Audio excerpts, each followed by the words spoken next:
انتوا اوكي اصبر اوكي No, yeah.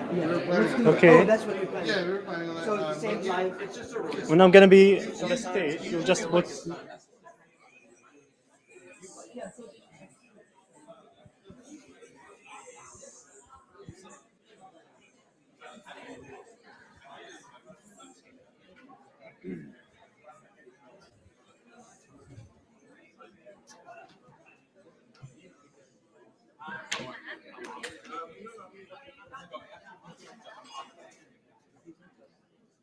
بس خلينا نتأكد من الفيديو.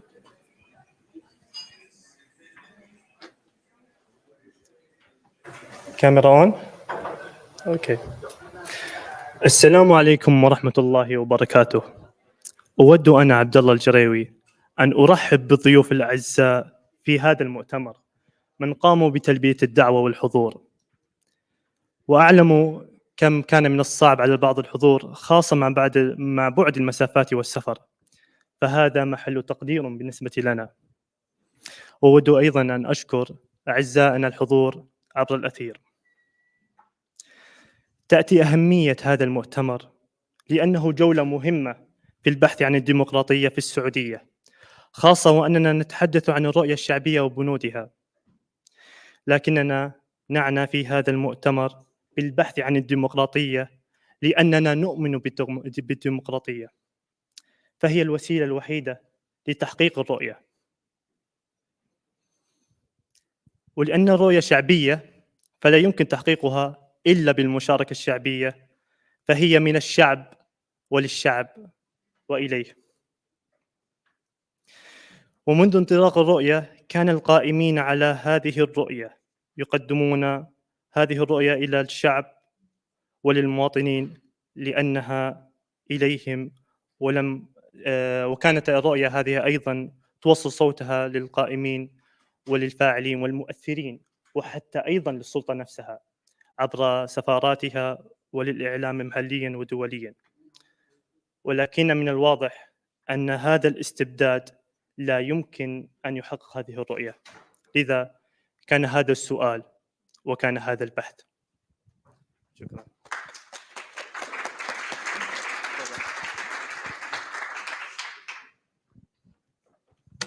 Thank you, Abdullah.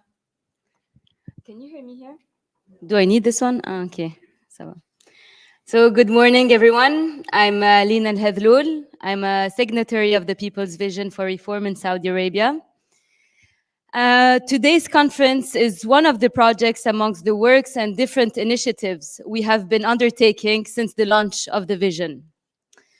With this event today, the quest for democracy in Saudi Arabia, we would like to emphasize that representation, one of the key points of our vision, is a condition sine qua non for the state of Saudi Arabia, our homeland, to move towards a rule-based institutional state respectful of our fundamental rights.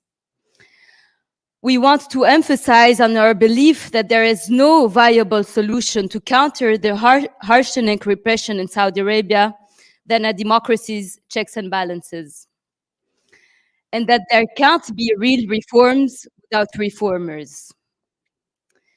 As our vision states in its first point, all political prisoners must be immediately and unconditionally released. So I want to thank you all for your presence and support.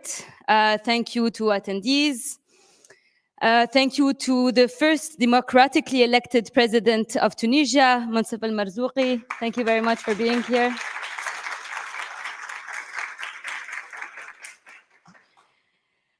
Thank you to the NGOs and activists who believed in our vision and endorsed it. Thank you and welcome to the conference of 4 panels and the different keynote speakers. So before I end, I really would like to invite you all to come tomorrow morning at 9 a.m. At the Saudi Embassy on Khashoggi Way. We are having protest for political prisoners, but also to brief on our events today. So please, you're all welcome to come tomorrow on Khashoggi Way, 9:30 a.m. So I wish you all a wonderful conference. And now with our first keynote speaker, we have Omar Abdulaziz al-Zahrani, who is political activist and I would say maybe also the funniest of us all. Thank you.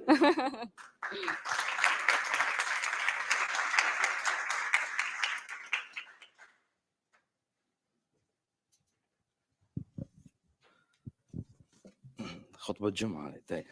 تحية طيبة.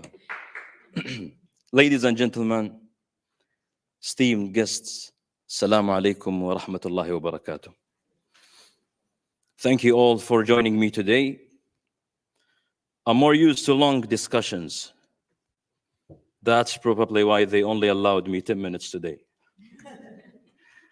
I perfectly understand what Mark Twain meant when he's thought to have said, I didn't have time to write a short letter, so I wrote a long one instead.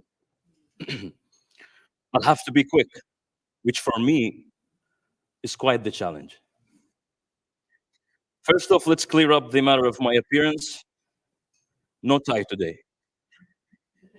And no, it's not due to any Iranian or foreign influences. I simply never learned how to tie one properly. It's one small thing I haven't mastered. Standing before an esteemed audience, I feel a bit like an underdog. There are many here more experienced, possibly better suited to this task. Yet, here I am. And I thank you for your attention.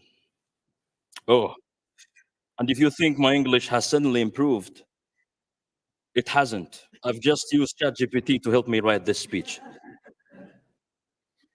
Now let's dive into the heart of our gathering, democracy. It's a term we toss around a lot. But what does it really mean? Democracy isn't just about having elections. It's about giving people the power to decide their future. It's about having the right to speak up without fear, to choose leaders, and more importantly, to hold them accountable. Yes, democracy can sometimes bring unexpected leaders to power. Leaders who may seem unfit, even if they are wearing a tie all the time. But the beauty of democracy is exactly that the power remains with the people. You can bring in leaders, and you can also send them packing when they don't deliver. I'm sure our US friends can relate to this roller coaster. But democracy is more than just voting people in and out. It's about building a society where everyone has a voice and decision that affect their lives. From local schools to national policies, it's about transparency, where government actions are open to scrutiny, and where freedom of expressing your opinion is a right, not a risk. We also take this moment to stand in solidarity with our jailed brothers, friends, and all those courageous individuals who have been silenced. They remind us of the cost of apathy and the urgent need of more voices calling for justice and reform. We remember Jamal Khashoggi, a man whose life was tragically cut short, but whose legacy fuels our resolve. His story, alongside those of countless other activists, scholars, and leaders who remain imprisoned, underscores our mission here today. Before we get too serious, let's chat about NEOM for a sec.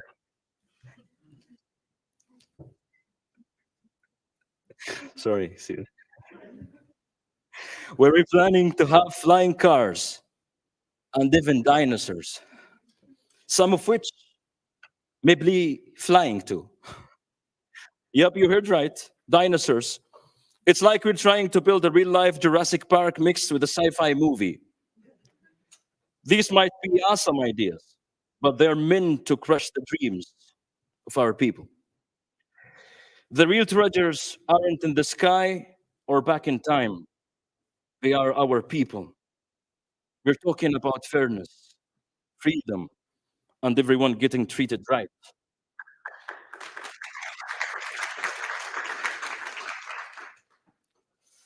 Because what's the point of flying in a car if we are prevented from dreaming or talking about life where everyone enjoys basic rights and respect? So as we praise ourselves for these mind-blowing advancements in NEOM, let's ensure that these high-tech dreams don't overshadow our basic needs. It's great to have big ambitions like making the next big leap in technology, but it's even more important to make sure that every citizen can enjoy the benefits of today's innovations and today's freedom. After all, a city isn't just about its skyline or its technology. It's about the people who live in it and the quality of life they experience every single day. And while the idea of racing a dinosaur might sound fun, let's be sure we're racing toward more important goals too, like equality, opportunity, and justice for everyone. Let's make sure that our fantastic future includes everyone, not just the chosen few who can afford the ticket to the flying car show. Lastly, I'm really thankful for being able to do everyday things like talk freely, travel, and even visit an embassy without any trouble, just like Dr. Abdullah and Mr. Hakami did. They walked into the Saudi embassy and came out just the same way they went in, all in one piece. It's great to be able to say that and not sound like it's a big adventure. We want everyone in our country to feel this safe and free. In closing, let's keep striving for Saudi Arabia where everyone can participate in decision making, debate freely, and live without fear. Together, we can make this vision a reality. Thank you for giving me a slice of your time today, even though I'm missing a tie.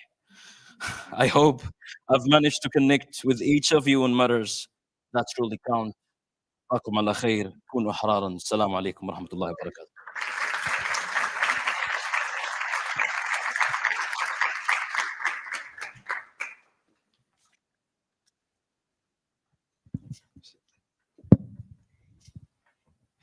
Thank you very much, Omar. That was excellent. So now we'll start with the first panels. Sorry, yes. Before the first panels, we have an opening remark from U.S. Congress Representative Connolly. Hi, I'm Congressman Jerry Conley, and I represent Virginia's 11th District in the House of Representatives. Thank you for inviting me to address today's conference examining Quest for Democracy in Saudi Arabia. I'm especially appreciative of the brave Saudi activists, academics, and intellectuals who've courageously demanded reform under the threat of repression, imprisonment, and prosecution by the very authorities in Saudi Arabia just for exercising their universal right to freedom of expression. As many of you know, the question of human rights and democracy in Saudi Arabia is one that hits close to home from my congressional district. After a prominent journalistic career in Saudi Arabia, my friend Jamal Khashoggi moved to Virginia's 11th district in Tyson's Corner, where he lived in self-imposed exile due to the credible fears that he would be arrested or banned or worse from leaving the kingdom. We now know that a team of 15 Saudi agents traveled to Turkey in a premeditated operation to permanently silence Jamal's powerful voice. And it was at the direction of Saudi Crown Prince Mohammed bin Salman. That's according to our own intelligence community. Why does this matter? Why care? The brutal murder of a legal U.S. resident and a Washington Post columnist is a direct attack on a core American democratic institution, the freedom of the press. The best way we can honor Jamal Khashoggi's legacy is by pursuing that to which he dedicated his life, the truth, and protect the colleagues he worked with from falling victim to the same fate. That's why I was glad to lead a resolution with Senators Kaine and Warner recognizing 5 years since Jamal Khashoggi's brutal murder. In this resolution, we called on the government of Saudi Arabia to release all individuals wrongfully detained, to lift travel bans and other arbitrary restrictions on dissidents and former political prisoners, and to respect the rights of Saudi citizens and ensure the protection of the freedoms of assembly, association, and press.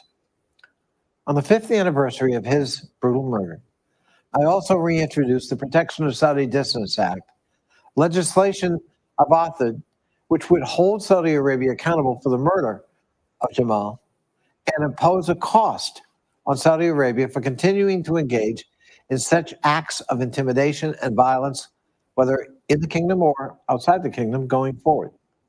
The Protection of Saudi Dissidents Act remains the only Saudi accountability legislation that is passed here in the House of Representatives, and this Congress, we continue to fight to pass the legislation a 4th time.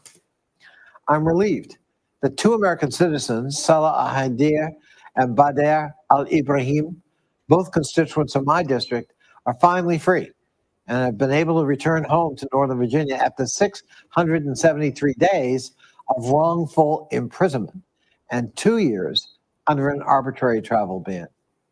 Both were among a group of writers, activists, and intellectuals who were arrested in April of 2019 as part of a crackdown on dissent overseen by, yes, Saudi Crown Prince Mohammed bin Salman. For years, my office privately and publicly advocated for their release, and while they should have never been imprisoned in the first place, or at least relieved, they're back with their family.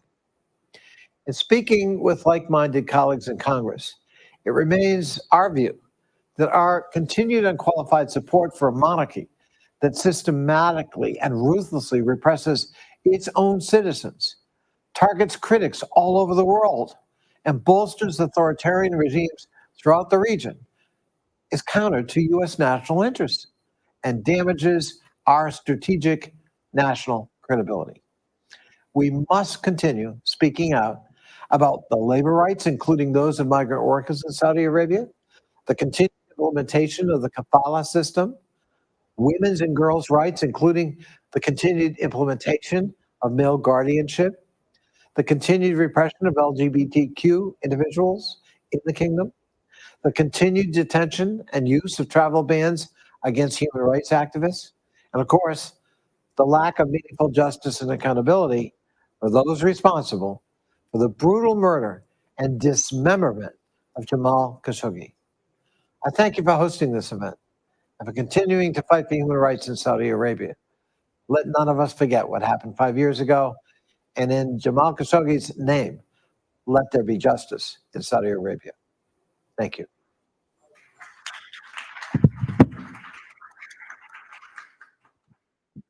Thank you very much. So now we start with the first panels, correct? Yes. So for each panel, I won't be presenting each of the panelists, only the moderator, because then I'll let the moderator speak. For the first panel, we have Ahmed Hakami moderating it, and it's the general perception of democracy in Saudi Arabia. Ahmed Hakami is now the spokesperson of the Saudi National Assembly Party, which is one of the fruits, actually, of the People's Vision for Reform. It was launched a couple of years back, and it is the first ever dissident party in the diaspora. He can maybe tell you more about it, but it's really an incredible project, and I really urge you all to read more about it and to consider them as a legitimate counterpower as well. Thank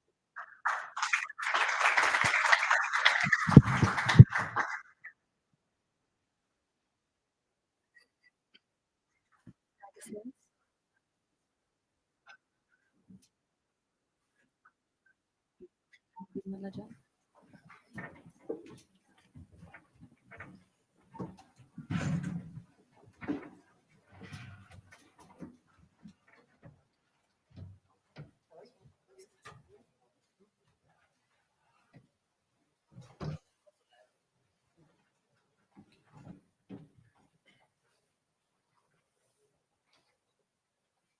Good morning, everyone.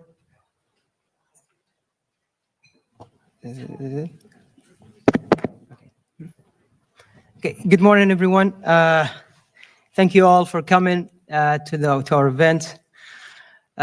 We have here, I am actually very flattered to be moderating this panel with Dr. Abdullah and Dr. Dana, that we're going to go into their description and what they do in a moment. Very happy that I'm sitting here in front of all of you guys, especially Dr. Moncef Marzouki, Ustad Yahya. Okay, so I have not actually memorized their.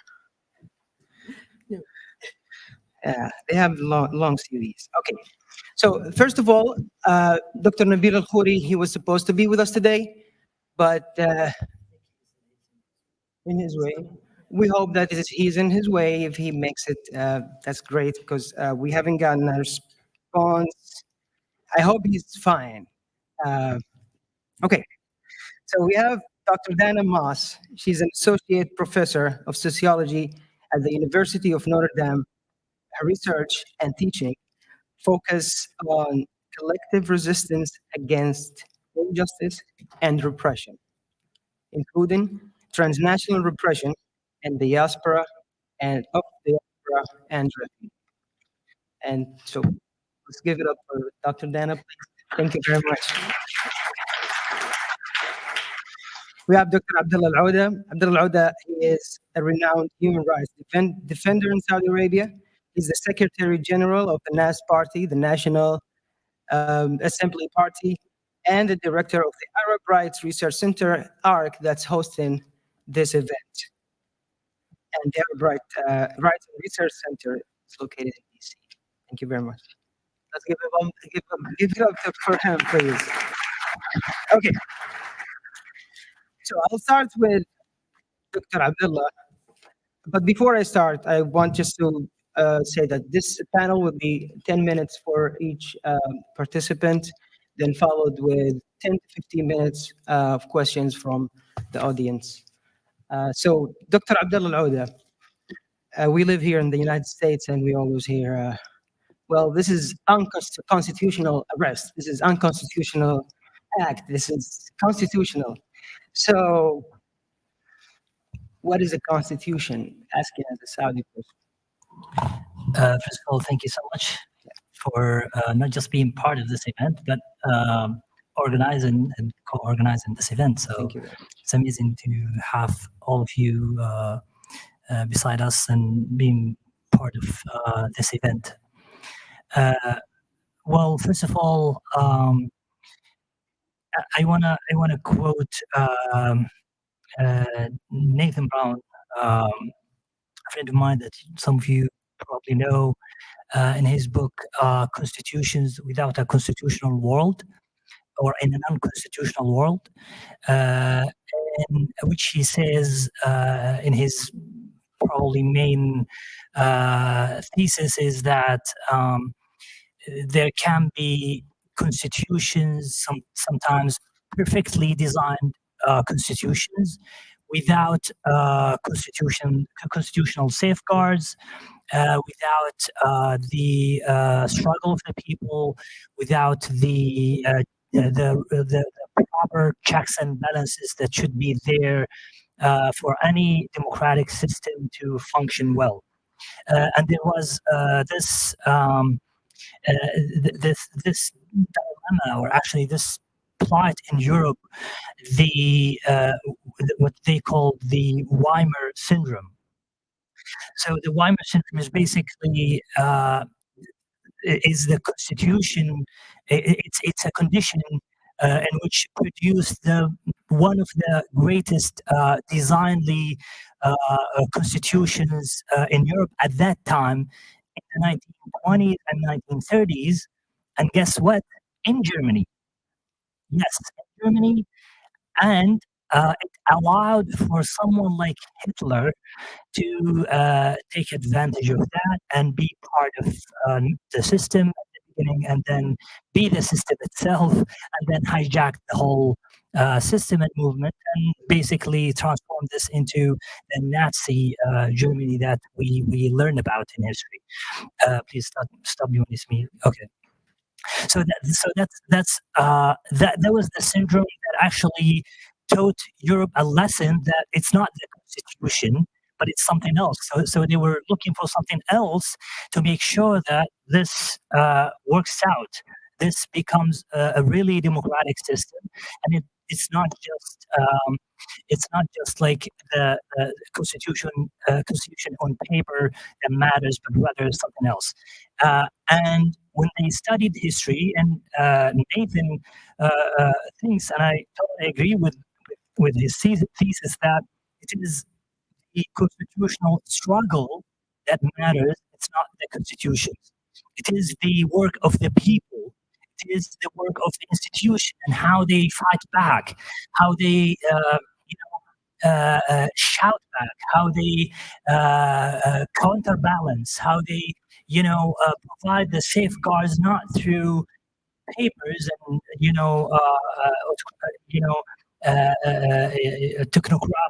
technocratic channels, but rather more like the struggle of the people through the civil movements, through the civil society institutions, through the press, through everything that they can do in their power to make sure that this becomes a real democratic system, not something just in paper. So that was the idea of why the constitutional struggle matters more than just the constitution itself. Great. So Saudi Arabia has been a monarchy, an absolute monarchy since day one. Absolute monarchy means there is a one-man show. And you're talking about struggles towards the constitution. So do we have a historical or a constitutional history, let's say, in Saudi Arabia? Can you tell us about it? Yes. To be honest, I got hurt sometimes from some colleagues, Arabs or international, who thinks that having a constitutional history needs to have a constitution. Because of what I said in my first answer, I think that, yes, we perfectly have a constitutional history. And by a constitutional history, I mean that line of struggle toward a democratic system, toward a just system, toward the rule of law, toward the separation of powers, toward the independence of the judiciary, and all of these mechanisms that make sure that the system is self-correcting, is predictable, the rule of law is protected, the freedoms and safeguards are placed and properly placed. So with that, yes, and we have the exhibition just outside this room. And we only started since the 1950s. We only through the 1950s. I was talking to Ali. He's in this crowd. I see him right there. Ali, he's a young guy, but he attended the protests in the 1950s. He just told me, or the 60s, about the labor rights of the Aramco workers in Saudi Arabia. He was part of that movement. We have that outside. It's just part of our history. And it didn't stop there. We have in the 60s, another even struggle. And then in the 70s, in the 80s, 90s, and it goes on and on and on. It's amazing struggle for democracy. And, it's not something just on the ground and people pushing for their rights. There are actually documents and history when, for example, in 1961, King Saud decided that maybe a constitutional monarchy it is what could have saved him. Of course, it didn't work out because Faisal, came around, and there was a palace coup of sort, and then he became a king. But also Faisal wanted to ensure the people that it's not just him, it's just going to be the people, and he's going to have freedoms in elections and all that. It's like 15 years later, in the 1981 or the 1980, Crown Prince at that time, Fahd, who became a king later, said there is going to be an elected parliament in Saudi Arabia, half elected that year, and then the next year going to be fully elected. Of course, it wasn't realized, but there was, because of the struggle of the people, of the thinkers, of the people who, protested in the street, who fought for this, who called for it, who demanded it, the struggle that the people's vision, our project, is part of it, and what we wanted to contribute to that struggle. And I want to end with two notes. One is 2011, there was this also part of the exhibition outside, the petition towards the state of rights and institutions. 18,000 people signed in a few days, unprecedented number in Saudi Arabia at that time during the Arab Spring. In that petition, basically, all people across the spectrum, from liberals to Islamists to women to men to Shi'i to Sunni, to all people like across the region, across the ideological differences and backgrounds, signed on that petition, basically calling for democracy and constitutional monarchy in Saudi Arabia. So Jamal Khashoggi told the story that after that petition, King Abdullah, the throne of King Abdullah was shook by that petition, and he called and he created a committee to decide what to do, and the majority of the committee decided to actually adopt the idea of constitutional monarchy, transforming the monarchy into a democratic system. But two people used their veto to basically crush that project, and guess what? One of the main two people is Salman, who is now king of Saudi Arabia. What are the odds? And that's why this project was aborted. And I want to say this is, and that was not the end of the struggle. It was just a continuation, and that's why we have that exhibition. Again, it's the third time I mentioned that, but I mean, it's a continuation. It's not going to stop, and it never started with the people's vision. It was there, it was for a long time. It's going to stay until we realized, what we called for, which is the fully democratic system in Saudi Arabia. The final note that I want to end up with is the idea that the daughter of our distinguished guest, former president of Tunisia, Dr. Moncef Marzouki, she wrote a great paper. I think it was called Dancing by the Cliff, if I'm not mistaken. Correct me if I'm wrong. But the idea of the paper is basically to say that at least for some time, when the constitution was drafted in Tunisia, when the institutions, interacted with each other in Tunisia, when the different people of civil society, at least for some time, were able to sit with each other and have a civil conversation and drafted that constitution, that at least, let's say, it lasted for longer than Egypt, for example, or other parts of the Arab world. It was for a long time the successful experiment of the Arab Spring of transforming the system into a democratic system until this guy showed up. But I mean, she said part of why the Tunisian experiment was different is because of the struggle that they have made in exile, in everywhere. In lending their arms to all people, regardless of their differences or backgrounds or their religious affiliation or whatever. So what we wanted to do is, because we are in exile, we have this chance, we'll push for it, we'll help also other people in the Arab world to push for their own democratic system as well. And we think it is a chance, an opportunity for us that we will push for and will still be pushing for. And we want you all to help us and be part of this. Thank you, Dr. Abdullah. I'm not sure if this is just 10 minutes. Thank you. No, you're a little bit past it. Well, we all welcome Dr. Nabil Al-Khouri for making it. Yay. Okay, so the plan was to start with Dr. Nabil, but I'm going to give you a couple of minutes so you can get breathe, take you should get situated and relax. I'm going to go to Dr. Dana Moss. So, as Dr. Abdullah mentioned, in 2011, there are tens of thousands of people signed the petition towards a state of institution.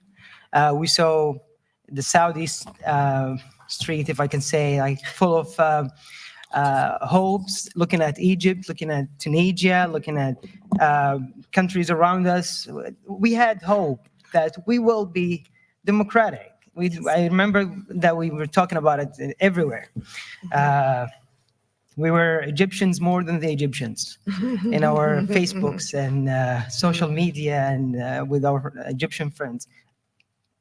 Now, you don't hear anything in Saudi Arabia.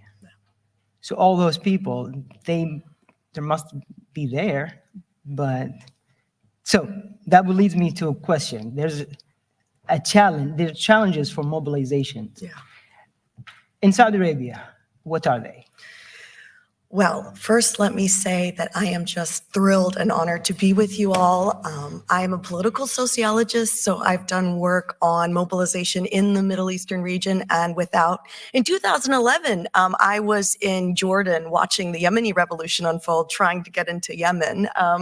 And the fact that even King Abdullah then seemed very shaken by the events meant that these regimes are in fact very sensitive.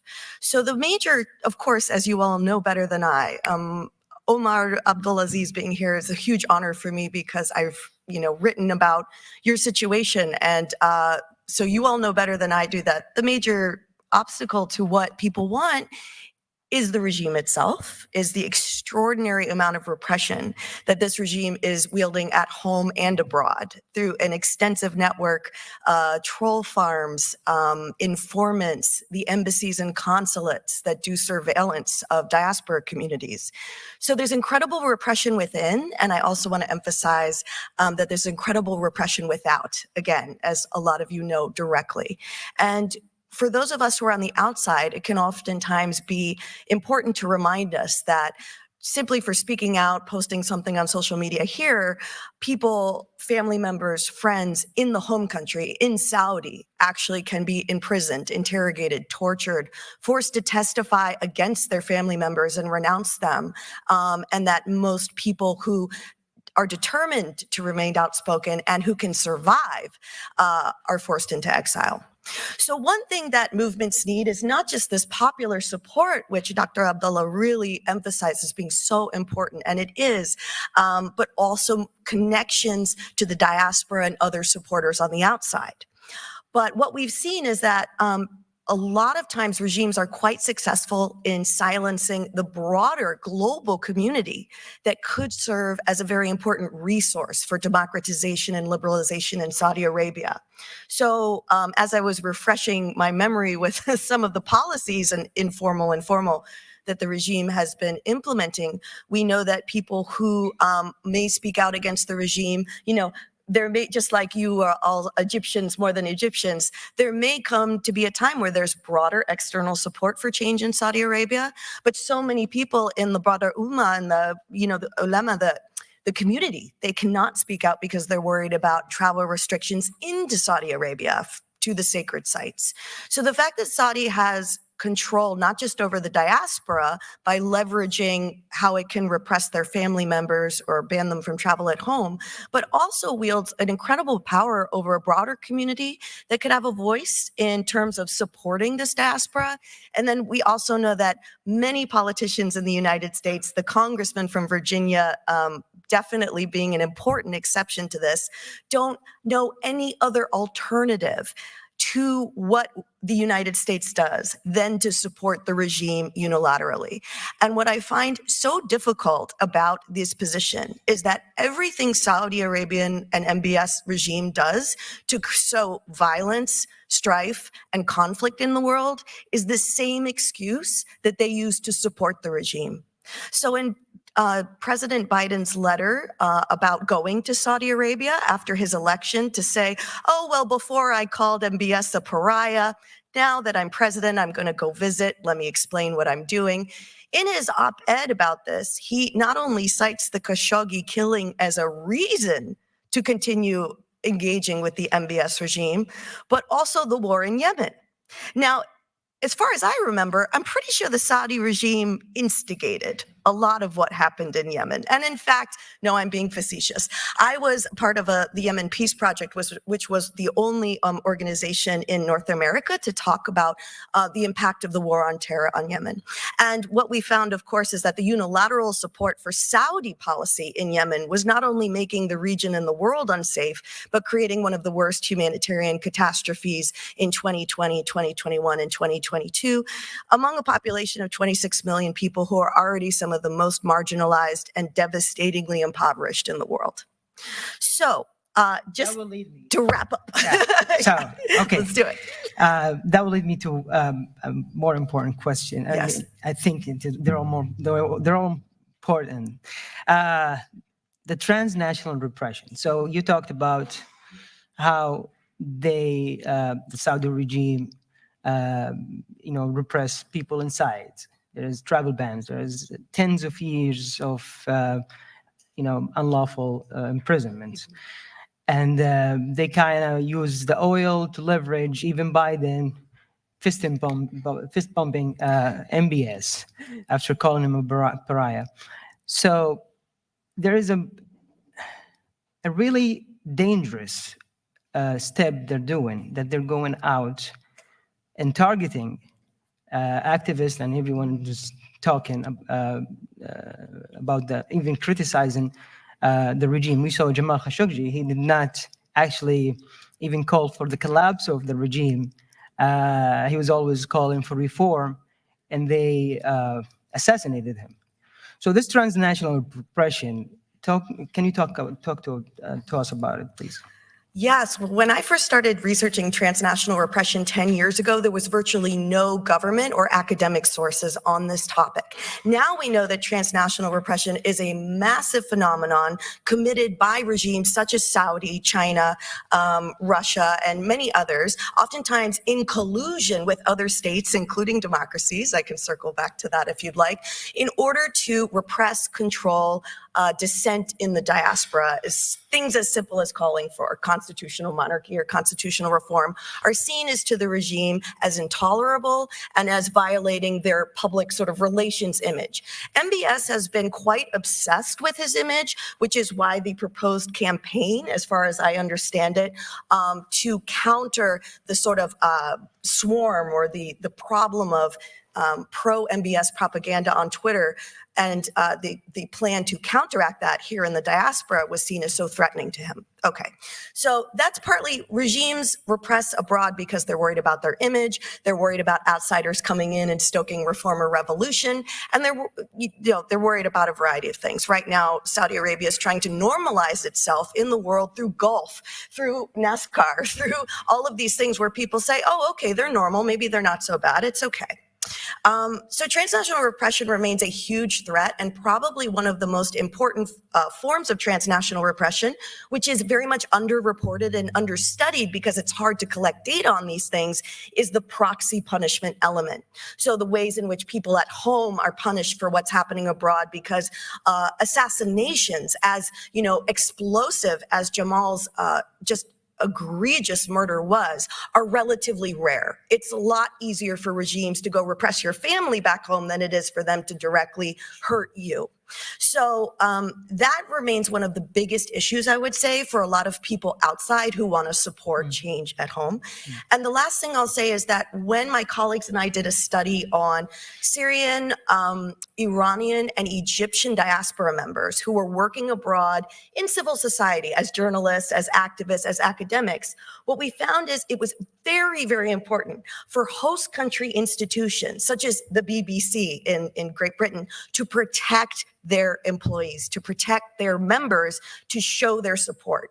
Because the diaspora should not be left to manage the psychological traumas, the relational traumas, and the actual violence going on at home. If we leave people alone to deal with these things, of course, they're probably going to start to self-censor, because the threats are simply too great to their loved ones. So in conclusion, I'll just say that there is a huge role that the United States, the UK, other countries should be playing in protecting exiles, refugees, other asylum seekers, and international students. This is a big issue in sort of the academy, and that I hope today we can talk more about how to help and support and protect human rights defenders abroad who will inevitably be working in partnership with people inside to create the change when the conditions are potentially a little less hostile. So I'll stop there. Thank you. Thank you. Thank you very much, Dr. Dana. And as I said, we are very lucky that Dr. Nabil is here with us. Dr. Nabil, after 25 years in the Foreign Service, Dr. Khouri retired from the U.S. Department of State in 2013 with the rank of Minister Counselor. He is currently a non-resident senior fellow at the Arab Center in Washington, D.C. Welcome, Dr. Nabil. Okay, so I want to build up on what Dr. Abdullah and Dr. Dana spoke about. But before that, I know that you were the cultural attaché for the United States in Riyadh in the 90s or the 80s. I don't. So ages. So from your experience, I want you to give us like a snapshot from then to now in how people are speaking up, how people are, the mobilization. What did you see then and what did you see now? Go ahead. Sure, that's a big question. Good morning, first of all, and I didn't expect to be in so much spotlight that I wasn't able even to see that there's an audience out there. And also sorry for the delay. The traffic getting into this convention center was worse than the traffic on the road. Let me begin by saying something. I mean, in relation to your question, there's a broader point to be made, which I made to some of my Saudi friends and contacts back in 1990, which is freedom, democracy, human rights, all these are indivisible. You either support them for everybody or nobody can support them for you. And we have to put, when we talk about Saudi Arabia and the rights in Saudi Arabia, we have to put it in the broader context of what's happening in the world today, which is there's been a shift to the right. Authoritarian right-wing rulers, parties, forces are on the rise. Their popularity is rising in Europe as well as here in the US, where university students are being beaten over the head and arrested for expressing their views. This is not the democracy that is supposed to be functioning here in the US. And what they're expressing their views on is something that's probably the worst human rights violation in the world today, which is what's happening to the Palestinians in Gaza. And I think the world and we in this room owe a lot of support and solidarity with the Palestinians, not just in Gaza, but in the West Bank and in East Jerusalem, where their basic rights are being trampled on.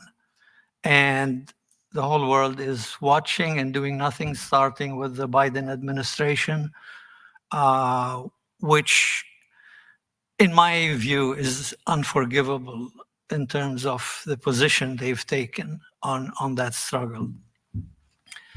Going back to 1990, I was the cultural attaché. I was in touch with the intellectuals at the time, and they tended to be mostly the liberal intellectuals. In 1990, if you recall, or the history books now, the Gulf War, the Ali Abdullah Saleh of Yemen, normally I'm invited to talk about Yemen, I don't usually talk about Saudi Arabia, took a position, Guess what? Now it's related, took a position with Saddam Hussein and against the intervention in the Gulf to liberate Kuwait. Because of that, close to 1 million Yemeni migrant workers were deported, evicted from Saudi Arabia. And at that point, I had not been to Yemen yet, but I was very upset by that. And we were at a small dinner with this intellectual liberal group at the ambassador's house when they all, to a person, supported the kingdom's decision to deport the Yemenis. And I got upset and I said, you know, you expect us to feel sensitive to your liberties, which are not as they should be. But you are not with the liberties or the human rights of the Yemeni workers in Saudi Arabia. And if you are okay with the violation of human rights for the Yemenis, then why do you expect us to support your human rights? Really, none of them had, oh, yes, well, there's a justification, there's politics. There was no justification. But I was in touch with some of the women who led the first driving rebellion in Saudi Arabia. So You got names? Do you remember names? Well, not right now. But I was in touch with a couple of the leaders of that movement. They came to tell me a day before they went out that they were going to do this, and that they wanted attention, they wanted spotlight to highlight their demands. we have them, by the way, part of our exhibition outside. Again, the exhibition. Yeah, the exhibition. One of them was an artist whose work got destroyed because he was one of the leaders of that movement. At any rate, the situation then was certainly very restrictive for women.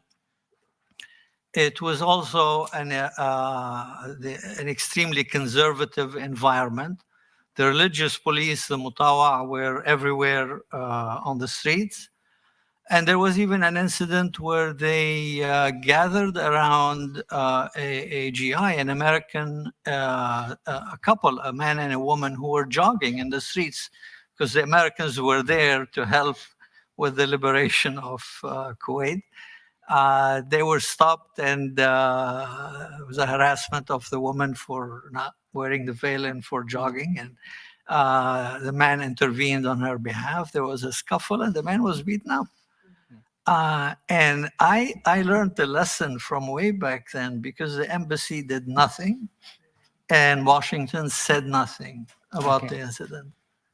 That an American GI would be beaten up by the religious police. Anyway, long story short, the situation then has changed, has evolved. There is no doubt that there are some very important changes in Saudi Arabia in the last decade.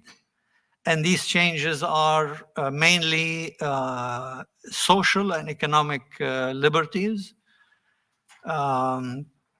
freedom of movement for women is now much more available than it was back then and in previous decades.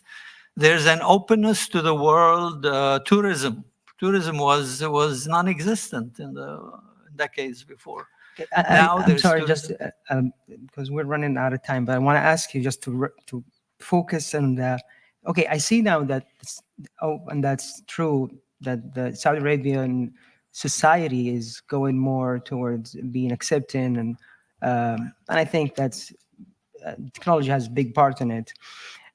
However, now we had the police, the religious police in the 90s, the 2000s, and they were actually a state agency. And now they're not there, but we have the State Department and what they call it, the state security, which is doing the same thing for different, like another aspect. So from a democracy point of view, how are we going forward? Are we going back? How are we? Where are we going? Let me go straight to the theme then, so as not to take too much time. All the liberties that have taken place recently took place with the stroke of a pen, with the decision of the ruler. They did not take place because of rising demand and pressure from the people. Okay. And therefore, what was given with the stroke of a pen can be taken away with the stroke of a pen. All the liberties, and the most important one is the religious, the relationship, the equation between the state and the clergy, what was known in Europe as the state and church. The marriage, the contract between the two, which started the Kingdom of Saudi Arabia, has been broken in favor of the state. There are leading clergymen that used to be powerful in the 90s and in the early part of the 21st century who are in jail now. So the idea of religious police going around the streets with a stick doesn't exist right now. Now, all these liberties, including the most important one, which is the suppression of the authority of the clergy in the streets, did not diminish central power, they strengthened central power. So the powers of the ruler are greater now than ever before, which means all these liberties, social and economic, and they're very important liberties, they don't include political liberties. They don't include human rights. And in fact, the women, right around the time that the women were given the right to drive, some of the women who were calling for the right to drive were put in jail. So the message is, I will give you the liberties that I think you should have, but don't ask for them. This is the most important thing, is that people don't have the right to ask, to demand. And without that, you don't have democracy. Now, again, broader context, you have to think historically, conditions are not right now, not in Saudi Arabia, not in the Gulf, not anywhere in the world. I think democratic transitions are difficult. Historically, they take decades to happen, but they don't happen without a serious demand from society. And that's where the dissidents, the opposition, risking their lives often to oppose, and civil society, both inside and outside Saudi Arabia, have the responsibility and to connect with human rights advocates worldwide, and to always remember that your rights depend on the rights of others. Don't neglect the rights of the Yemenis and of the Palestinians and of others who are deprived of human rights. Thank you. Thank you very much, Doctor. And I was just talking to one of my colleagues here. Actually, Dr. Ahmad, I was talking to him that I don't believe that one Arab state can be democratic while everyone around them are authoritarians. We're going to have democracy together. We're going to have freedom together with one word. Okay, so now we're going to get 10 minutes. I know that I wasn't a great moderator and I let them speak a little bit more, but I didn't want to cut them off. Okay, do we have any questions? Do we have a microphone? I don't know, Nabil? Okay, anyone, we have a question, but let's get you a microphone. Oh, here. Sorry. I'm gonna break.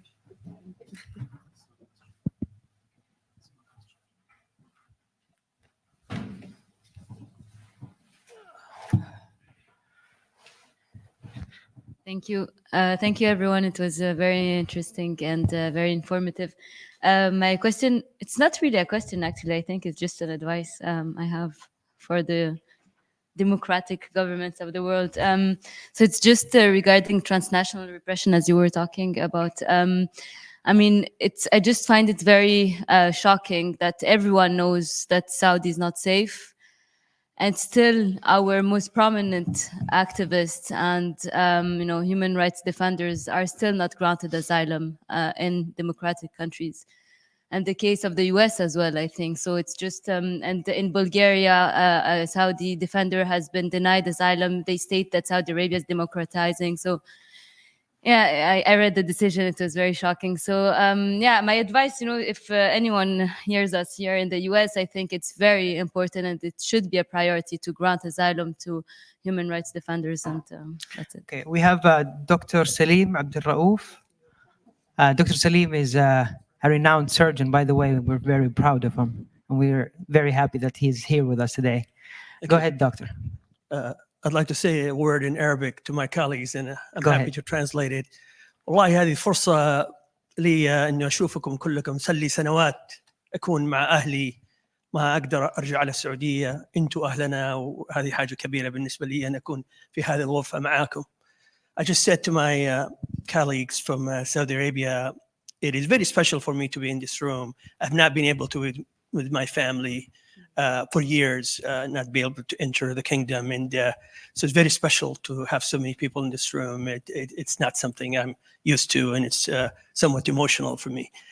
And if there are any journalists in the room, I respectfully ask not to quote my name, redact my name about any comment I make. If you're going to quote me, please, because I get a number of patients that come from the Gulf to be treated here. And I think if I'm too vocal, that those patients probably will not get that opportunity to come here. So I appreciate that. The point, all three of you have a different perspective. I wanted your insight into it. Well, your quest for democracy is the basis for what we want to do, but it has two different legs. One is what we're doing here. But the elephant in the room in something that we have not engaged.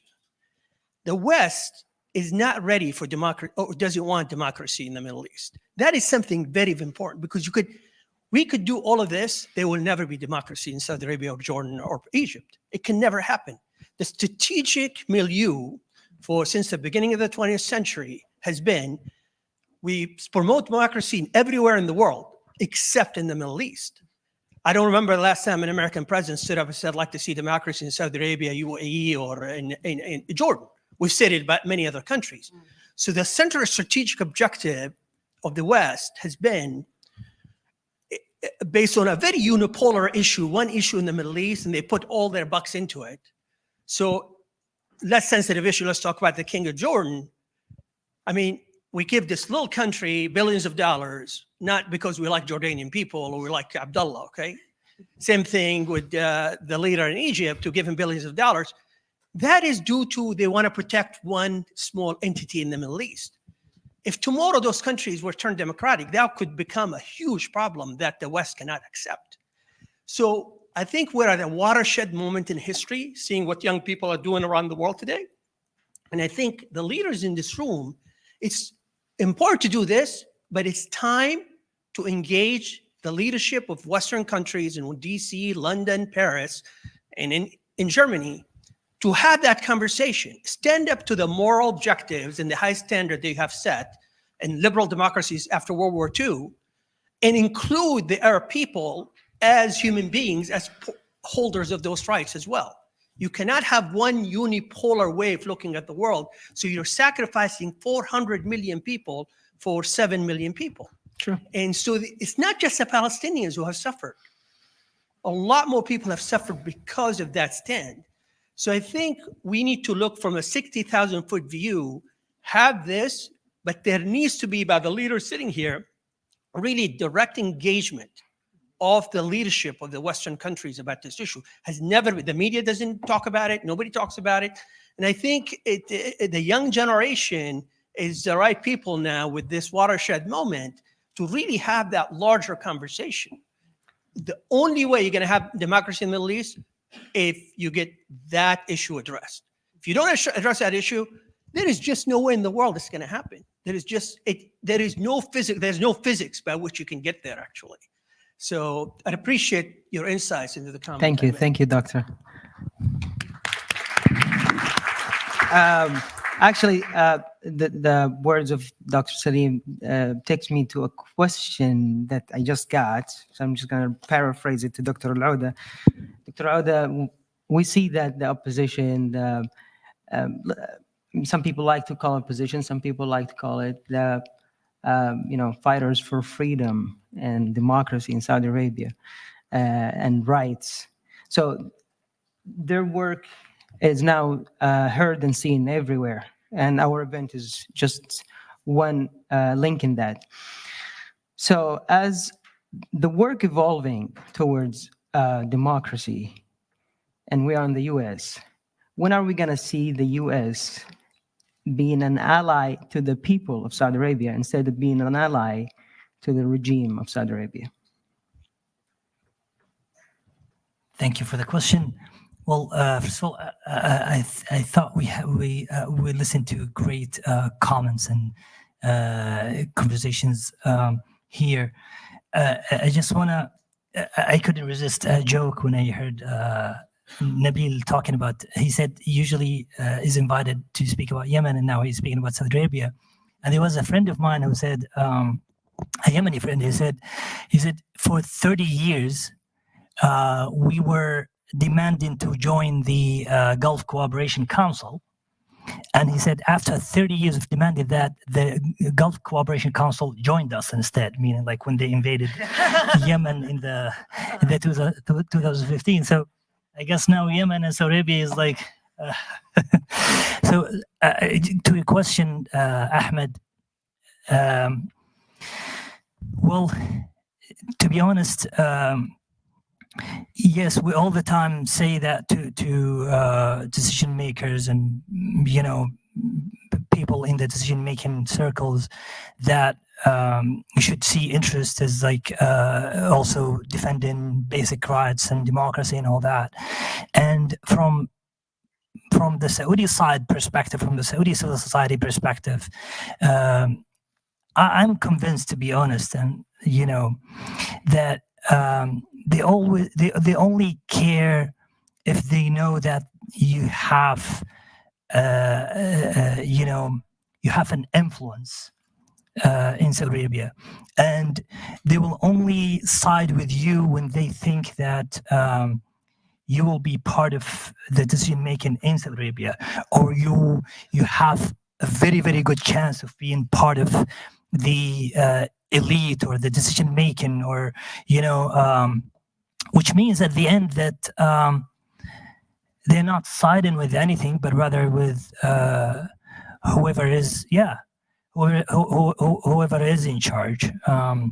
And more or less, that's the bottom line. And this makes it harder for us and harder for everybody. But the struggle for us is clear, that we influence the Saudi people. We're part of the Saudi people. The Saudi people have a say on this. That's on one hand. And on the other is to say that, even strategic interests, even, people who care about like this specific and very short-sighted, view of what strategic interest is, even that you're not even achieving that by putting all your eggs in one basket, in the basket of Mohammed bin Salman. So we're trying to say, at least be more rational.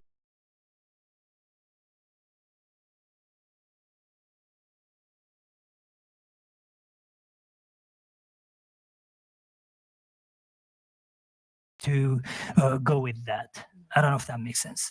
It does. It does. I see my colleague is. They're gonna kill me, but I'm gonna also ask the same question, and they're gonna wrap up very quickly to Dr. Dana, and we're gonna finish with Dr. Nabil.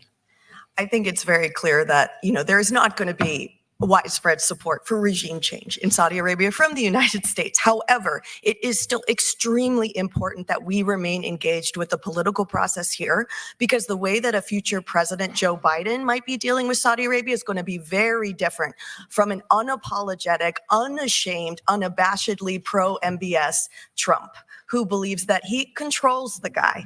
All right. So we have two crazy people instead of maybe just one who's, and the others going along with interest. I just want to say this briefly. When we were lobbying on the Yemeni issue, including on the issue of Saudi and UAE and their war in Yemen, most Congress people don't know that Yemen's a country. Okay. Like most, our congressman from Virginia here is a very clear exception. He's got constituents. He knew Jamal Khashoggi. He knows the region. I do want to really emphasize that lawmakers, policymakers, think tank members, they need education too about what the alternatives are. Because without that, they're going to keep going along with the status quo because that's what they know. And breaking an alliance in this region for the United States is something that's relatively unheard of. They don't want to make enemies out of friends. So it's very important to name and shame people who can be named and shamed in our government in order to promote better human rights promoting policy, but also to make sure that we remain engaged to continue educating and spreading awareness about viable alternatives to what's going on in Saudi. Thank you. Thank you. Dr. Nabil. All right, let me just endorse that and stress, first of all, that, of course, what a great country like the US does matters very much, whether or not people are going to get their political rights everywhere. The support that the US has traditionally given to authoritarian regimes has worked directly against the interests of the people in acquiring these rights. There is no more stark an example than what's happening in Israel and Gaza right now.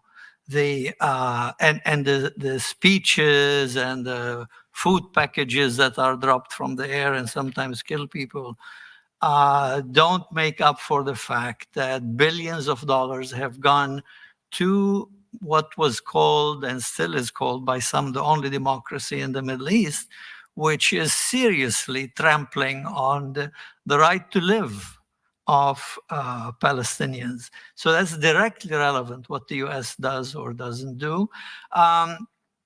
For human rights advocates, both in the Middle East and here fighting for human rights in the Middle East, it's very important to network and connect here. And again, the example of what's happening right now on campuses, electorally, for the first time, you have an Arab American lobby which has connected with African Americans in better ways than in the past, and with the left wing of the Democratic Party, so much so that this has scared the administration, because in two states, in Michigan and in Pennsylvania, which are swing states, and in the primaries, that coalition voted no preference. In other words, they didn't vote for Biden. And that's why you see the tone has changed, and now Biden and Blinken feel the pain of the Palestinian people, and they support their quest for statehood, their quest, not the actual statehood. And that's because they're scared that they might lose the election because of this. So it's very important to make these connections, which will amplify the voice of human rights advocates for Saudi Arabia and other people in the region. Thank you. Thank you. I'm sorry, I have to go and take Dr. Nader Al-Hashimi. Question. Yeah. First of all, congratulations on this conference. I think it's historic. One general comment. The general perception here in the United States in the West is that the people of Saudi Arabia are different than all the other people in the world. because they're not entitled to the right to self-determination. They are destined and condemned to live under a family dictatorship. The challenge for this group in this conference moving forward is to puncture and push back against that narrative, that the people of Saudi Arabia are endowed with the same basic human rights as everyone else on the planet.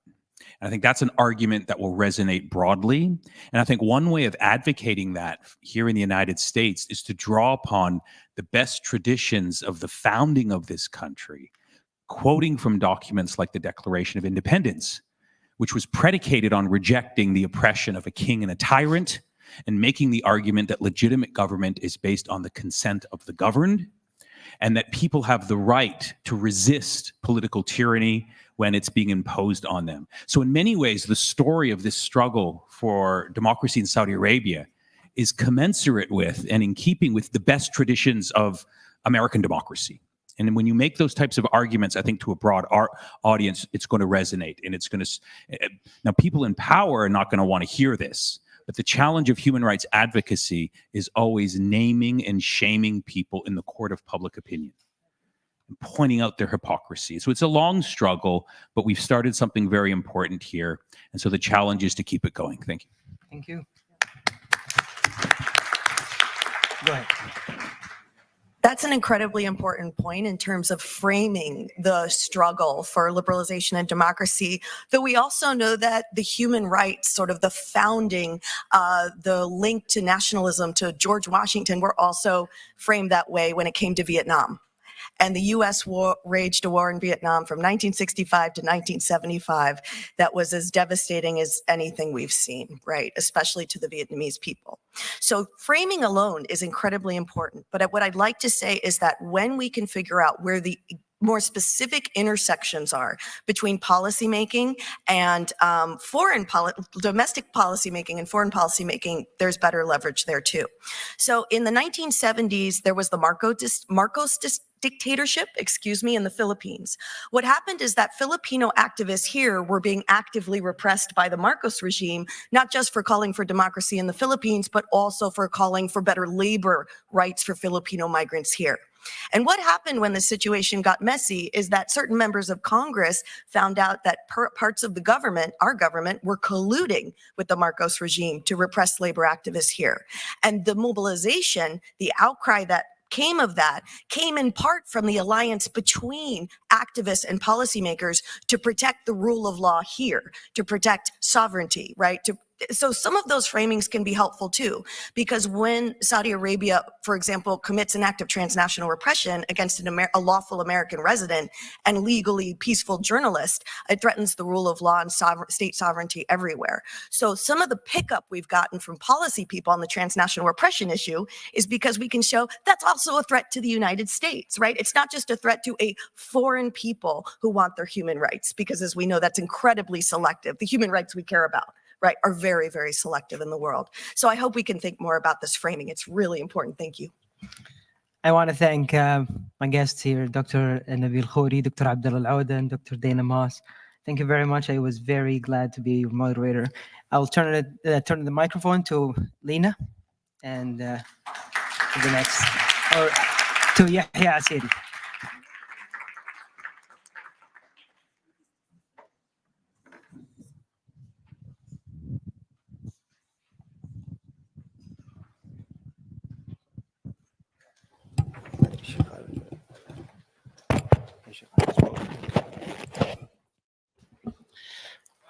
Thank you very much for the panel, for everyone here, and for people behind the screens.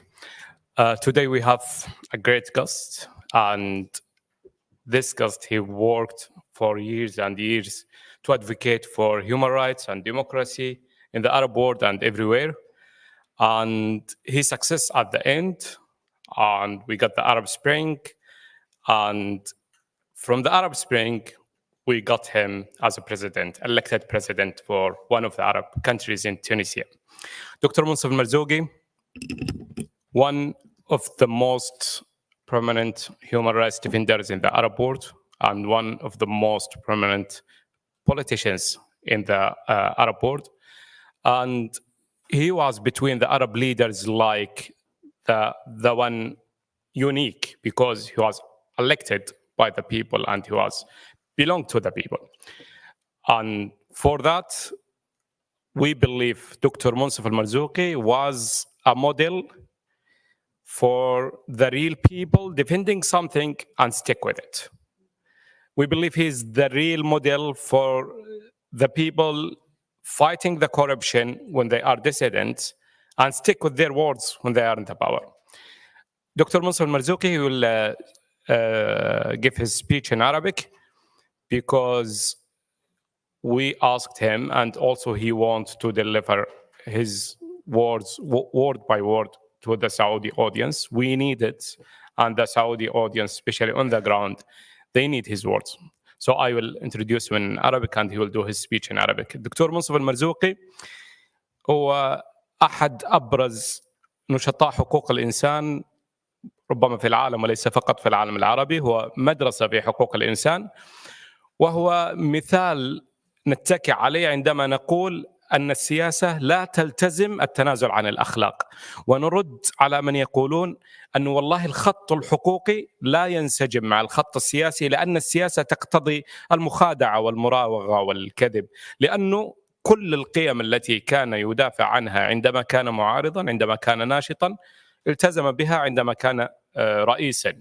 ليس بالضرورة أن يكون الرئيس كما يظنون العرب أن يكون فاسدا أو يكون مراوغا أو أن يكون كاذبا أو مثل ما قال لنا يوم أمس أن يتخلق بأخلاق من هو يقاومهم. دكتور فضل وأيضا فضلنا وطلبنا من أن يقدم كلمته بالعربية، لأنه أخبرنا أنه كتبها كلمة لأهلنا في الداخل على الأرض، ونحن وأبناء شعبنا في الداخل نحتاج كلمة الدكتور منصف، نحتاج خبرته، نحتاج هذه التجربة العريقة جدا والتطبيق الأخلاقي جدا لما كان يدعو إليه. نحتاج أن نستمع إليه ونحتاج أن يبقى هذا المدرسة الشامخة في المجال الحقوقي والمجال السياسي. فليتفضل ضيفنا الكريم.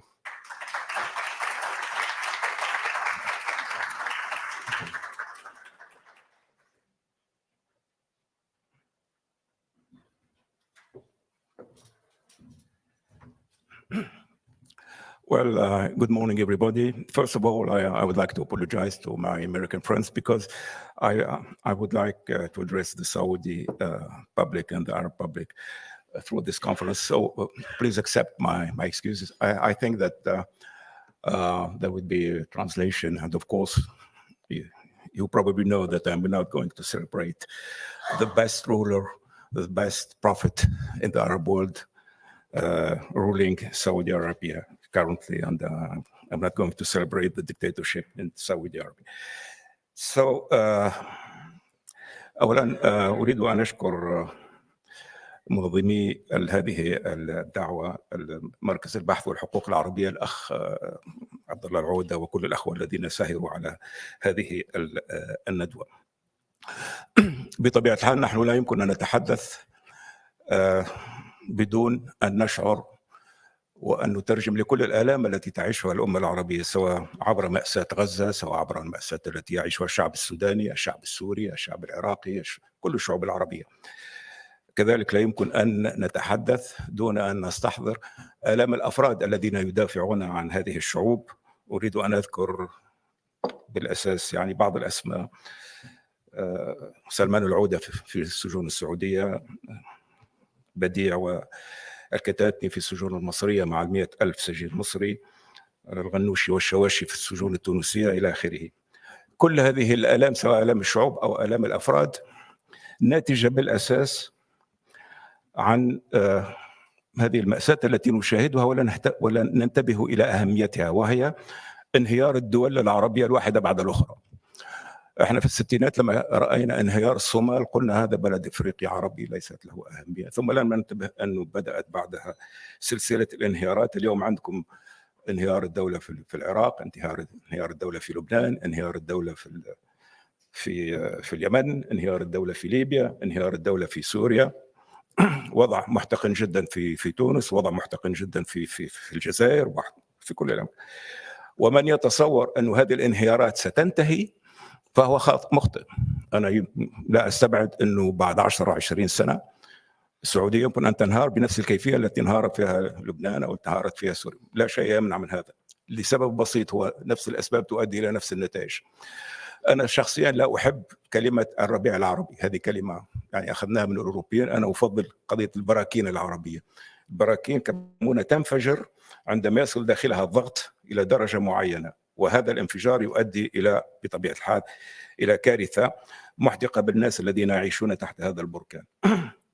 هذه البراكين العربية انفجرت الواحدة تلو الأخرى، وهي مستعدة للانفجار في السعودية وفي أي مكان آخر، لأنها مغذاة بنفس الأشياء، بنفس الآليات. الآليات هي يعني القمع، الفساد، والكذب على الآخرين طول الوقت. هذه هي الآليات التي تشتغل بها الأنظمة الدكتاتورية، وترفض دائما وأبدا الإصلاح. في قضية الإصلاح أنا عندي قصتين. القصة الأولى هي قصة شخصية عشتها مع بن علي في الثمانينات بعد ما قام بانقلابه. تحدثت معه وأتذكر أنني قلت له يا سيد الرئيس، أنا ذاك كنت أخاطبه يا سيد الرئيس، يا سيد الرئيس، الديمقراطية فيها مخاطر، لكن أكبر خطر هو عدم المخاطرة بالديمقراطية. فبطبيعة الحال لم يفهمني وانخرط في الدكتاتورية. صديق مصري اسمه محمد السيد سعيد، صحافي مصري، حكى لي نفس القصة تقريبا. قال لي أنه تكلم مع الرئيس مبارك وقال له أنه الإصلاح كذا وكذا، وأعطاه ورقة فيها بعض الأفكار عن الإصلاح، فقال له دسها في جيبك. يعني رفض أن يأخذ هذه الورقة منه.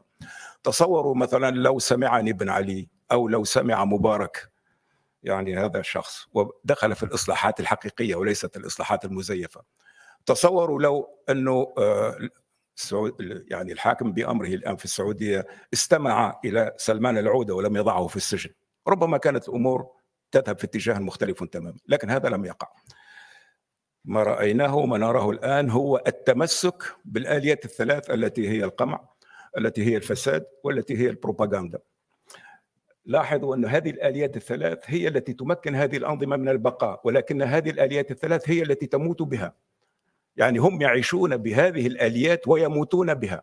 في قضية الفساد هم يفسدون ما يستطيعون، لكن في آخر المطاف الضمائر الحية التي تخلق التاريخ لا يستطيعون شراء، هم يشترون الفاسدون من أمثالهم الذين سيتخلون عنهم في أول. هم أيضا يعني يكذبون طول الوقت على أنفسهم ويصدقون أكاذيبهم ويصبحون يعيشون في عالم سحري إلى أن يفيقون بالواقع الحقيقي الذي رفضوا مواجهته. هم بالقمع أيضا في آخر المطاف لن يقمعوا إلا الجبناء ولن يقمعوا إلا الضعفاء، ولكنهم يصطفون الشجعان ويصطفون من يستطيعون القيام بهم. فيما يخص القمع، أنا أريد أن أتحدث عن خاصية في القمع في السعودية التي لم أعرفها في أي مكان آخر إلا في السعودية. وبصفتي كرجل يعني حقوقي أؤمن بحقوق الإنسان، أعتبر أن هذه وصمة عار في جبين هذا النظام ويجب أن يكف عنها، ألا وهي قصة الأطفال الذين يلقى عليهم القبض وهم في 11 ثم ينتظروا أن يبلغوا في السن 18 ثم تقطع رؤوسهم. هذه أكبر جريمة حسب رأيي. لم يعرف تاريخ الجرائم، يعلم الله أن تاريخ البشرية مليان بالجرائم، لكن جريمة كهذه لم تقع إلا في السعودية. يعني أطفال يؤخذون ثم يوضعون في السجون إلى أن يبلغوا مرحلة يعني يبلغوا ثم تقطع رؤوسهم. لماذا؟ أنا هؤلاء الناس الذين يرتكبون هذه الجرائم لا أعرف كيف سيواجهون أولا ضمائرهم، ثم كيف سيواجهون الله.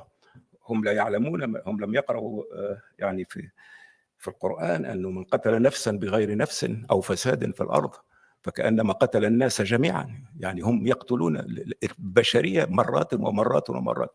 هذه الجريمة أعتقد أن هذه الجريمة النكرة التي اختص بها النظام السعودي يجب أن تقف. على كل الحقوقيين وعلى كل الديمقراطيين في العالم أن يقولوا كفى، يكفي من في هذا العالم من فظاعات، لا تضيف في هذه الفظاعة إلى سجل الفظاعات التي ترتكبها البشرية في حق نفسها. يعني هذا شيء لا يقبل، لا يمكن لأي إنسان له الحد الأدنى من الضمير والإحساس أن يقبل بهذا النوع من القمع. بالطبع هم هؤلاء الناس للأسف الشديد مثل ما قلت سيواصلون العمل بهذه الآليات، يعني القمع، الفساد، البروباغندا والكذب على الناس وعلى الآخرين، إلى أن تنتهي بهم العملية إلى ما نعرف إلى انفجار البركان. هناك أيضا شيء لم ينتبهوا إليه، وأنا أعرفهم جيدا، أعرف كثير من هؤلاء الناس كيف يفكرون. هم لم ينتبهوا إلى تغيير الأجيال، وحتى الغربيين أيضا، القادة الغربيين لم شوفوا الآن كم هم مفاجئون بما يقع في الجامعات الأمريكية. يعني شيء مفاجئ. لماذا؟ لأن هناك تغيير جذري، الأجيال تغيرت، وهؤلاء الناس حتى ولو كانوا شباب مثل هذا الأمير محمد بن سلمان ما زالوا يحكمون بعقلية الآباء والأجداد، لم ينتبهوا إلى أن هناك أجيال مختلفة جدا لا علاقة لها أبدا يعني أنت تريد أن تحكم أجيال جديدة اللي نسميها الإي جينيريشن، تريد أن تحكم هذه الأجيال الجديدة بعقلية البدو لآبائك وأجدادك في القرن السابع عشر والثامن عشر، وهذا هو الغباء بعينه. يعني عدم الانتباه إلى هذه التغييرات الجيولوجية إن صح التعبير في تركيبة المجتمع. النتيجة مثل ما هو أنه إحنا هنا منفيين نتحدث، مفروض أن كنا في بلداننا الآن يعني نساهم في بناء مجتمعاتنا، لكن أنا منفي، أنتم منفيين، كلنا منفيين، كنا في بلدان الغربة إلى آخره. يعني فيه آلام عبثية، وفيه تضييع عبثي للطاقات، وفيه إهدار عبثي لكل هذه الطاقات، وفيه تضييع وقت إلى آخره إلى آخره. لكن هل يعني فيش خير آخر غير مواصلة النضال. إذن أنا يعني كعربي وكتونسي أعرف أنه ربما أصعب المعارك لفرض الديمقراطية ستكون في بلادكم في السعودية.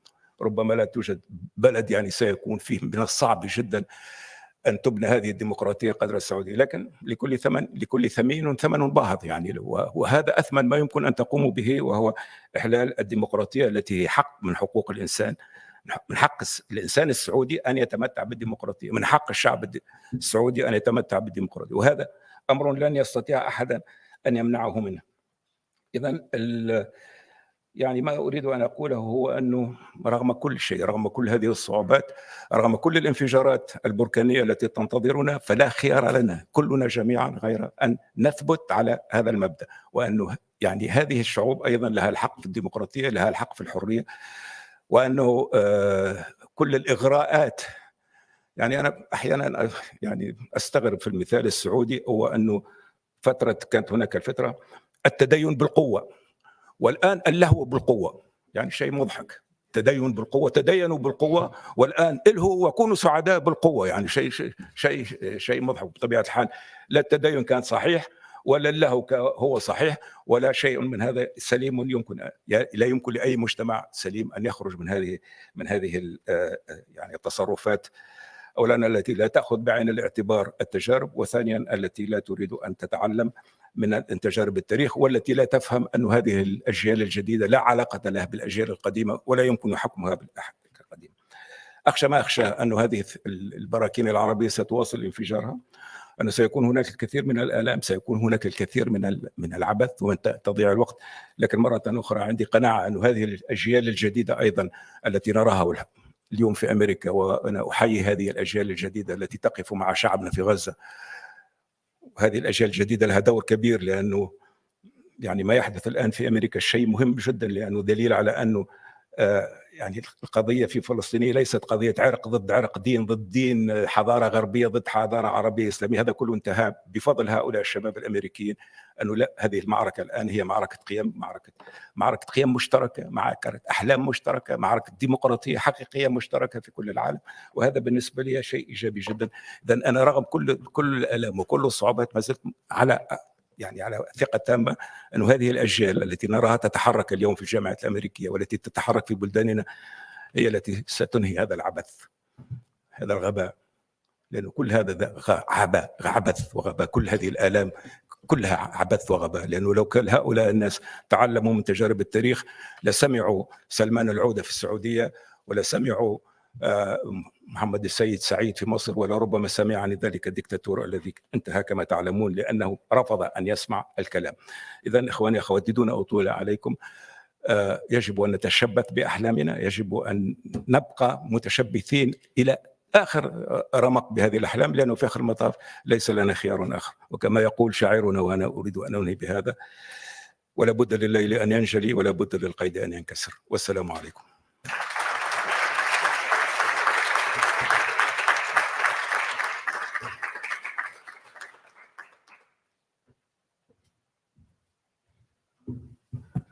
Thank you very much, Dr. Marzouki.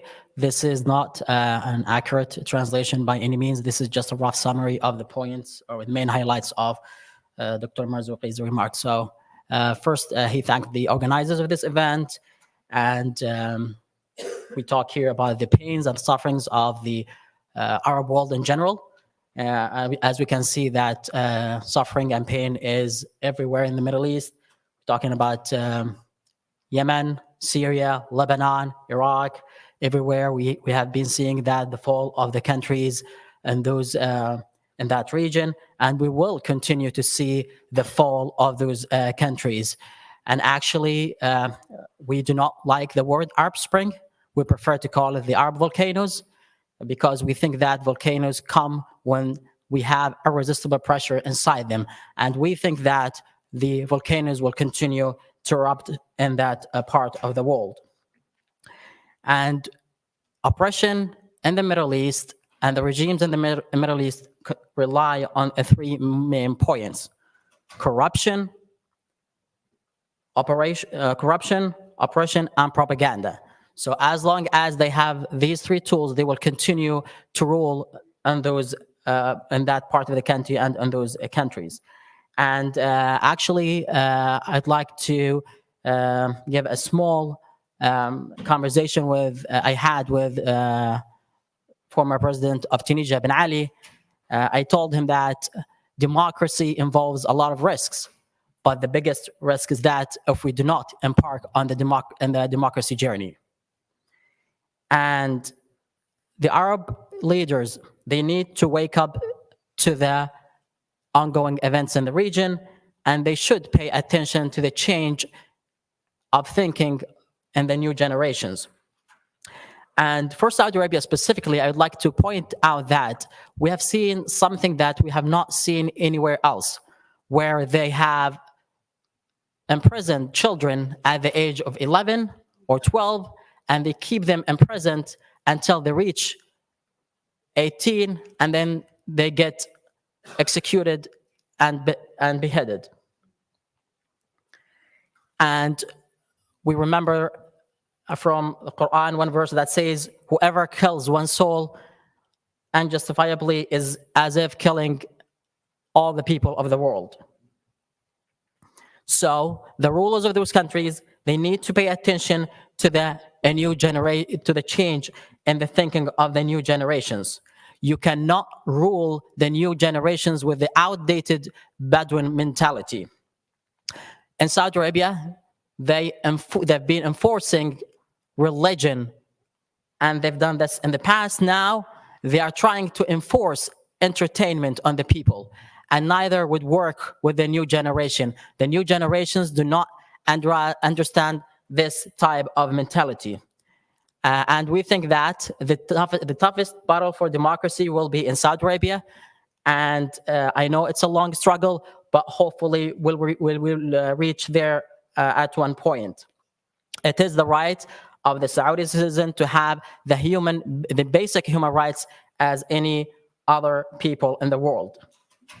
Again, volcanoes will continue to erupt, and we should applaud also the movement here in the US by the young American people in the American universities, which actually also reflects the new generations who understand what is going on around the world. These pains and sufferings will continue, but we will not stop here. We'll continue to dream, and hopefully we will reach our goals. Thank you very much.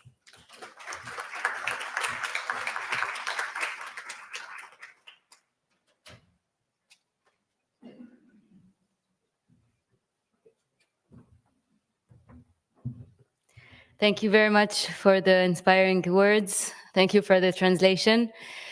So now we have 15 minutes break.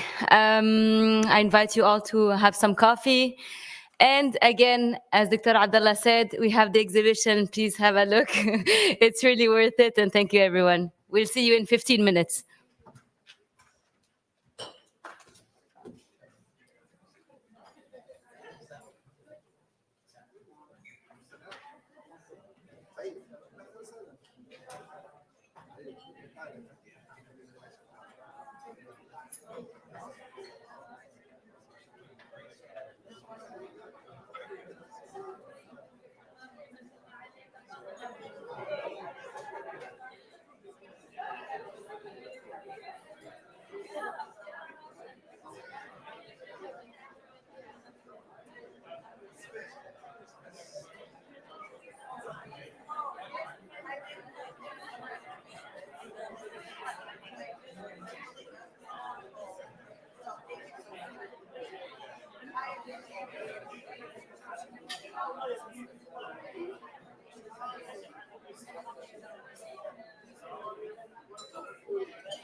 ممكن ان انت تشارك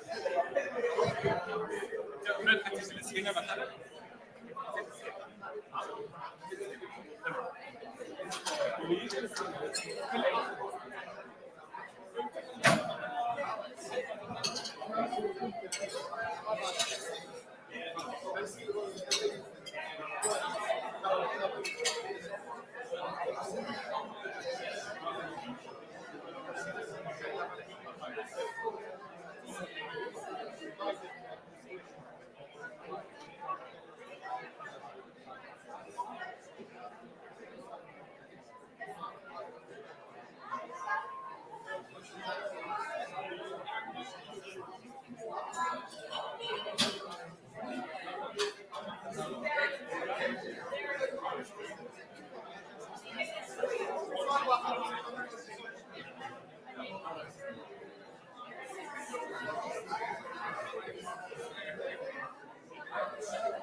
Guys, there is gallery outside, so please, if you can join outside.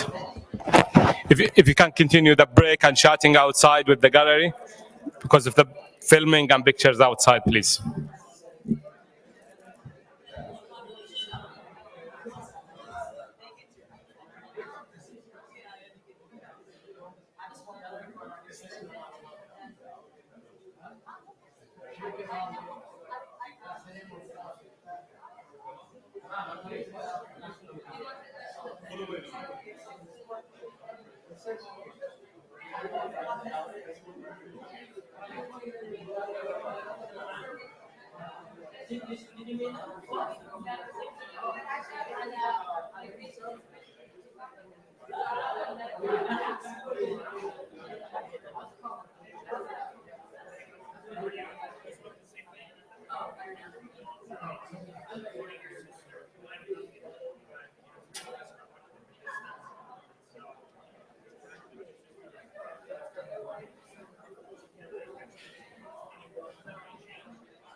I think Ahmed has stands or something.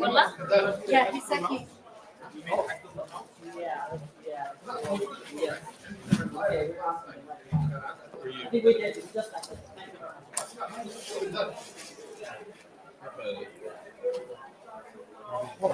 How many do you have? 17, but we don't need all of them.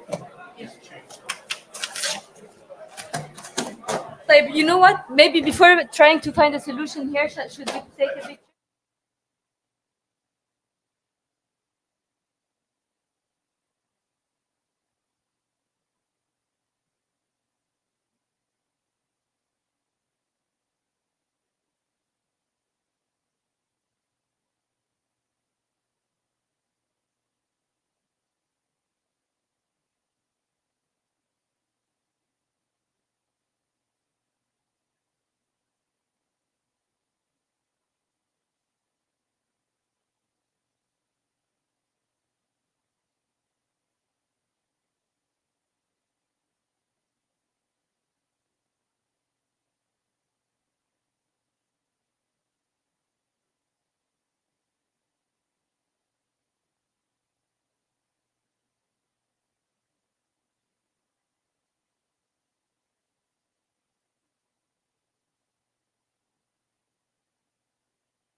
الإنسان هو اللي يجب يكون المصدر الأول والأخير لكل نشاطاتنا، لأنه هو ثروتنا.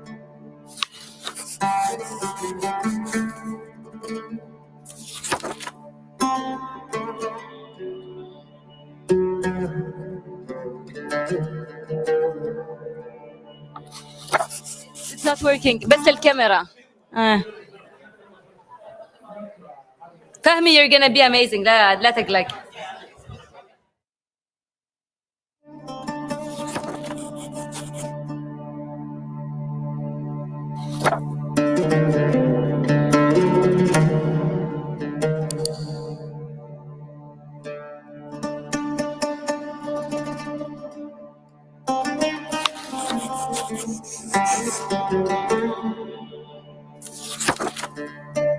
هذه محاكم التفتيش يجب ان نديرها وان ندفع الثمن. النهر يحمل مجراه، النهر يحمل مجراه.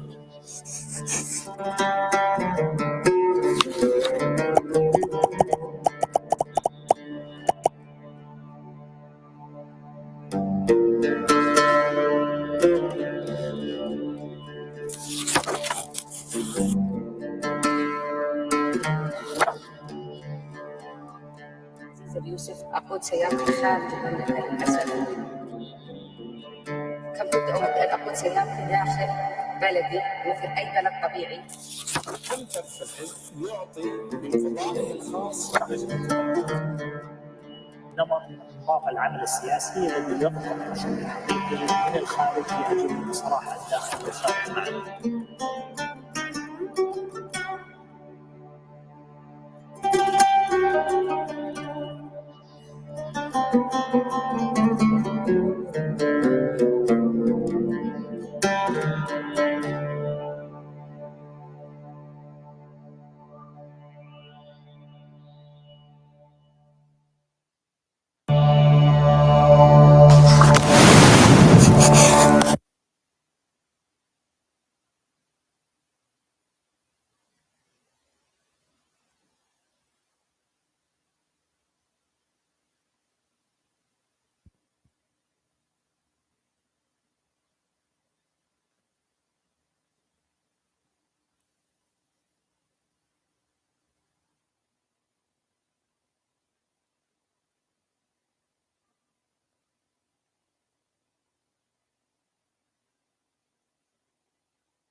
وين الميكروفون؟ لا هو نفسه ده يشتغل. لا هذا ما يشتغل.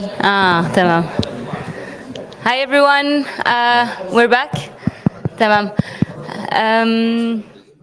Okay, we're starting the second part of the conference, and the first panel will be international political relations and their impact on local democracy, moderated by Fahmi Shihabi, who is a Saudi Palestinian human rights activist, and he is also part of the NAS party. So he will be presenting his panelists as well.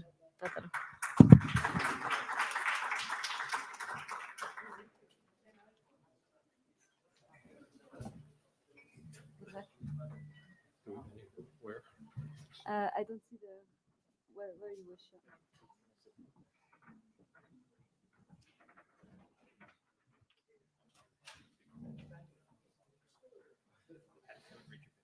تيس ما هي جاية؟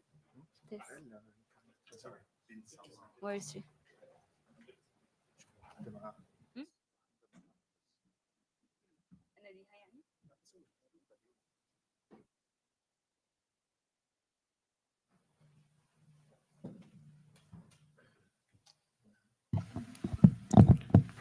Thank you everyone for attending today and still being here. First, I'd like to introduce the guest speakers. I'd start with Ms. Tess McHenry. She was an executive director of the Project on Middle East Democracy before its merger with the Freedom Initiative, and it became the Middle East Democracy Center, where she serves as the executive director. She was also twice previously the Director for Democracy and Human Rights at the White House National Security Council and served in senior positions at the Department of State and U.S. Agency for International Development. Next, we have Dr. Nader Hashemi. He's the Director of Al-Walid Center for Muslim and Christian Understanding, and he's also an Associate Professor at Georgetown University in the School of Foreign Service. Next, we have David Ottaway. He's a senior scholar at the Woodrow Wilson Center, International Center for Scholars, and a former Washington Post correspondent. And last but not least, Dr. John Hoffman. He's a research fellow at the Cato Institute and an adjunct professor at George Mason University. We will be discussing, as my colleague Lina Al-Hadloul, the international political relations and their impact on democratic values. If you allow me to start first with Ms. Tess. You mentioned, as we know, that Biden-Harris administration, when they came to power, they pledged that they would promote and advance the human rights and democratic values in the world. But we see a lot of contradiction now in their policies, especially with Saudi Arabia, as was discussed in the previous panel, where Saudi Arabia and MBS turned from a pariah statement to a leader where fist bumps and like doing business and deals. So what causes this contradiction, and what value has Saudi Arabia for the Biden administration? First, I want to thank everyone for being here. Also, I just want to acknowledge that the only reason I'm here is because of the sacrifice and the faith and dedication of human rights defenders in Saudi Arabia, in the diaspora, and of course, those who are no longer here with us. So I just want to pay deep respect to all of them and their voices, because I am just a proxy. And so I hope to do all of you proud who defend democracy and human rights for Saudi Arabians. So what I'll start with, I don't think is a surprise, is that what officials say on the campaign trail rarely survives to their administration and how they govern. So you rightly noted that there were many quotes, including by the current National Security Advisor and the president, not just that Saudi Arabia was a pariah, but there were many quotes about rethinking entirely the relationship with Saudi Arabia, specifically naming the war in Yemen and the endless supply of weapons. I mean, really aggressive statements about we will rethink how we work with dictators. And I will tell you that a few short months into my experience in the White House National Security Council, 6 months into the administration of the Biden administration, is they were had just released the sort of Khashoggi report from the intelligence community that showed the complicity, right, of MBS and the Saudi regime, had done a few punitive actions, hadn't really robustly responded, and then found themselves very, very publicly thankful for Saudi's role in advancing a ceasefire in Yemen, a conflict that they are a party to, an aggressive contributor to, and an aggressor. And so I think in a way, very early, within months into the administration, you saw how the conflict of, for lack of a better term, real life and geopolitics, the same geopolitical assumptions, I would call them faulty assumptions, that have existed for decades, continued to exist. And that the administration abandoned this focus on human rights for Saudi in appreciation of something that a warring party should be able to do at a bare minimum. So for the question of how did we get here, how did we get to this, back to this business as usual, is I would say there are three main national security interests of the United States with Saudi Arabia, and have been for a long time.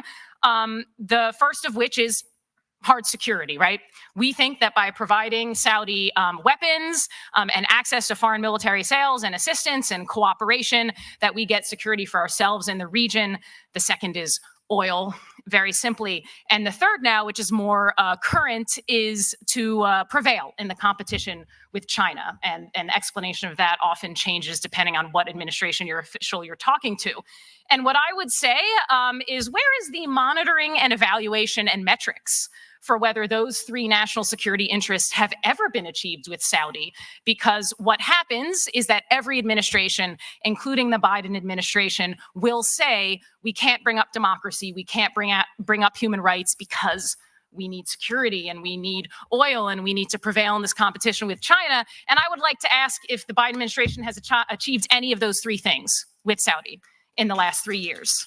I don't think there's really any evidence they have. I would point to continued war in Yemen, a blockade of Qatar, kidnapping the Lebanese prime minister. I would look at a fist bump that was delivered 2 years ago in exchange for hopefully OPEC lowering its prices, which didn't happen. And then multiple Saudi representatives said on TV to journalists, we don't consider our economic and security relationships with the United States to be related. While the National Security Advisor for the United States said, yes, definitely, they are related. They are intrinsically related. And this leads to the point of, has the US government, has the Biden administration examined their decades-long assumptions of foreign policy with Saudi, with the Gulf, with authoritarians in the Middle East? I think the clear answer is no. I think a lot of people are afraid to test their assumptions, are afraid to try something different. And my argument has always been, instead of trading fully democracy and human rights in Saudi and other countries in exchange for results you're not getting, why not try something new? Because the worst that can happen is you continue to not get what you're asking for. And I will turn this now to, I think, what's all on our minds. Of course, several people mentioned the Israeli war in Gaza, the continued lack of self-determination for the Palestinian people, and related to that, the Abraham Accords.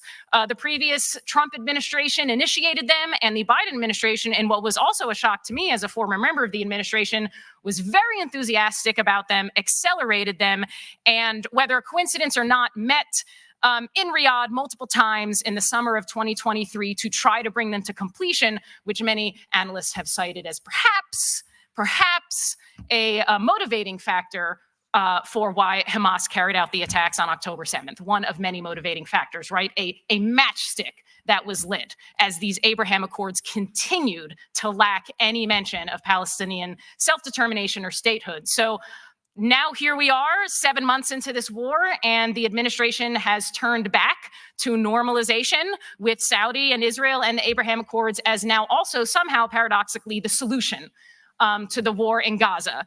And I know we'll get into this later, but I would say, despite news reporting on constant deals, always being at the edge of a deal, it has been Netanyahu's made very clear he will sign no deal that involves self-determination and statehood for the Palestinian people, and the Saudis have expressed that as a condition for normalization. So what we're looking at, again, getting back to my original point, is continued trade-offs on standing up for democracy and human rights in order for the United States to achieve its national security interests that it keeps failing to achieve. So I hope today at this conference, and I know several people ask questions related to this point, how can we form a US policy that discards these old assumptions and actually centers human rights in its foreign policy more broadly, but specifically with Saudi Arabia? Thank you, Ms. McHenry, for that answer. That brings me to the next question. You alluded to it in a way. Dr. Nader, we know that in the previous few months that we have seen the State Secretary, Antony Blinken, going back and forth to the region and especially to Saudi Arabia and meeting with the Crown Prince and Saudi officials. So what makes Saudi Arabia important and a cornerstone for US policies and that has to be involved to be part of these actions? That's a great question. And I want to answer the question by telling everyone an important story that helped me understand the reason why the United States is so strongly committed to perpetuating the family dictatorship in Saudi Arabia. So there was an important event that happened in March of 2018 in this country when, as the Crown Prince, MBS, came to the United States for the first time. And, you know, I was in Denver at the time. I was following it closely, and a journalist leaked to me the itinerary of his visit and who he would be meeting with. I happen to actually bring the document here, and you can look at it. It's about 36 pages long. And to summarize, if you look at who MBS was meeting with at that time, it was effectively every single influential member of America's ruling elite across the spectrum. Political leaders, people in security, people in industry, CEOs, education, media, and Hollywood. I don't have time to read the list because I said it's 36 pages long. Former presidents, current secretaries of state. I mean, you just go through the list, Obama, Clinton, and not just the political dimension on both sides. And then, you know, university presidents. And when I read through the list and I started to think about it, first question is, when was the last sort of political leader of any country in the world came to the United States given this type of red carpet treatment? I can't think of a parallel. And so the question is, why was MBS given this heroic reception? Of course, remember, this was before the revelations of the Ritz-Carlton shakedown became public knowledge, before the brutal dismemberment and murder of Jamal Khashoggi, before the horrors of the war in Yemen became public knowledge. So he still had this reputation, right? And I think the main reason why, just to cut to the chase, is because there's a realization that Saudi Arabia is a major source of wealth. The Saudi Private Investment Fund is one of the biggest in the world. It's about $925 billion. And the United States, broadly speaking, across the spectrum, wants that wealth in one way or the other to be redirected into the Western economy. I think that's at the basis of it. I mean, there's other things going on here. I think that broadly speaks to why there was such a heroic reception. The other element was that, and this is actually really foundational and it's not properly understood. Saudi Arabia always has had a public relations problem here in the West because of the internal conditions, its repression, treatment of women, promotion of Salafi Wahhabi Islam, etc. But when MBS comes to power, he starts talking a more liberal line. And this is music to the ears of the ruling elites and business people in this country, because the challenge that they face is they want to have a warm embrace with Saudi Arabia at the level of ruling elites. But the problem is civil society in America, intellectuals, students, human rights groups are saying, wait a second, we have certain values that we want to uphold. And how can you justify this type of close embrace with this dictatorship when we claim to be a democracy? So that's always been a problem. But when MBS comes to power, he's saying, well, wait a second. I want to allow women to drive now. I want to roll in the, religious police, etc. And this is music to the ears of finally this person is coming to allow us to cement the relationship we always wanted. So I think at the basis of this relationship is really this question of the wealth, the desire to have that wealth coming to the United States. And the challenge for us here who are on the Democratic side of this debate is how we can advance our advocacy at the level of civil society, among groups, among NGOs, to pressure our elected politicians who don't really listen to society. They listen to lobby groups, private interests, the people who shape policy. But it's still at the same time, they have to be attuned to what public opinion is. So when it was just mentioned that when Biden was coming into power, why was Biden so critical of Saudi Arabia? Because he knew that resonated in the Democratic Party among young people. People were outraged over what happened to Jamal Khashoggi. People were outraged over the stories coming out of Yemen. Biden knew that, and so he played to that base. Public opinion does matter. But as soon as he established political power, came into office, it was back to business as usual. Right?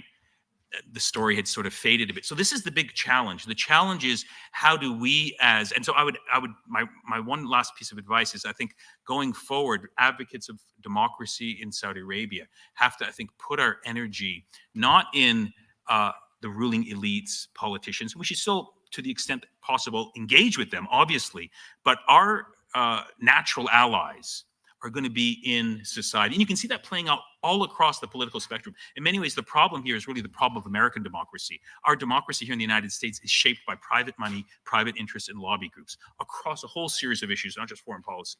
The challenge is for us to strengthen our connections with civil society, doing exactly what these heroic students are doing in American campuses today on the issue of Israel-Palestine, right? You can see the divide right now between society, students, faculty, intellectuals, and then, the presidents of these universities who are all responding to outside pressure coming from rich, powerful groups. It's basically the same story in terms of the struggle for democracy in the United States with respect to the question of democracy in Saudi Arabia. And so that means it's an uphill battle. You're up against, again, if you look at the itinerary, you're up against powerful people, Elon Musk, Mike Bloomberg, Mark Zuckerberg, Silicon Valley, all of the people who basically, influence the shape of this. So we don't have those resources and the wealth, but what we do have is we have truth on our side, we have justice on our side, we have democracy and human rights on our side, and that is going to resonate among a broad audience. And we can, I think, publicly shame and expose those people in power who invoke democracy and human rights when it's to their advantage, like in East Europe, Ukraine, Iran, other places. But when it comes to Saudi Arabia and when it comes to Israel and Palestine, they shut up. And so that's part of the challenge for us who are trying to sort of, push this issue forward. It's an uphill battle, but I think it's one that we can eventually win.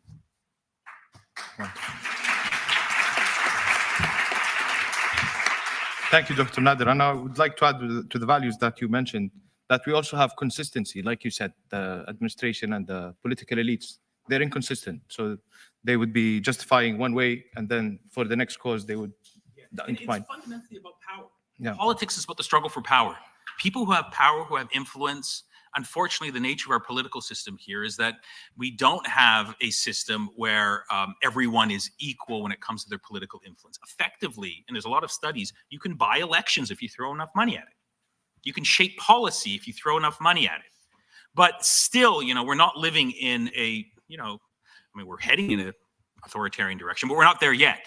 So we can still, I think, push back against those powerful forces because public opinion still does matter, and we're seeing it right now on university campuses.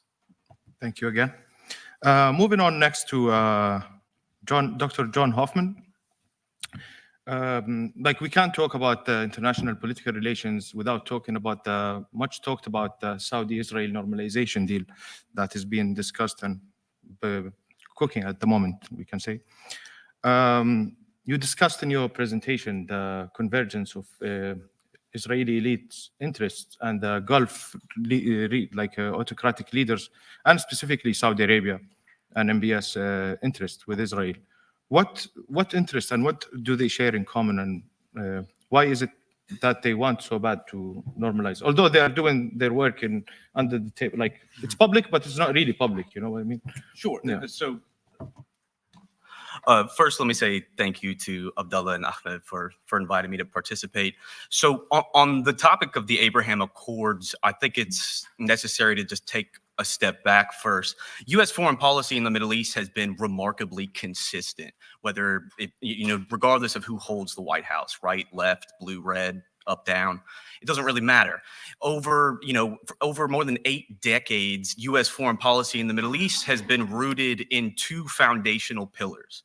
One is this myth of authoritarian stability, the idea that autocrats in the Middle East are the best upholders of American interests, are the only ones capable of keeping the region under control, et cetera, et cetera. Saudi Arabia is the epitome of that. Saudi Arabia was the first Arab state to enter the U.S. sphere of interest.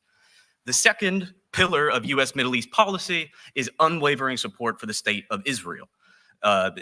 This relationship, this special relationship, as JFK referred to it, is really unique in that it's unparalleled by America's engagement with any other foreign nation. And we've seen the tremendous negative ramifications of that the past 7 months in the onslaught in Gaza. Traditionally, these 2 pillars have operated on paper in somewhat isolation from one another. But the Abraham Accords were an effort to merge these 2 pillars together. And it was an effort to forcibly sideline the issues that typically stood in the way of greater, more overt cooperation between Arab autocrats and Israel, which was the Palestinian issue and Arab public opinion. The Abraham Accords sought to sideline both of those. These are about power. These are not about peace. So what we have with the Accords is a way that the United States seeks to maintain the status quo in the region, but also a way in which Israeli and Arab elites also seek to maintain the status quo in the region. What is the status quo? Well, there are three elements to it, the three interests you were that you mentioned. The first is its illiberal nature. Clearly, states like Saudi Arabia have a vested interest in keeping this illiberal nature. They're incredibly illiberal. But Israel has a vested interest in maintaining this illiberal status quo as well. Israel knows that popular Arab public opinion is overwhelmingly in favor of the Palestinians. Governments that are accountable to their people in the Middle East would be far more demanding in the struggle for Palestinian liberation and Palestinian rights. So that's this first interest, this desire to maintain an illiberal order. The second interest is the regional balance of power. The regional balance of power skews heavily in favor of states like Saudi Arabia, Israel, the UAE, Egypt, and so on, and that's undergirded by the unwavering support of the United States. So in order to advance these first two interests, that's where number three comes in, which is keep the United States paying, essentially, for upholding this order. So when we talk about the Abraham Accords and we talk about this normalization deal with Saudi Arabia, in Israel, the prospective normalization deal, which I've argued numerous times would be the worst U.S. foreign policy decision since Iraq in 2003. This is a continuation of failed policy. This is a continuation of flawed frameworks and flawed assumptions when it comes to the Middle East. Whether it'll actually happen, there was rumors yesterday of this new Plan B, which completely sidelines the Israelis and completely sidelines the normalization issue. And it seems like the United States and Saudi might try to go for just a bilateral pact between the two of them. This was in the Guardian reported yesterday. Again, I think it faces enormous hurdles in the Senate, so we'll see if it actually materializes. But just the idea that this is being entertained is representative of a broader failed U.S. Middle East policy. Thank you, Dr. John.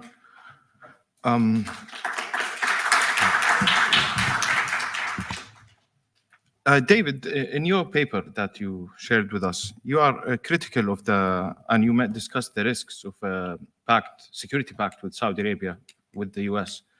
And you mentioned also that this pact has no formal agreement was signed before. So, although I know, many of us know that there was an agreement long time ago in the 1930s or early 40s between King Abdulaziz and Franklin D. Roosevelt in the Suez Canal. How is this different, and why do you think it's risky for the United States? Whatever existed in 1945 did not go beyond Roosevelt. We've had no security pact. In fact, what strikes me as somebody who's been writing about Saudi Arabia since the Arab boycott of 1973 is that for the first time, the Saudis want some kind of formal security relationship and treaty with the United States. They have never wanted one. And believe me, Saud al-Faisal, the late former foreign minister, talked to me again and again about why it was important to keep the American military presence over the horizon so that it could not be seen inside Saudi Arabia. And it certainly was seen during the Gulf War, but the Saudis wanted to us to get out there as fast as possible. And not only did we get out, we had to dismantle what was going to be the main forward headquarters for the CENTCOM, from all military activity from Afghanistan to Lebanon. And we had to get out of there too. They did not want us on Saudi soil because they were terrified that the Islamists would use that against the ruling Saudi family, and it would cause them, the American presence would cause them more trouble than it would provide security. So for somebody seen this for, decades, that the Saudis did not want anything to do with the Americans formally. They wanted everything to do with us under the table, and they wanted us over the horizon and come save them if the Iranians attacked or whatever. But they didn't want to have a formal, and to me, I think we all have to, the first thing I said, why are they changing their attitude? Why are they willing to take this risk now? And what does it mean for the United States? So in my paper, I try to look at, the risks for them and the risks for us of getting involved in anything so formal as a mutual security pact. I doubt we're going to have one. I think it'll end up, because they'll never be able to get it through the Senate, we'll have something more like a statement from Biden about, sort of like what Jimmy Carter did in 1980 as he was leaving, about, the Persian Gulf. We will not allow any outside power to come in and try to replace the United States, sort of what they were saying, as the guarantor of security. But anyway, we'll see before too long what comes out of it. Anyway, this is a tremendously important moment where both sides have to figure out, is it worth this relationship becoming more formalized? Is this going to be, for example, for MBS, how does he pretend to be non-aligned or join the BRIC alliance, which is all about standing up to American economic and political dominance of the world order, and have a security alliance with the United States? It's an incredible contradiction. And so there are issues on both sides. For us, as I argue in the paper, this would embed us in the Iranian-Saudi rivalry permanently. And we have to figure out, is that worth it? Do we want to do that? Or do we continue with more informal, ad hoc, if something happens, we form an ad hoc alliance and go ahead with whatever we have to do. And Iran is the key issue in my mind. It's even more important than China, because the Iranians are up to 60% purification of uranium. They're well on their way to being able to produce a bomb.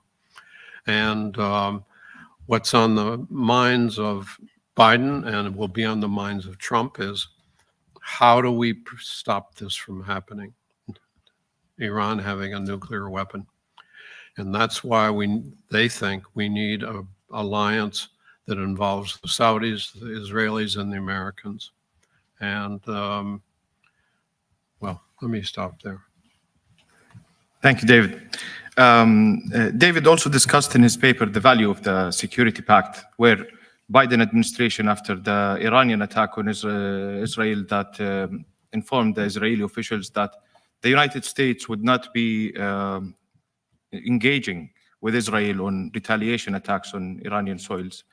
So let me take the question to Dr. Nader. And so for normalization with Israel, between Saudi Arabia and Israel, knowing that the United States would not go to war for Saudi Arabia and Israel also, what benefits that could the Saudis be getting? For example, like we can see now the United States blesses Israel and bestows upon them diplomatic cover, continuous arm supplies, and basically all that it needs to commit what it's committing at the moment.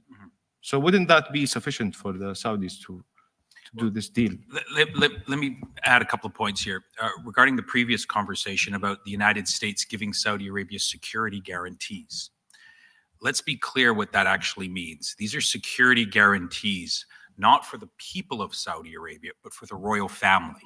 Or if you want to be more precise, we're effectively giving security guarantees to a brutal dictator to rule for as long as he wants to.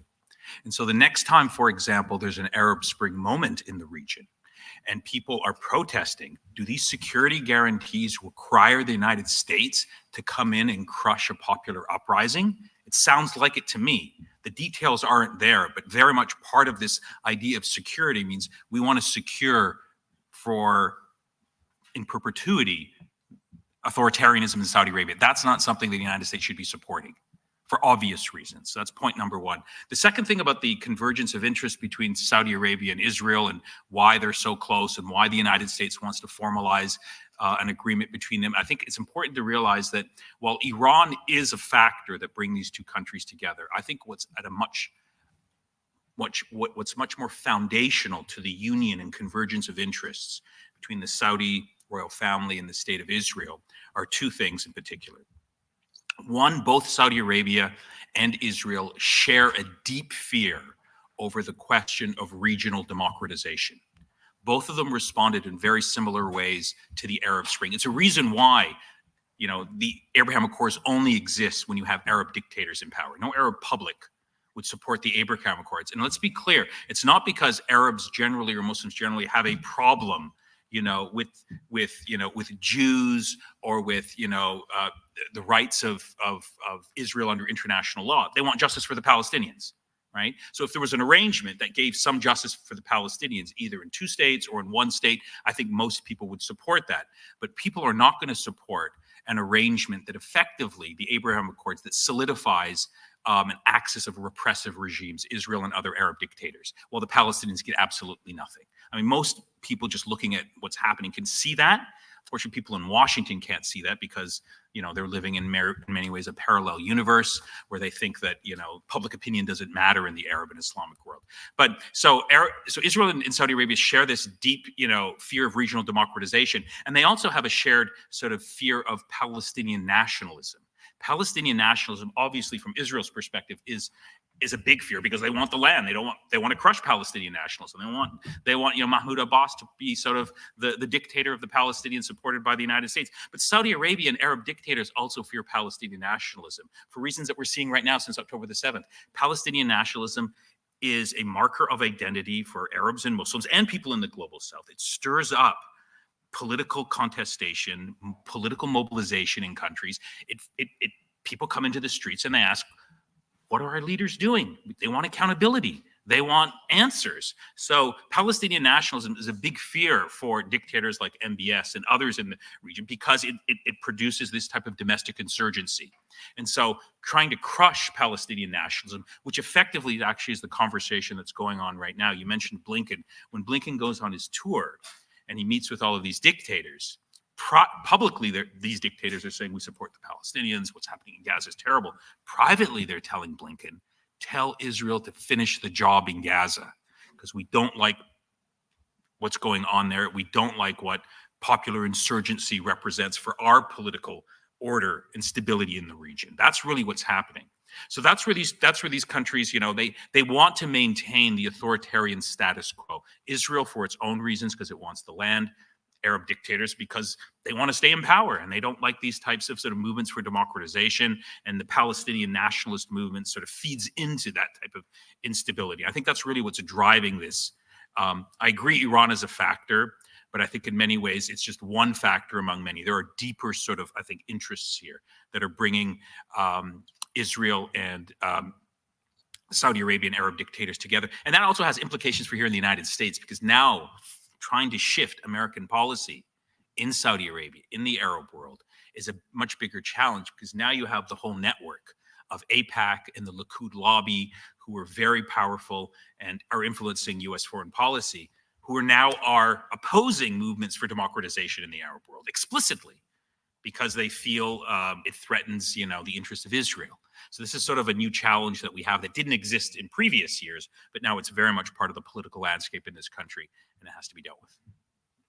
Thank you, Dr. Nader. And further proof to your point, and I would like to mention, like today only, Bloomberg just published a report about not only the interest or the rights of the Palestinians are affected, but but also Saudi citizens as young as 10-year-old were detained for their public support for Palestine. Online, yes, supporting Palestine. Online. So there you go. I mean, so that exposes the hypocrisy of these Arab dictators. Not just that, there was a piece in the New York Times, I think about 3-4 days ago, really important. It covered the whole Arab world. In Jordan, for example, Amnesty International has reported 1,600 Jordanian citizens arrested for supporting and opposing a genocide in Gaza by a country that publicly claims to be on the side of the Palestinians, and that's happening across the Arab world. So it amplifies my point, right? There's a convergence of interests between these Arab dictatorial regimes and Israel, and then the United States sort of being the quarterback, trying to bring this all together, thinking that this is going to promote, stability and peace in the region. If you look at the discourse in this country prior to October the 7th, there was huge excitement that finally peace had arrived in the Middle East because Saudi Arabia and Israel were going to formalize relations, and we're going to have a big celebration. And I could sort of see the writing on the wall.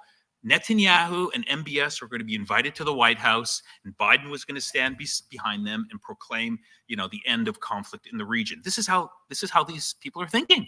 Well, on the ground, people are suffering, people are starving, people are suffocating in these authoritarian regimes, and the people of Gaza, perhaps the worst off in the region. So this is the chasm that exists between what people in Washington are saying and what the reality on the ground is in the region. I think we have to always keep that in mind. Thanks again. And that brings me to the next question to Ms. Tess. You've been extremely critical of the normalization between Saudi and Israel. Why is that? Although, like many, let's say, political elites, we've discussed it deeply, that they are encouraging such an agreement. But what makes you critical of such an agreement, if there are more reasons that has already been discussed? I won't repeat too many reasons because I think the panelists have really gone in depth on this, but I do want to emphasize a point that's been made already about the self-interest of all the parties to foreign relations we see in the Middle East. So whether it's countries across the Middle East or specifically in the Gulf, Israel, the United States, what everybody is pursuing is their interest in staying in power. Either that government or that regime or that administration's interest in staying in power, responding to the interests that keep them in power. I think a lot of what we're seeing, and this is where the Abraham Accords really have a poisoning effect, is that authoritarian regimes are not responsible to their people. So they're not responsible to the wishes and desires of how they want to be governed, of how they want their human rights respected, of how they would like to participate in their own economies and societies. And so these authoritarian regimes make decisions about the freedom and human rights of their own people, in Saudi Arabia because of the actions, reactions, and politics of their neighbors and the United States. And I think the Abraham Accords are an exemplification of how authoritarianism sort of poisons the pursuit of self-determination, democracy, and human rights in so many countries because they're not being responsive to popular demands. And although the democracy or the United States is hopefully still a democracy, I think we see that with the student movements in the United States and the narrative that anybody protesting, anybody expressing solidarity for Palestinians or the Palestinian cause or self-determination or opposing the humanitarian or human rights crisis is somebody, in fact, who does not support the United States, right? We've had legislators in America call protesters anti-American. We have all of these sentiments that we can harken back to McCarthyism and anti-communist fever and labeling anybody who doesn't support the dominant narrative of who's in power as anti-American. That sounds very, very similar to how Saudi and other governments in the region and Israel, which is becoming increasingly autocratized, are behaving in the same way. And I think that's what's so frightening, including in part for the Abraham Accords, is who wants this deal? Of the people in all of the countries who are a party to this potential deal, who wants it and what does it achieve? And then I think in the medium and in the long term, what I often say is, what does the security guarantee? What do the accords ensure? How many times has this nuclear security guarantee arrangement been said? That should be frightening. A re-engagement in the concept of mutually assured destruction should be frightening and terrifying to not just people in the region, not just the citizens of Saudi Arabia or Israel or Palestine, but Americans themselves. And I'll just hearken back to this comment that several of us made earlier, is that the United States thought the Abraham Accords and normalization would usher in this great period of peace and prosperity. And until October 7th, until that very day, the administration openly and frequently referred to their foreign policy in the Middle East as representing the longest period of peace and stability in the Middle East in modern history, which is factually wrong.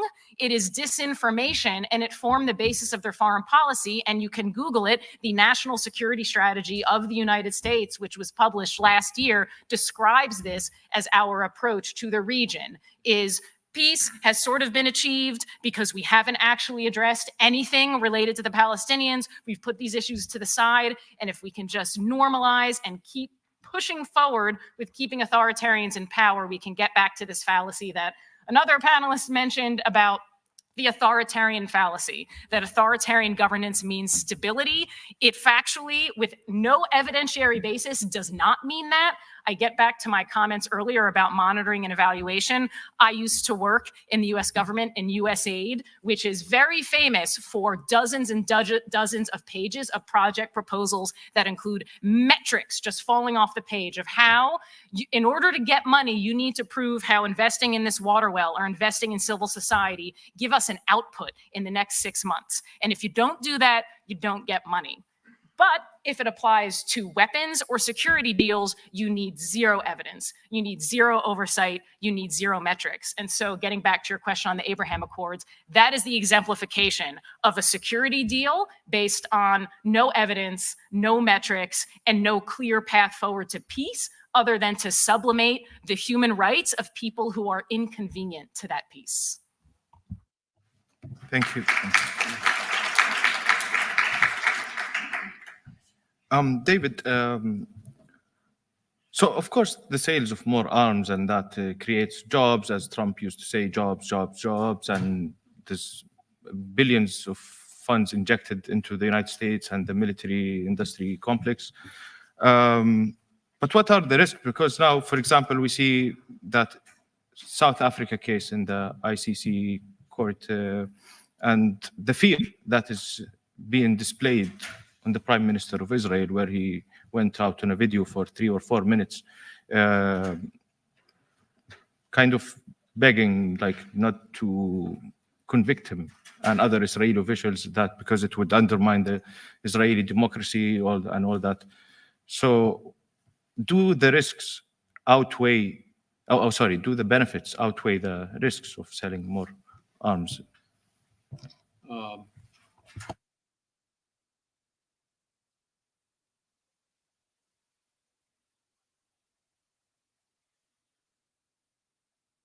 For the United States, because more officials would be.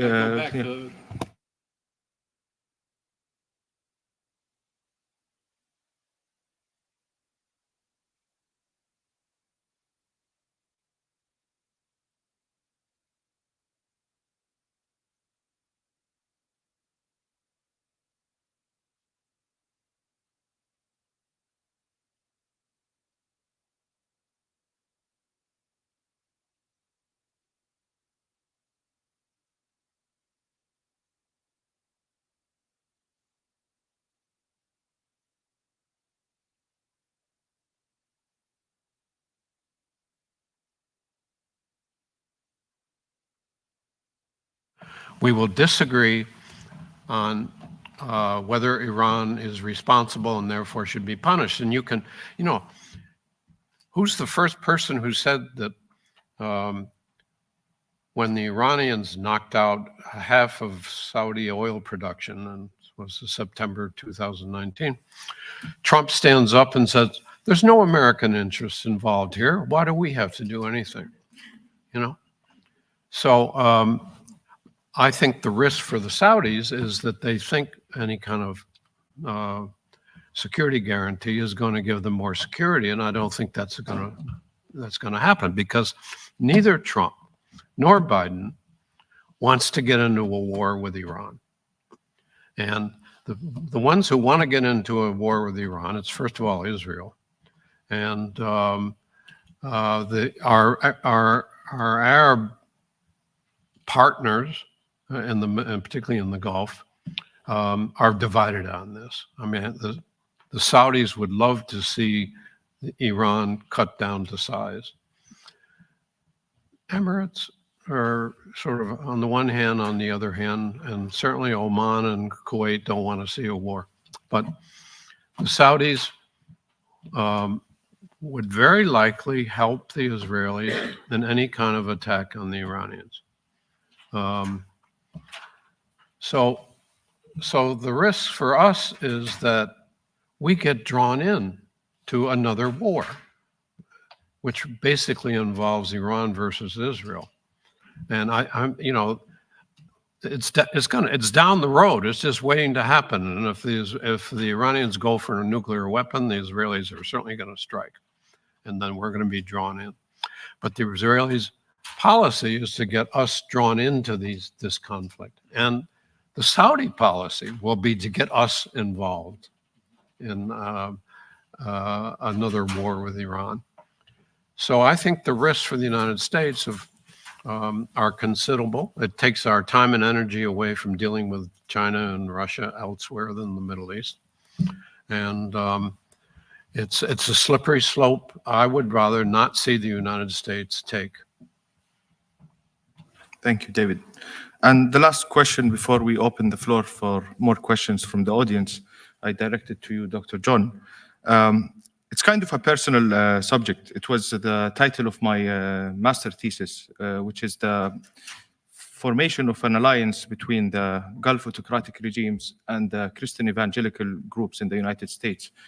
I bring this up because at the beginning, for example, of the 7th of October, Joe Biden and Antony Blinken and multiple US officials, they tried to frame this as a religious conflict. I come here as a Jew, and this is an attack against the Jewish people. And Dr. Nader rightly mentioned this is not about Jewish people, or because we can see that the students in the United States, many of them is Jewish. At the beginning of the aggression on Gaza, many Jews occupied government buildings here to oppose that. And with that, how influential is the Christian evangelical group, and would it explain the Biden shift and trying to appeal to this large group, an influential group here in the United States? Yeah, so the Christian evangelical community is obviously influential in DC, but there's a confluence of different lobbies in DC that kind of keep the ball rolling in the Middle East. It's not just Christian evangelicals, it's the military-industrial complex, it's the Israel lobby, the other parts of it. It's many different moving parts that try to keep the United States moving down the road of the status quo. And, what I think, what we, getting back to the religion part, this, the Abraham Accords, this normalization stuff, this has nothing to do with religion. The greatest divide in the Middle East has never been between Arab and Israeli, Muslims, non-Muslims, Sunni or Shia. It's always been between the elites in power and the chasm that exists between them and the masses that they rule over. That has always been the greatest divide, and that will always be the greatest divide. So, talking about this normalization deal or, security guarantee with Saudi Arabia, I would like to mention one thing. We've heard it, referred to here as bilateral or mutual. There's nothing bilateral or mutual about this. If anybody actually thinks that Mohammed bin Salman would devote troops if the United States were attacked, I think you're you got something else coming. This is a one-way ticket. This is a one-way blank check to Mohammed bin Salman. And one thing that we haven't really mentioned here on the stage, but that if I had $1 for every single time I heard a congressional office or member of Congress tell me this, I would never have to work again. But apparently the Abraham Accords are all about countering China. That's the big thing. The Arab autocrats, Israel, have a vested interest in keeping the United States deeply engaged in the Middle East. They see our eyes kind of, going off to the Asia Pacific. They want, a reason to stay at the forefront of U.S. Middle East policy. But the United States somehow thinks that the Abraham Accords are this, magic moonshot that's going to keep the Middle East from, quote unquote, pivoting towards China, when, nothing is further from the case. What we see is states like Saudi Arabia is just so accentuated by Saudi Arabia in this turn towards a more multipolar global world is a two-tiered strategy. One, in the short term, They're pursuing a strategy of reverse leverage, exploiting fears in Washington, D.C. over this ethereal loss of influence in the Middle East, and they push for massive concessions. The concessions that Saudi Arabia wants to normalize with Israel, or this new, Plan B bilateral pact, is a formal security guarantee, the ultimate concession that the United States can bestow upon a foreign nation, help facilitating a civilian nuclear program, and access to advanced weapon technologies that they've typically been denied. So that's in the short term. In the long term, they recognize that this global turn towards multipolarity is a reality. They're going to increase their relations with China. They're going to, have more contacts in a globalized world. But whether the United States accepts that as reality, and whether we stumble into paying the ultimate cost, is hopefully will not happen, but is yet to be seen. Thank you, Dr. John. Now the floor is open for the audience. Ali Liami, please.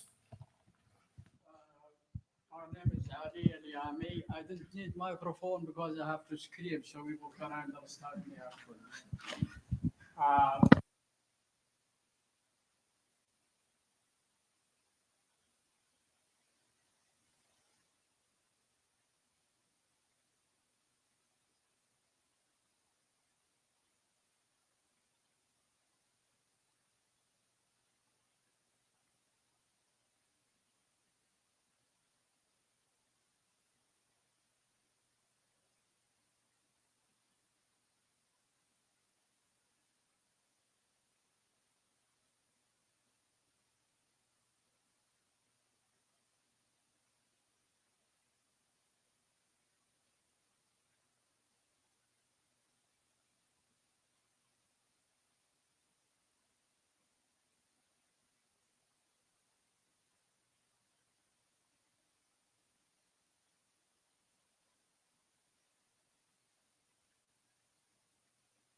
Well, first, thank you for hyping up my work. Your check will be in the mail. But also, my employer would be remiss if I didn't say that Cato is libertarian in orientation instead of conservative.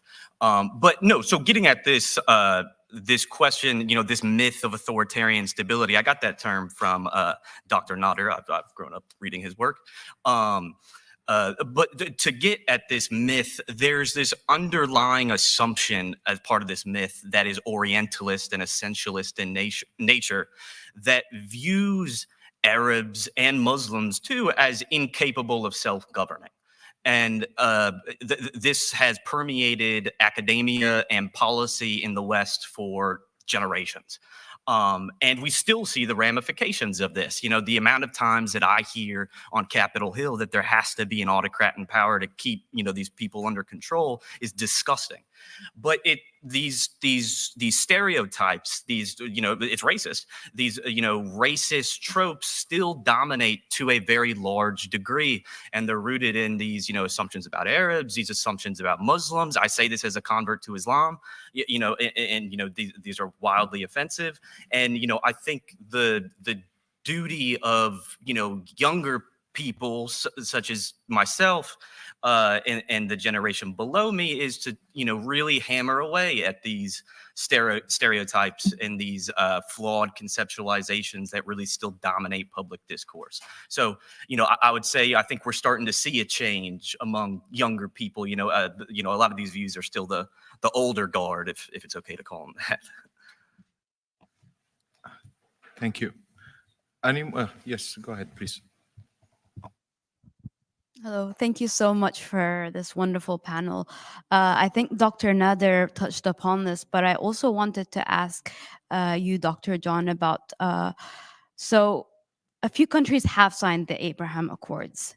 How has that empirically on the ground changed the way that they reacted during this war on Gaza? So I'm looking at sort of the mega interfaith churches that were erected to the symbol of like Abrahamic unity, and they're discussing AI. Like they've completely sidestepped these issues. So I'm wondering, has this big, dream impacted the way these governments interacted in any way? Thank you. Well, look, the Abraham Accords were hailed as this dawn of a new Middle East. Jared Kushner called it a new paradigm for the region. But the new Middle East looks a whole lot like the old Middle East.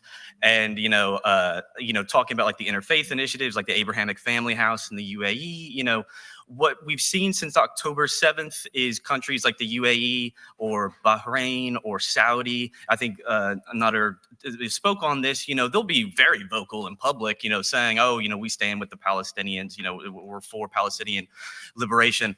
You close the door and the entire narrative changes. They realize this is completely about power. They feel the mobilizing, they fear the mobilizing potential of Palestinian liberation. And, that New York Times article that Nader quoted is so critical because we've seen thousands of arrests from Egypt to Kuwait to Jordan to the UAE to Bahrain in the wake of October 7th. So, it shows, talk is cheap.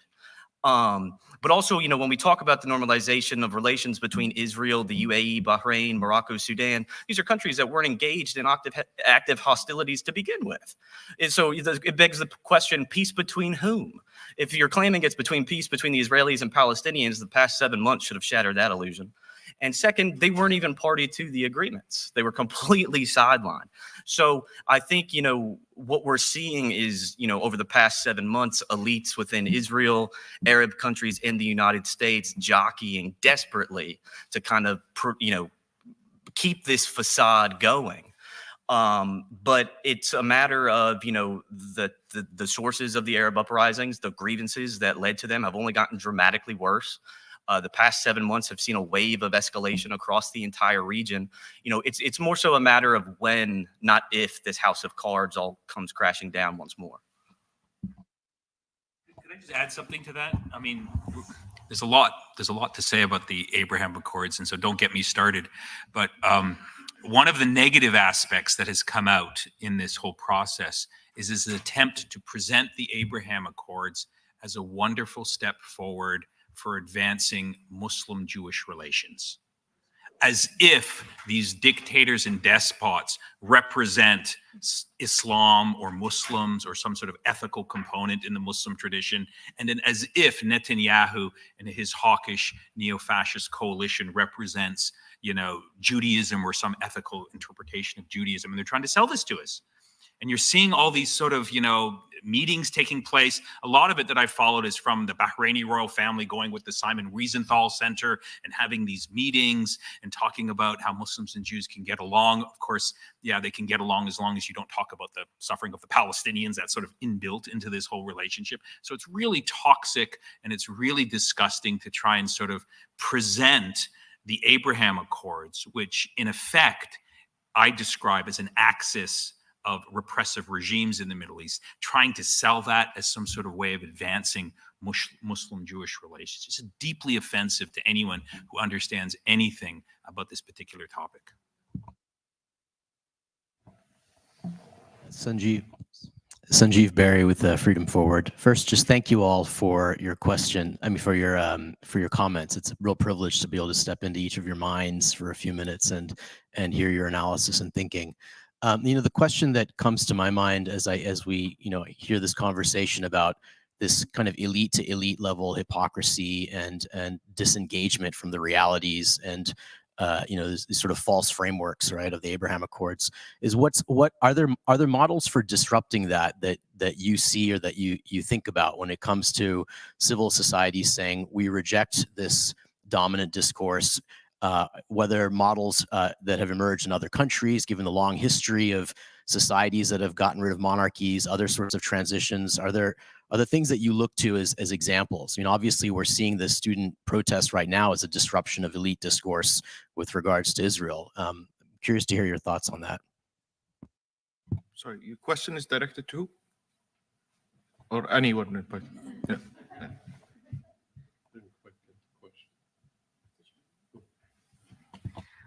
So I'm going to give you sort of a big answer to a big question, which is authoritarians thrive, as we've discussed for this whole panel, by cooperating with each other and benefiting from one another.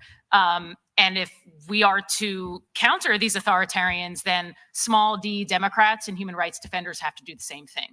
Because autocrats benefit from human rights defenders and civil society in different countries being unable to talk to one another, being unable to form networks, share best practices. Just the really underrated fact of what we're doing all here and coming to a conference and being in person with human rights defenders from Saudi and Tunisia and Egypt to learn lessons from each other's, whether uprisings or attempt at democracy. That is the first and primary thing that autocrats don't want. And so I think someone mentioned earlier that perhaps changing U.S. policy or foreign policy, if that seems hopeless, what do we do then? And we should not undersell the importance of civil society being connected between countries and contexts. One of my favorite examples is being at a meeting and hearing someone experience from sort of a Russian-directed undermining of their elections in Latin America and hearing from someone in Asia and saying, oh my God, China's been doing the same thing to you. And it was just sort of this light bulb moment of talking to people from other regions, talking to people under attack by other authoritarians and realizing they are all suffering from sort of the same trends and the same attacks. And by keeping them apart, and we talked about this on an earlier panel, through transnational oppression and otherwise, keeping people from being online, putting them on travel bans, arresting them, detaining them, harassing them, and doxing them on the internet are all intentional, like fully organized attempts by authoritarians to keep Democrats and human rights defenders from talking to one another. So I think that is the first very not easy answer to this question of how do we fight authoritarians, but I would say the voice of those who support democracy and human rights needs to be empowered. And I think even if you can't change US foreign policy or the foreign policy of autocrat supporting governments, is that you can also make the case that those governments meet with civil society and as appropriate meet with them publicly. I think getting back to this point of like who is the Saudi royal family meeting with when they come to the United States applies to the US government, applies to all governments when they go, to meet MBS, when they go to meet other autocrats, is are they meeting with human rights defenders, and are those human rights defenders mouthpieces of the regime? which they often and almost always are, or are they authentic voices, whether in country or in the diaspora, who will absolutely benefit from, even if there is no policy action, a public showing of support from a country that also supports their autocratic governance? Right? Like, politics is complicated. Geopolitics is complicated. We will never get purity of a country like the United States only supporting human rights defenders and not supporting autocratic governments.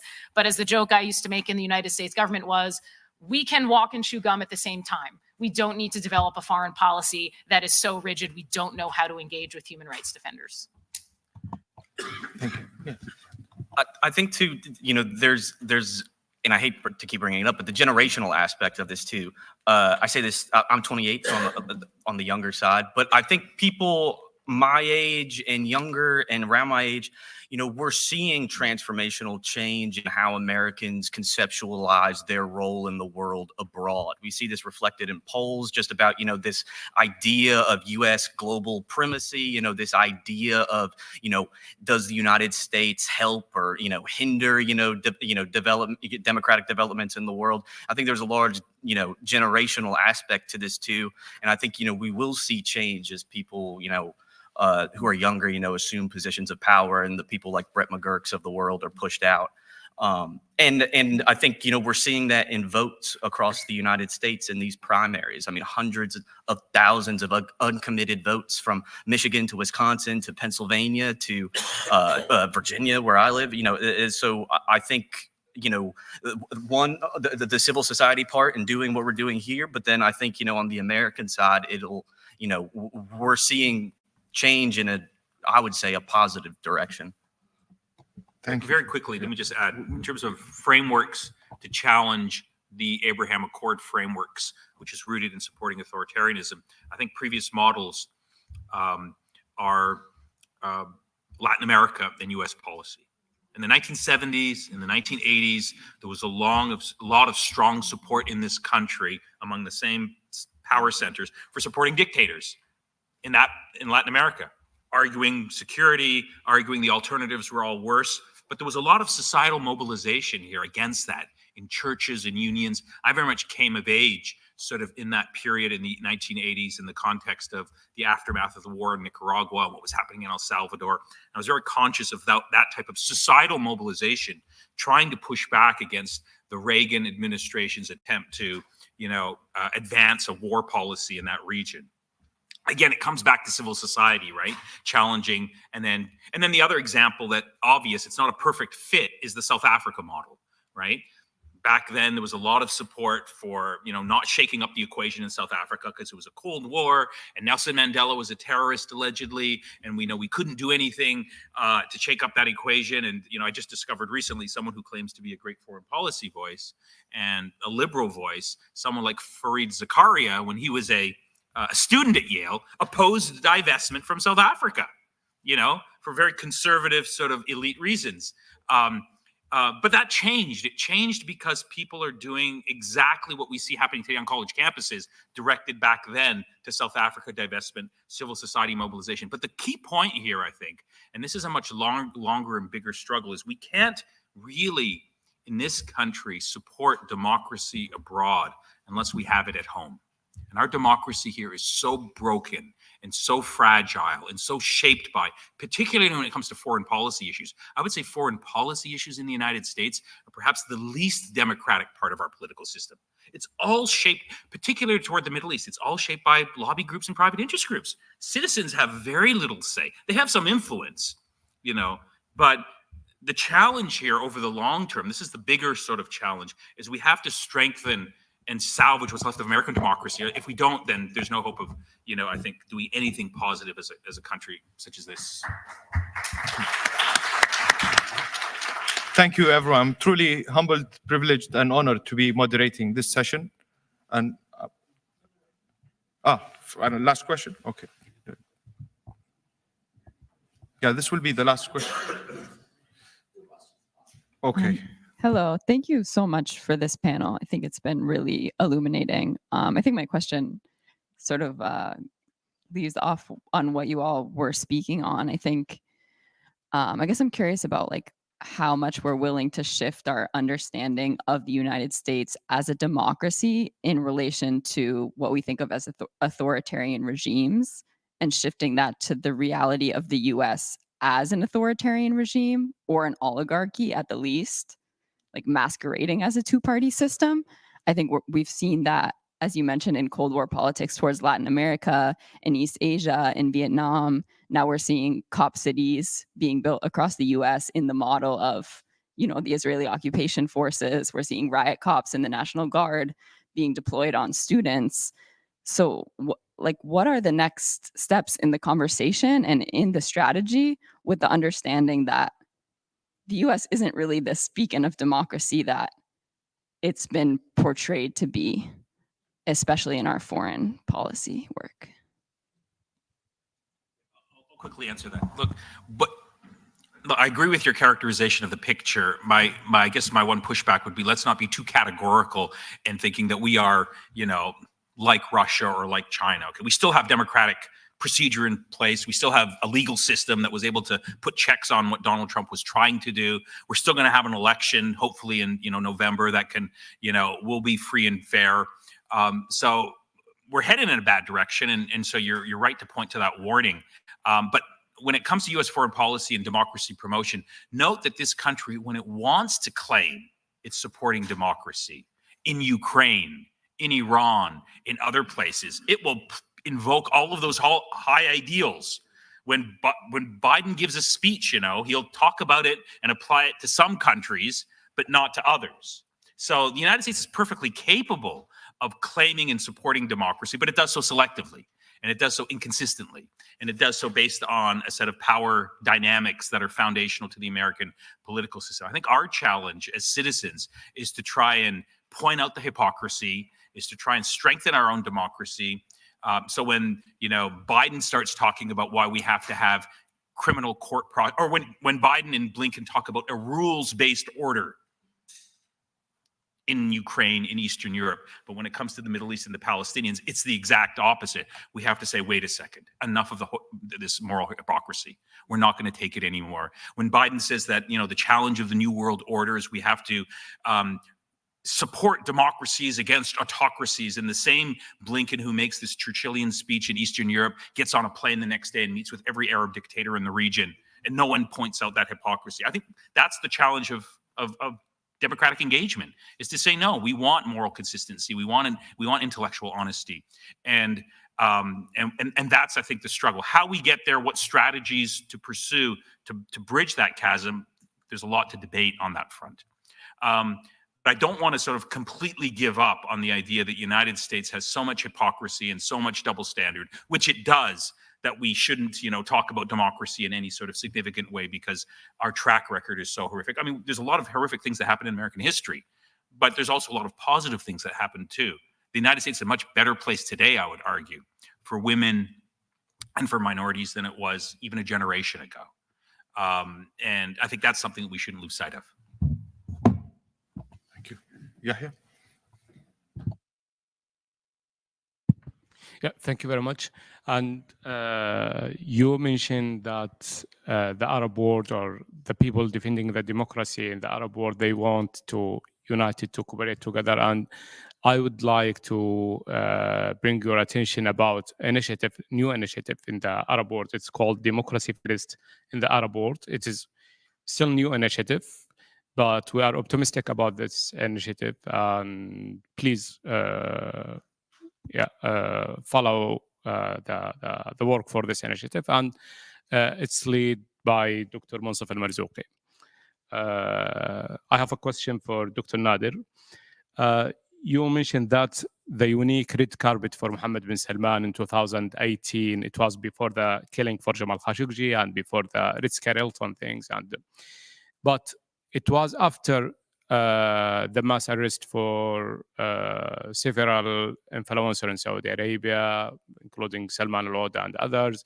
It was also after the mass arrest for the women rights defenders. And it was after also the news for the torture and the sexual harassment in the prisons. I think the Western governments, they doesn't care about the human rights, but they just care about their reputation. If there is a huge crime, or if the crime become make them paying high price dealing with Mohammed bin Salman, while he's still just his hand still in Jamal's blood, for example. This is what I strongly believe. So it's not about the human rights; it's about their reputation. And I think to counter that, we need to make more pressure for the politicians, especially here. We are not believing on them; they are supporting the human rights. But we believe if there is a pressure for them, and there is pressure on them, that will pressure the violator and the dictators in our region. So my question, do you agree with that? And do you think this is the issue? Thank you. No, we completely agree. You're right. Western governments don't care in the values of human rights and democracy, generally speaking. I mean, they claim they do, but effectively they don't do anything. But their citizens who elect them, they care about those values. And so one of the things that happened that I think is worth noting is that when MBS, in his arrogance and his self-centeredness and his, in his dictatorial mindset, killed Jamal Khashoggi, he thought he could get away with it. But look what happened in terms of the reaction. The reaction in the West really showed that public opinion matters. Just to cite one example, in this country, the Washington Post, because Jamal was writing for the Washington Post, for years after his killing, kept writing about editorial after editorial. This is a major newspaper and would not let the story of Jamal Khashoggi. So it was very difficult for any politician, including Joe Biden, to embrace Saudi Arabia again because there was so much public opinion over that one issue. So this gets back to the point that I've already made, but I want to emphasize it. Western governments they shape their policy, particularly toward the Middle East, based on private interest groups, lobby groups, but they still have to cater to public opinion. Public opinion after Jamal Khashoggi here in the United States was so angry, so upset because the details were revealed that it was very difficult for any politician to do business as usual. So that's where we have to invest in. We have to make sure that, the next time some American politician, I mean, now it's Senator, Graham, who's sort of all passionate about Saudi Arabia and Israel. We have to make sure that, in his constituency, he pays a price for that there's local organized efforts to say, wait a second, Senator Graham, you're talking about Saudi Arabia as sort of the answer to all of our problems in the Middle East. Well, what about Jamal Khashoggi? What about, Saudi political prisoners? What about what Saudi Arabia is doing throughout the region in terms of supporting authoritarian regimes? So that's the battlefront. That's where we need to focus our energies. Thank you all for listening and your patience. I'm sorry, Ali, we have to, oh, you have a question? But we have to end this. I'd like to encourage everybody to support this Saudi movement that are starting by this new generation of Saudis. What they are advocating is in the best interest of the United States. And that is what they should emphasize themselves when they speak to people. But they need the support and alliance with everybody who believes in freedom of expression. Thank you, Ali. Appreciate it. And thanks again, everyone. Give the floor to Lena.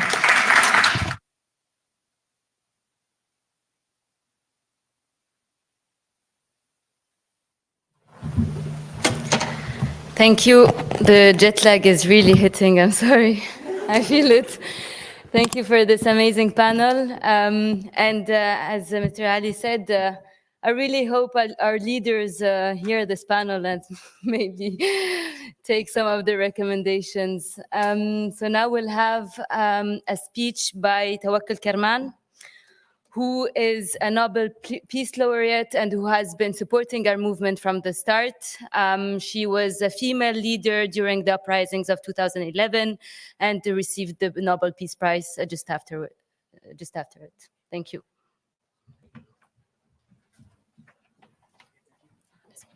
السلام عليكم ورحمة الله وبركاته. الإخوة في المعارضة السعودية المحترمون، أحييكم وأحيي مؤتمركم الباحث عن الديمقراطية في المملكة العربية السعودية، وأحيي كافة أنصاركم وحلفائكم في الداخل والخارج. اسمحوا لي في البداية أن أقدر فيكم شجاعتكم في التمسك بمبادئكم والنضال من أجلها في ظل اشتداد القمع والتهديدات والاعتقالات والتعذيب في المملكة العربية السعودية في السنوات الأخيرة أكثر من ذي قبل. رغم كل ادعاءات الانفتاح والتحديث التي حولها الحاكم في السعودية إلى برنامج دعاية وعلاقات عامة لا يفرق كثيرا عن تعاقداته مع شركات الدعاية لتلميع صورته البائسة في الغرب. تعرفون بلدكم أكثر مني، تعرفون كيف كان متاحا نشر بعض الانتقادات في الصحف المحلية وكيف اشتد القمع والاعتقالات والتعذيب في السنوات الأخيرة، وكيف تم إغلاق جميع السبل الضئيلة المتبقية للمعارضة وأصحاب الرأي والشخصيات العامة المستقلة. كفاحنا مشترك وأحلامنا مشتركة، وكل ما فعلته السعودية في البلدان العربية منذ ثورات 2011 حتى اليوم يقع تحت عنوان واحد، وهو محاولتها جعل العرب يكفرون بالتغيير والحرية والمساواة والعدالة والديمقراطية وحقوق الإنسان. برنامجهم هو مواجهة استحقاقات التغيير قبل أن تصل إليهم. ربما نجحوا في تحويل أوطاننا إلى ساحات دانية وبلدان ممزقة، لكنه نجاح زائف. ذلكم أن كفاحنا لنكون مواطنين أحرار في دول يحكمها القانون ونقررها بأنفسنا هو كفاح حياة ولا تنازل عنه مهما كانت الآلام ومهما كانت التضحيات. القبول بالرأي الآخر والإقرار بالتعدد السياسي والمعارضة هذه حقوق أصيلة، وعندما نتحدث عن دولة فإن ذلك يضعنا أمام حق كل أفراد المجتمع وكل فئاته في المشاركة السياسية. المواطنة والمساواة وحقوق الإنسان والحرية العامة هذه أعمدة الدولة الحديثة وغاياتها. لا حداث بدون مواطنين أحرار يمتلكون قرارهم. الحديث عن المعارضة هو الحديث عن مشروعية الاختلاف. كما تعلمون أنه في بلدكم في السعودية كان بإمكان توجه إصلاحي أن يحظى بردود فعل إيجابية من مكونات المعارضة في الداخل والخارج، لكن جنون المستبدين سائد هناك. هو يستقوي بفائض الثروات والمبيعات النفطية، يستقوي بهذا الفائض فائض الثروات والمبيعات النفطية على السعوديين أنفسهم وعلى العرب الذين لعبت هذه الفوائض دورا مدمرا في تخريب بلدانهم وتغذية حروب الثورات المضادة وتوطينها في تلك البلدان. أيها الأعزاء، أتمنى لكم مزيدا من التقارب، أتمنى توحيد المواقف والرؤى لجميع المكونات السعودية المعارضة. توحيد الرؤى والخطاب والعمل المشترك هو السبيل الوحيد لتقديم بديل يحظى بثقة الشعب السعودي ودعمهم. يوظف الاستبداد في السعودية وغيرها ما يحدث في الحروب الأهلية كحجة لإرهاب المجتمعات وقمع تطلعاتها للتغيير الديمقراطي. يهددون شعوبهم بالفوضى التي شاركوا هم فيها بكل إمكانياتهم لنشرها في دول الربيع العربي. أنا حقيقة أرى أن وحدة قوى المعارضة السعودية ستكون ردا عمليا على ما يدعيه النظام السعودي بأنه سقوطه سيؤدي للفوضى. المعارضة السعودية وكفاحها للتغيير الديمقراطي ومن أجل الحرية ومن أجل الإصلاح السياسي لشعبها سيكون له تأثيرا واسعا وبالغا في المنطقة العربية ولدى شعوبها المتطلعة لبناء دولة القانون والديمقراطية. وكما تعلموا إنه مجتمعاتنا في دول الربيع العربي واجهت ثورات مضادة بقيادة السعودية. كانت في أحد أبعاد هذه الثورات المضادة حربا إقليمية وعالمية. رأت في نجاح ثورات الربيع العربي السلمية تهديدا للنظام العربي أو نظام المستبدين العرب بكل فروعهم، وتهديدا للمصالح الدولية اللامشروعة المتحالفة مع حكام لا يمثلون شعوبهم ولا يعبرون عن مصالحهم. إن ما يحدث في غزة من حرب إبادة كشف انهيار الأمن العربي وافتقاد الأنظمة العربية للحد الأدنى من التضامن الإنساني مع إخواننا الفلسطينيين الذين يواجهون حرب إبادة وحشية سيحصد العرب، كل العرب، نتائجها وليس الفلسطينيين وحدهم. هذا الفراغ في الموقف العربي إعلان واضح عن فشل نظام سياسي عربي يقيم وجوده على الحرب ضد الشعوب العربية. وبالتأكيد هذه هي نتيجة حروبهم المضادة للتغيير، انهيار العرب وانكشاف منطقتهم أمام إسرائيل وأمام إيران وأمام القوى الكبرى التي لا ترى في منطقتنا سوى فراغ كبير يستدعي من يملأه من خارجه. المجد أيها الأعزاء لكفاحكم العظيم من أجل الديمقراطية وحقوق الإنسان والعدالة ودولة المواطنين. نشد على أياديكم وأتمنى لكم التوفيق والنجاح في فعاليتكم ومؤتمركم هذا وكل كفاحاتكم للتعبير عن تطلعات شعبكم وتوقه للتغيير والحرية والكرامة والعدالة. وكما قلت في البداية، كفاحكم كفاحنا وأحلامكم أحلامنا ونصركم نصرنا. والسلام عليكم ورحمة الله وبركاته.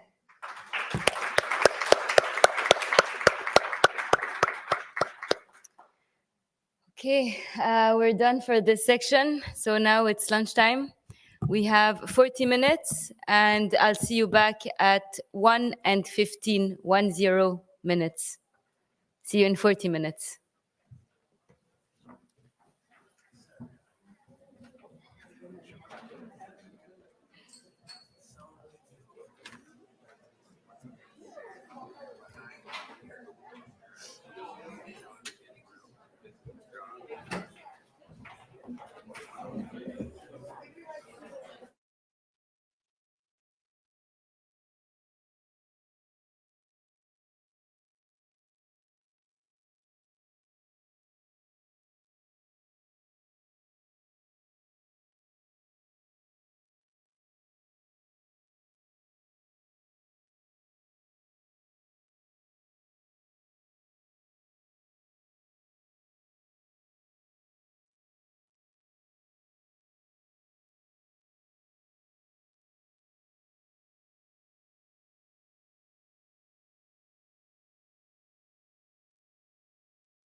الو لا الو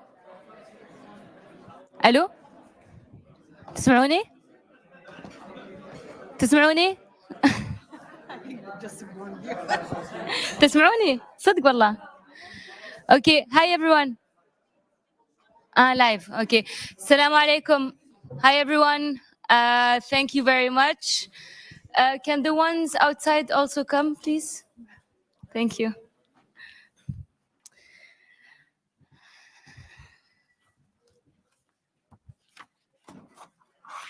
Hi everyone, I'm Lina Al-Hadloul. I'm Saudi activist and I'm head of monitoring and advocacy at Al-Qist for human rights. We're a Saudi NGO based in London and we focus on political prisoners, but we monitor the human rights situation globally in Saudi Arabia. Today I'll be moderating a panel with two amazing women. So one is missing, unfortunately. We're already late, so we'll try to be briefer than expected. So the theme of the panel is, let me get it right, economic, social, and political reforms in Saudi Arabia. And for this, I have two amazing speakers, and I'm really sorry, I will have to be reading their CVs because they're very impressive. So we have Wala Qusay, who's a fellow in the School of Divinity at the University of Edinburgh. She's the author of New Traditionalism in Islam in the West, Orthodoxy, Spirituality and Politics, and co-author of When Only God Can See, The Faith of Muslim Political Prisoners. Thank you very much for being with us. And then we have Maryam Ad-Dosari, who is an associate professor in organization studies at Royal Holloway, University of London. Her research focuses on gender inequality in the Middle East. Her recent work has focused on the tokenism of the Vision 2030 in Saudi Arabia. Thank you for being here with us. Okay, so today, I really want us to discuss on the most problematic issues, or at least the questions that I often get when I discuss human rights in Saudi Arabia and all the changes. So everyone knows about the Vision 2030. It's a vision different than ours that was published before ours. And it's mostly an economical vision that aims at opening up the country to new industries, to tourism. There's also this new narrative of human rights reforms, including women empowerment. And we've heard, today we also have a lot of critical voices. And I just want to start this panel by saying that trying to be very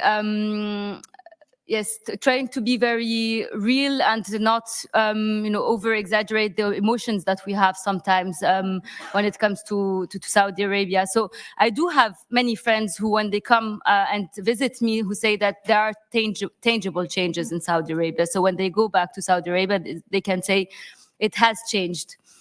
So for me, the question for you today is, what are these changes and what can be considered as real reforms when it comes to social? So I'll focus on social and economical reforms for now, and then maybe we can talk about the legal aspect later. So what can be considered as real reforms and what has truly changed in the country or not? You can give me your opinion.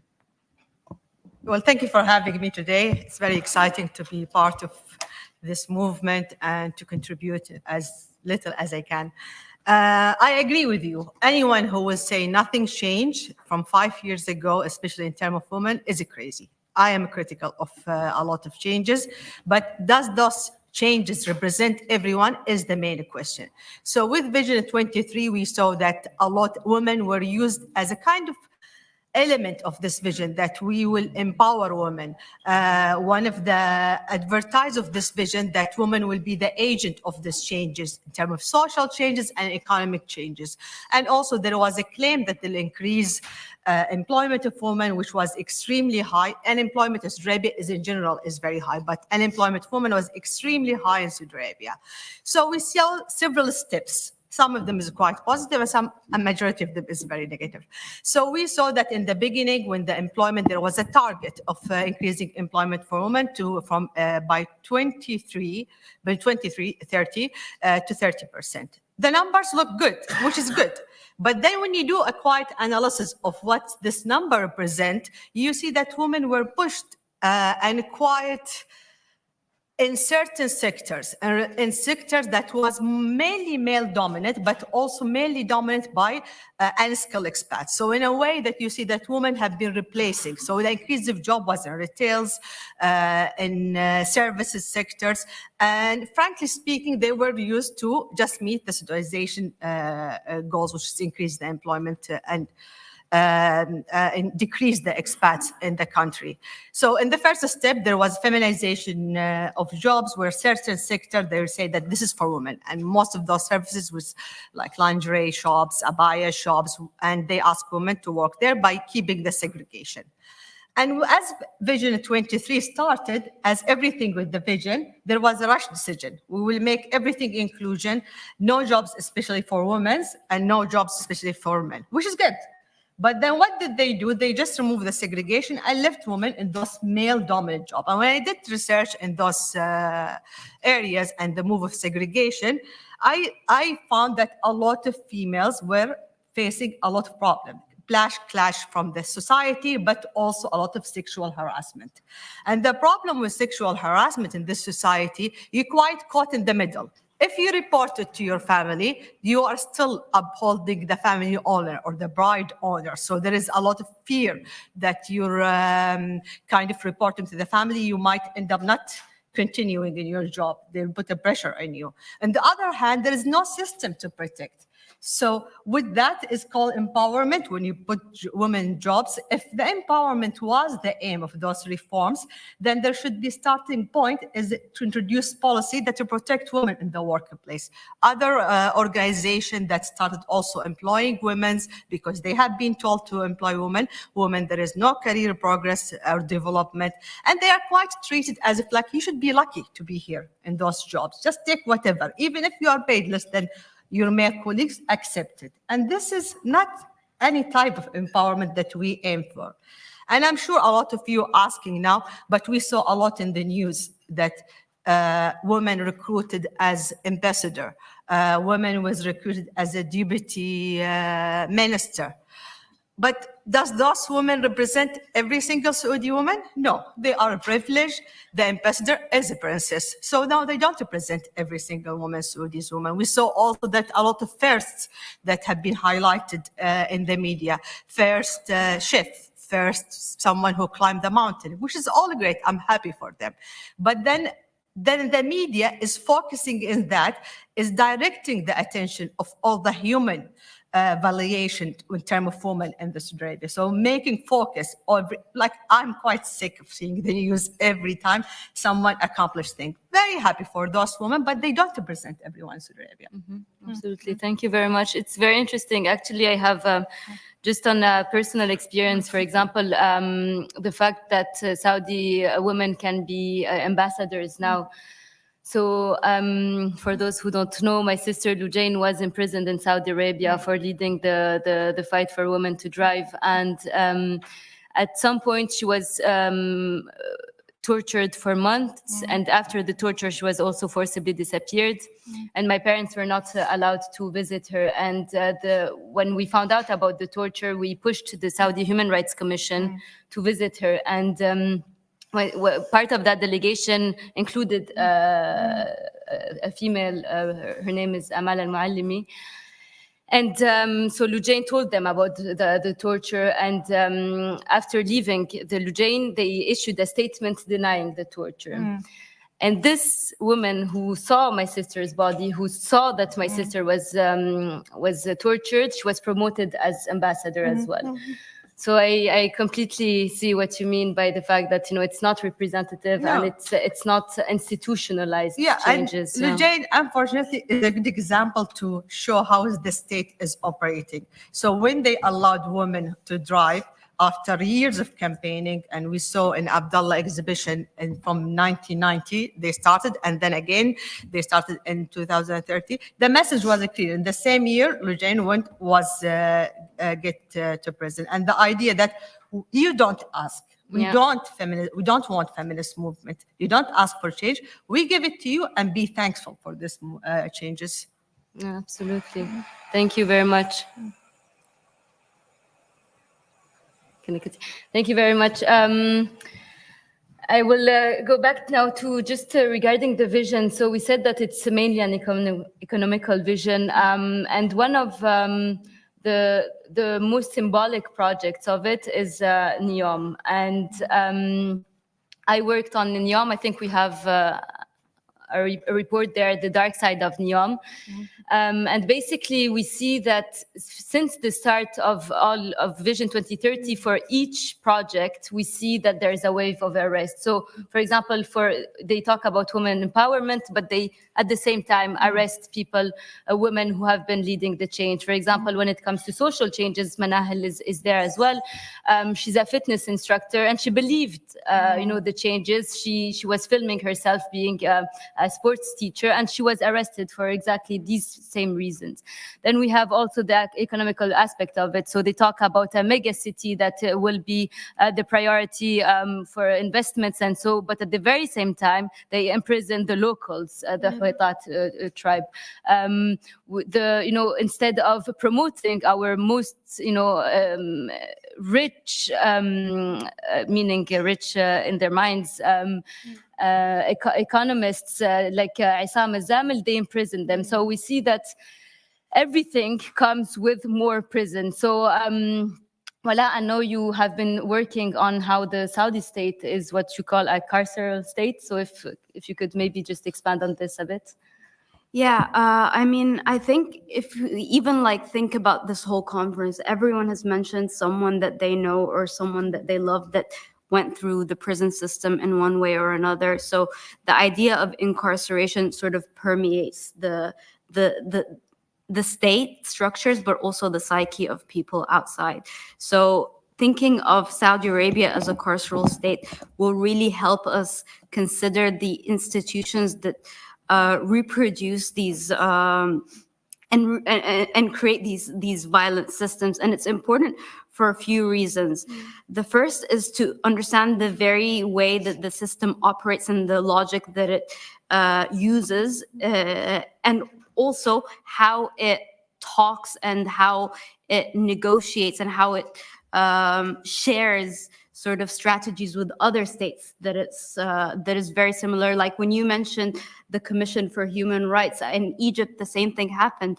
A feminist collective went to the female prisons and interviewed the prisoners. And one of the people that I'd interviewed said that one of the foremost feminists in Egypt came up to her and said, you're not a political prisoner, you're a terrorist.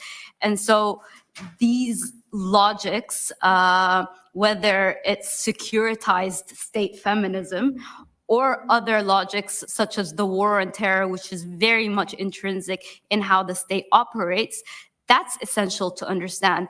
The second thing I think that is really important to understand through our view of Saudi as a carceral state, like other countries in the region, is how we understand the very subjectivity of prisoners as agents. So there is a sense that prison is a dark hole, and it is. But you have people who are thinking human beings who produce knowledge and who see the state's instruments at its most naked, right? And so when thinking occurs inside and out, inside prison and by former prisoners when they leave prison, they have an acute insight into the systems and structures that recreate this violence. I think I came across all of this when I was doing my work at the University of Manchester on nonviolence and principled pacifism in Islam, and I came across the work of Abdullah al-Hamid and his writings on Islam and his particular insights on not just theology, but also the very systems that put him in the place that he was in. has the capacity to really give us a really larger insight into how our world is. The other thing that I think is really, really important for us to know is that there is a silent, unwritten history. And it's something that I think you guys are trying to highlight through the what you have outside, is that people who have faced or have family that have faced incarceration do keep these personal histories within their family structures. And this history maintains and is passed through generations. So even if it's not in the official history books, it is something that is passed down and is communicated, and it does serve as the counter narrative to the state. And this is really what informs people's psyches. And at moments where society breaks down, and at the moments where things are really most intense, such as, for example, now what's going on in Gaza and the crackdown, these histories are remembered by generations of, like, we know what the state did to our grandfather. We know what the state did to our neighbor. We saw or heard about this protest. So these histories do exist. And that's why it's very important to think of the state as a carceral state, because it touches every single person's life in a very intimate way. That's super interesting, because I was actually telling my friends the last time, I wish I could one day meet a new person without talking about my sister's imprisonment, and it almost is impossible. It's just part of me now. Yeah. Okay. Thank you very much for this. So just maybe going back to our first part. Some people tell me so when I have interviews about women's rights reforms, and that they often have the question saying that, okay, maybe it's not for everyone, maybe it's not institutionalized, but at the very least now people see that, change can come, and at least, now people are used to seeing women in different places. Now, what do you usually answer to that? Yeah, I get the same comment and this question a lot. Yes, changes happen, but change come top down. So women didn't have any agency to ask what's change. And you saw anyone who asked for change was sent to political prison. When the Crown Prince became the Crown Prince, there was a massive arrest for all activists, all human rights advocates, all feminist movement, because the idea that we will give you very little and accept it, and the focus in reform especially was targeted to the media to show that, Western media, Western eyes, to show that we are moving from Wahhabi state. We are more now open. Look at the women attending a football match. Look at the women attending concerts. If social reforms and if social building of the society and empowerment is the aim, wouldn't you think that they should be invested in university, schools, pension, instruction of the streets? You see a big gap between rich and poor. Last reports say that Saudi Arabia, compared to the Gulf, have the highest poverty. How is a rich country have the highest poverty in the country? And that shows that the change is not applying to everything. Yes, the society is getting used to that, but there is more, could be more systematic way to introduce this change without imprisoning people. If empowerment is the aim, free speech is the first thing to be introduced, and let the women speak and say what they need and work for it. NGOs that should support them. And the system doesn't support women in any way. Instead of having 50 cents or Black Street Boys, which cost millions and millions to bring them, build a school, build university. That will get people to use to education, and especially that 60-30%, almost 70% of the population in Saudi Arabia under the age of 30. So it's not like the old days when people is not used to work with women. People are not used. There's a massive generation differences, and this entertainment that they shove it in our throat is the aim is for the young people. We give you a little bit fun, but then obey me. Yeah, this also makes me think of so it's always about the fact, the point about the agency. So they never want the people to be the one leading the change. But also, what's interesting, and sorry to add on this, but I think it's important. But they always say that. So we always think of the Saudi people by how the state represents us. So, for example, when they say people say, yeah, the Saudi people are not ready for this. Who knows that Saudi people are not ready for that? It's always the state-sponsored narrative about the Saudi people that wins. So, for example, when they say the Saudi people are not ready to see women drive, it's the state-sponsored narrative saying that the Saudi men are not ready to see Saudi women driving. So it's always, and then all of a sudden they are, they bring this change, and there are no issues with that. And it's exactly like, and we're going back to the topic of our conference. No, the Saudi people are not ready for democracy. But who said that? It's always state-sponsored narratives about the Saudi people, and then when we don't know who the Saudi people are, we've never really talked to the Saudi people. We don't know what they think. And it's always people just repeat a state narrative about what and who the Saudi people are.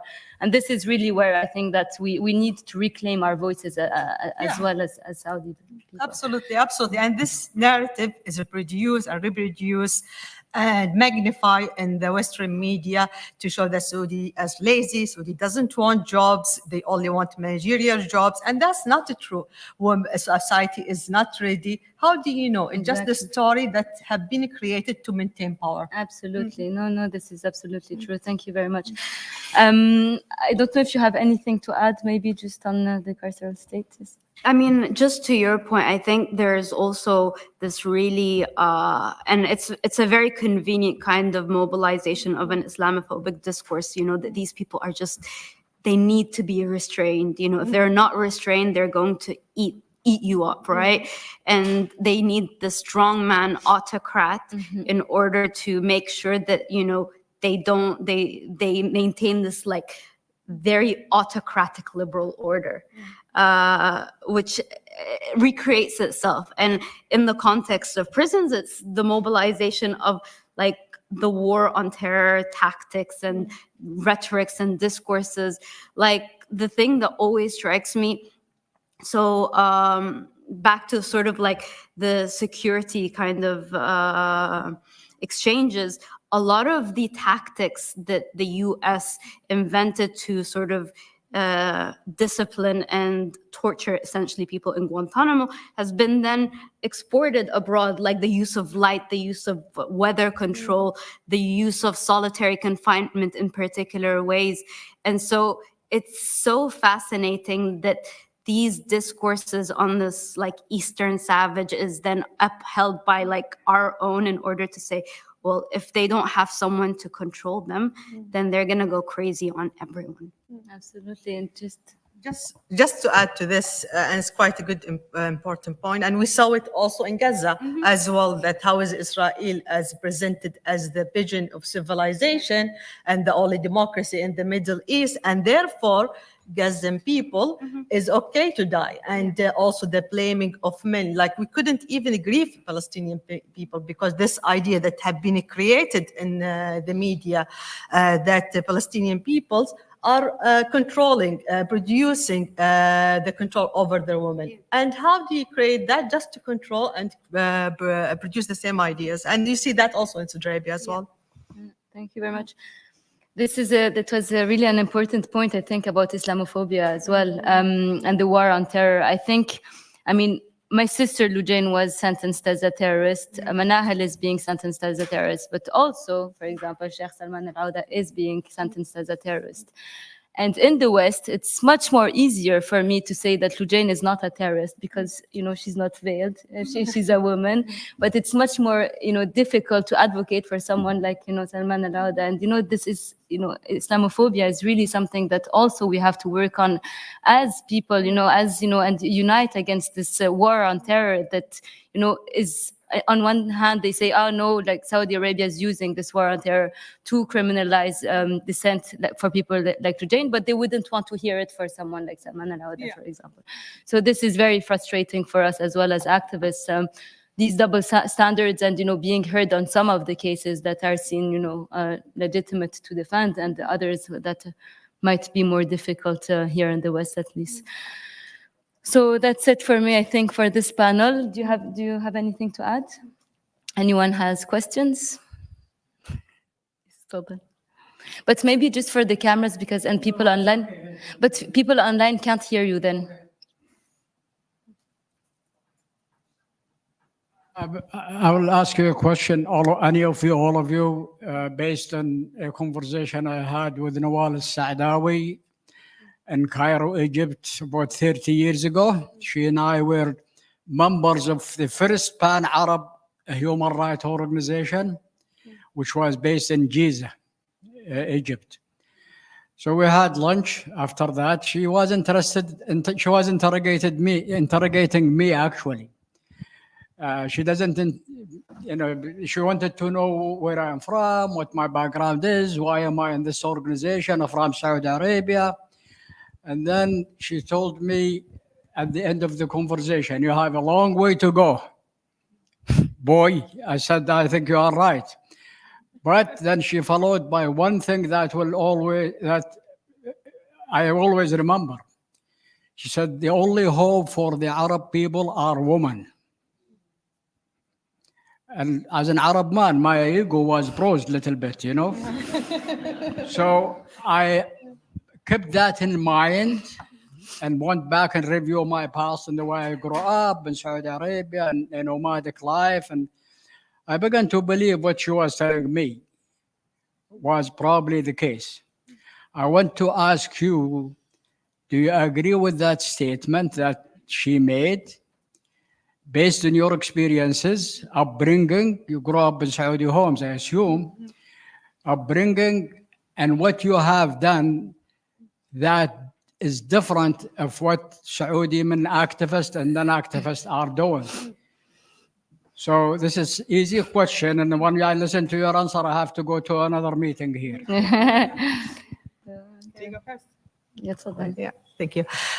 So I want to emphasize that feminism is not new in Saudi Arabia. It maybe wasn't defined. So if I look at my mother, who is in her end of her 80s, she had all the principle of feminism. In that time, schools open, and she have a daughter who is 7 years old from her first marriage. She went to school with her daughter, and it wasn't a question. The society was accepting women. The problem that the ideas of feminism and the definition of feminism, why we have the principle, is newly defined. And within the state, they don't see feminism is seen as something against the state. So I will say that, yes, women is the first principle for change because they raise also their children and they raise them in a way that will affect how they grow up as a man. And women is pushing the boundaries nowadays, but I really want to emphasize that it's not new. It has been 40 years, women trying to create change in their own way. So I hope I'm not being controversial here. So the commission that went to Egyptian prisons, a part of that commission was Nawal al-Saadawi, so that's kind of an unfortunate point. I come from an Egyptian household, so I'm not Saudi. So I mean, I'm a huge ally to Saudis, so but I can't speak on their behalf. I think it's the formula is a little bit more complicated than women. Women have always been leading and sort of speaking and producing. I think it's the ability to give us space as sort of equals and interlocutors that are hoping to push to a particular goal. So like my work is Islamic studies, that's my focus. And I think the one challenge that I faced in Western academia has been one from a sort of like the secular academy that does not like a Muslim face talking about Islam because we're unobjective and we're women, so we're more irrational in that way as well. But also sort of men perceiving that we are pushed by an outside agenda to have a voice. And so understanding that, I mean, we care about the same things. We want to see a society that is better. We are committed to our countries being free. We're committed to producing knowledge that will liberate us all. So seeing women not as interlocutors and not as sort of like this outside force that is constantly coming to agitate you. And in doing so, I think it's important to look inwards to see what are the things that the society of men are doing in order, like doing to prevent that, but also what are the problems that they're not fixing within that limit the engagement and their ability to accept women as sort of intellectual and equals and interlocutors in the struggle. No, yeah, I absolutely agree. I mean, I would say, I wouldn't say change is about gender. I think that, we have many Saudi men who I consider more than allies. I mean, and this fight wouldn't be possible without them. And I think, Yahya Asiri, for example, is, the founder of human rights organizations in Saudi Arabia, and any fight within also the feminist movement wouldn't have been possible without him. Or, we have Mohammed al-Rabi'a, who's still in prison because of his feminist views, and he was arrested with the women who were arrested for fighting for women's rights. So I think that we fight for our own rights as women, and we need allies, men allies. But I think that our main enemy is not men; it's repression, and it's this state-sponsored narrative of, and state-sponsored acceptance of violence against women. So I don't think that the issue is about gender; it's about the state accepting gender-based violence, I think. Yes. Thank you. Shukran. One of the things we were talking about earlier is how do we engage the civic society in the West to relook at that region. One of the things I grew up all my life as a child in the Midwest of the United States, there is a very negative view of the treatment of women in the Middle East and Arab and Islamic cultures. I believe this is an alternative reality. It's only 100 years old. The autocratic regimes, it served their purposes to be seen where women are second-class citizens. So when you talk to certain politicians during that time, they would say in private, you see, oh, people are not ready. They're very backward. This is how they look. It served their purposes. I think you're shouldered with the responsibility to rewrite that history, to tell the true history of the role of women in those societies. Just from a historical perspective, I tell you this is new. If you look historically, even looking back at the 7th century, at the major battle of Yarmouk in what is now Jordan, the Roman soldiers, the first time they've ever seen women in battle was the Muslim side, where women were fighting side by side men. And then in the 15th, 16th century, you look at the writings in France, where they talked about the Prophet's wife, Khadija, how she was a businesswoman. That was a major thing. They were not used to having women in major business roles and running major business. That was a historical context. Turn to the 20th century, it has totally been turned around into these Islamic and Arab cultures are so putting women as second-class citizens. I think with this new generation in the United States and you guys, it is important to rewrite that history and to define it. Clearly, by some of the dictatorships promoting Wahhabism and so forth, did help produce that narrative and created that image of women in that part of the world. But historically, it's not accurate. It does not go back to the basis of the history of that part of the world. So I think to engage the West in the future of what we're trying to do, it is important to rewrite that and to redefine it. Not because of those leaders, but beyond them. They cannot, as Lena said, they tell the narrative. It is time for this generation to define the narrative who they are. Throughout history, people who do not define themselves will never get anywhere. And that's been a big problem. The Arab and Muslim populations have not been able to define themselves. And I think the role of women is probably one of the stronger cards that can be really played in the future to tell the accurate history of how those societies developed. Thank you. Thank you.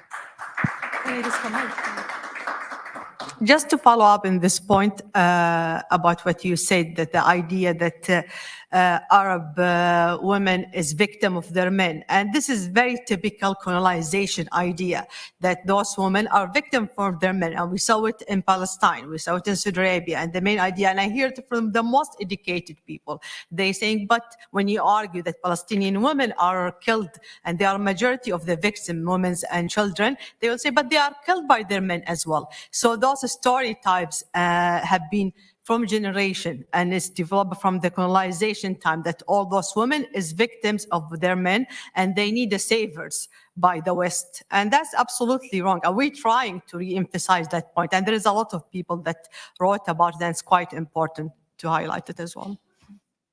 You have anything to add? Everything that you said. Yeah. Thank you. Okay, I think it's one last question, maybe. No, خلاص. Okay, good. Thank you. Yeah. Sorry.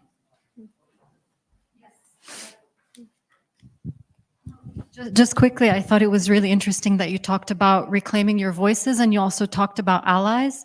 I think it's also important to reflect on allies that are not Saudi. So in a recent case, as you know, Saudi Arabia, the Women's Tennis Association is going to be playing the finals this year. And one of the top 10 players, Jessica Pegula, said, I'm so happy and excited about the change that we're bringing for Saudi women. It's like, excuse me, who are you to say that? And it's an issue because Princess Rima is promoting this, the ambassador is promoting this same narrative. I guess I think just a broader reflection for us, not just on Saudi women's rights issues, but on public opinion more broadly. What's happening now is that Saudi authorities know that every time they do something terrible, like they sentence Manahel al-Utaibi to 11 years in prison, or when they become chair of the Commission on the Status of Women, they're going to get a news cycle of 2 days, and it's going to be bad, and then they're going to write it out, and then they're going to forget. People are going to forget.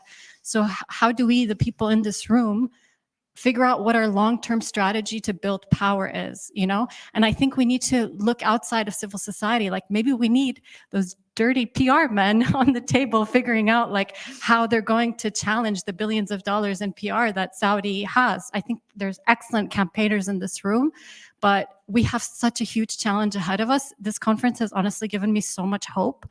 But yeah, we need to continue being better allies globally and build our power because our enemy is really quite tremendous. Absolutely. Thank you. Thank you, Bisan, really. Thank you, everyone.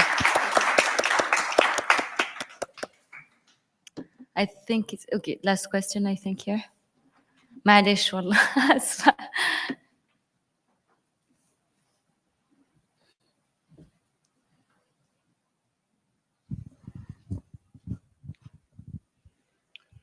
Yeah,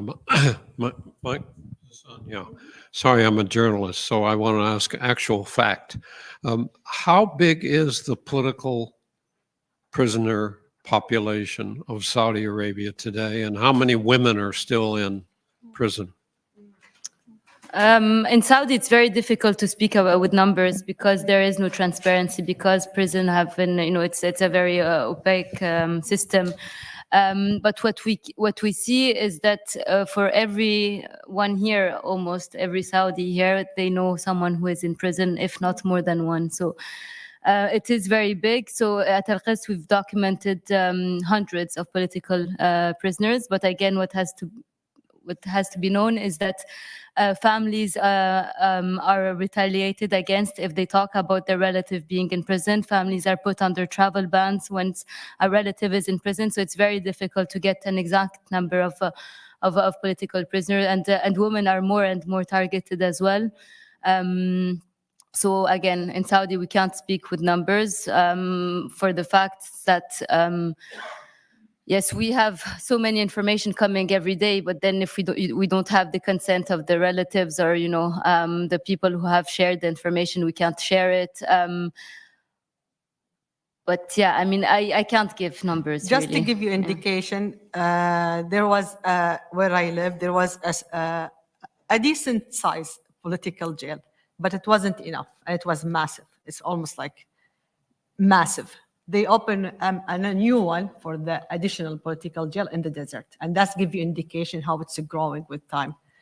And also the number of asylum seekers give you indication of how many people is leaving and flowing the country because of fear of being in political jails. And as Lena highlighted, in every single family, you have someone who went to political jail at some point of their life. Absolutely. Thank you very much, everyone. Thank you.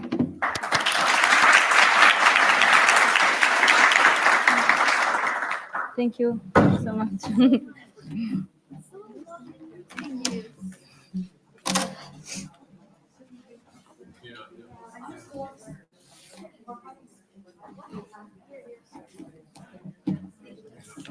أنا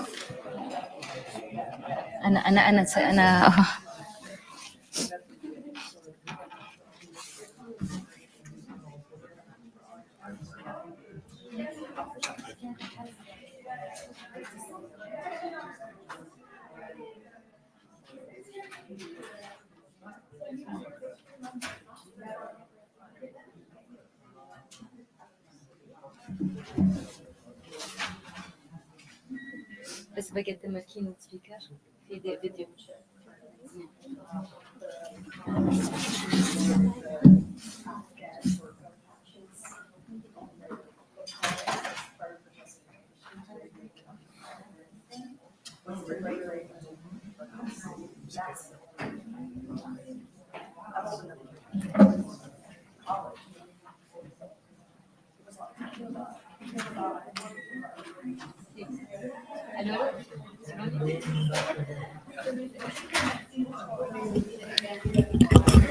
تسمعوني؟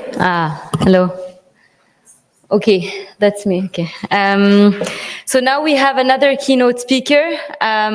We'll present a video by Leah Remini. I don't know if some know her. She's a very famous actress, and she's been amazing. She's been an amazing ally. So during the time when Mohammed bin Salman was really buying influencers and actors and the Hollywood industry, she was one of the only ones willing to speak up for women in Saudi Arabia, including for my sister and Salma al-Shihab. She's been really an incredible ally, and she has gotten so much backlash, and she has not stopped. And now she's also an ally for our bigger fight, that is democracy for Saudi Arabia. So here is Leah Remini. Thank you, Lena, for your gracious introduction. I want to let you know that your extraordinary bravery blows me away, and I am honored to share the stage with you. And thank you to the board and staff of the Arab Rights and Research Center for inviting me to speak today at the Quest for Democracy in Saudi Arabia conference. Now, I want to make something clear from the start. I don't believe it's my business or any non-Saudi person's business to dictate what the Saudi government should look like.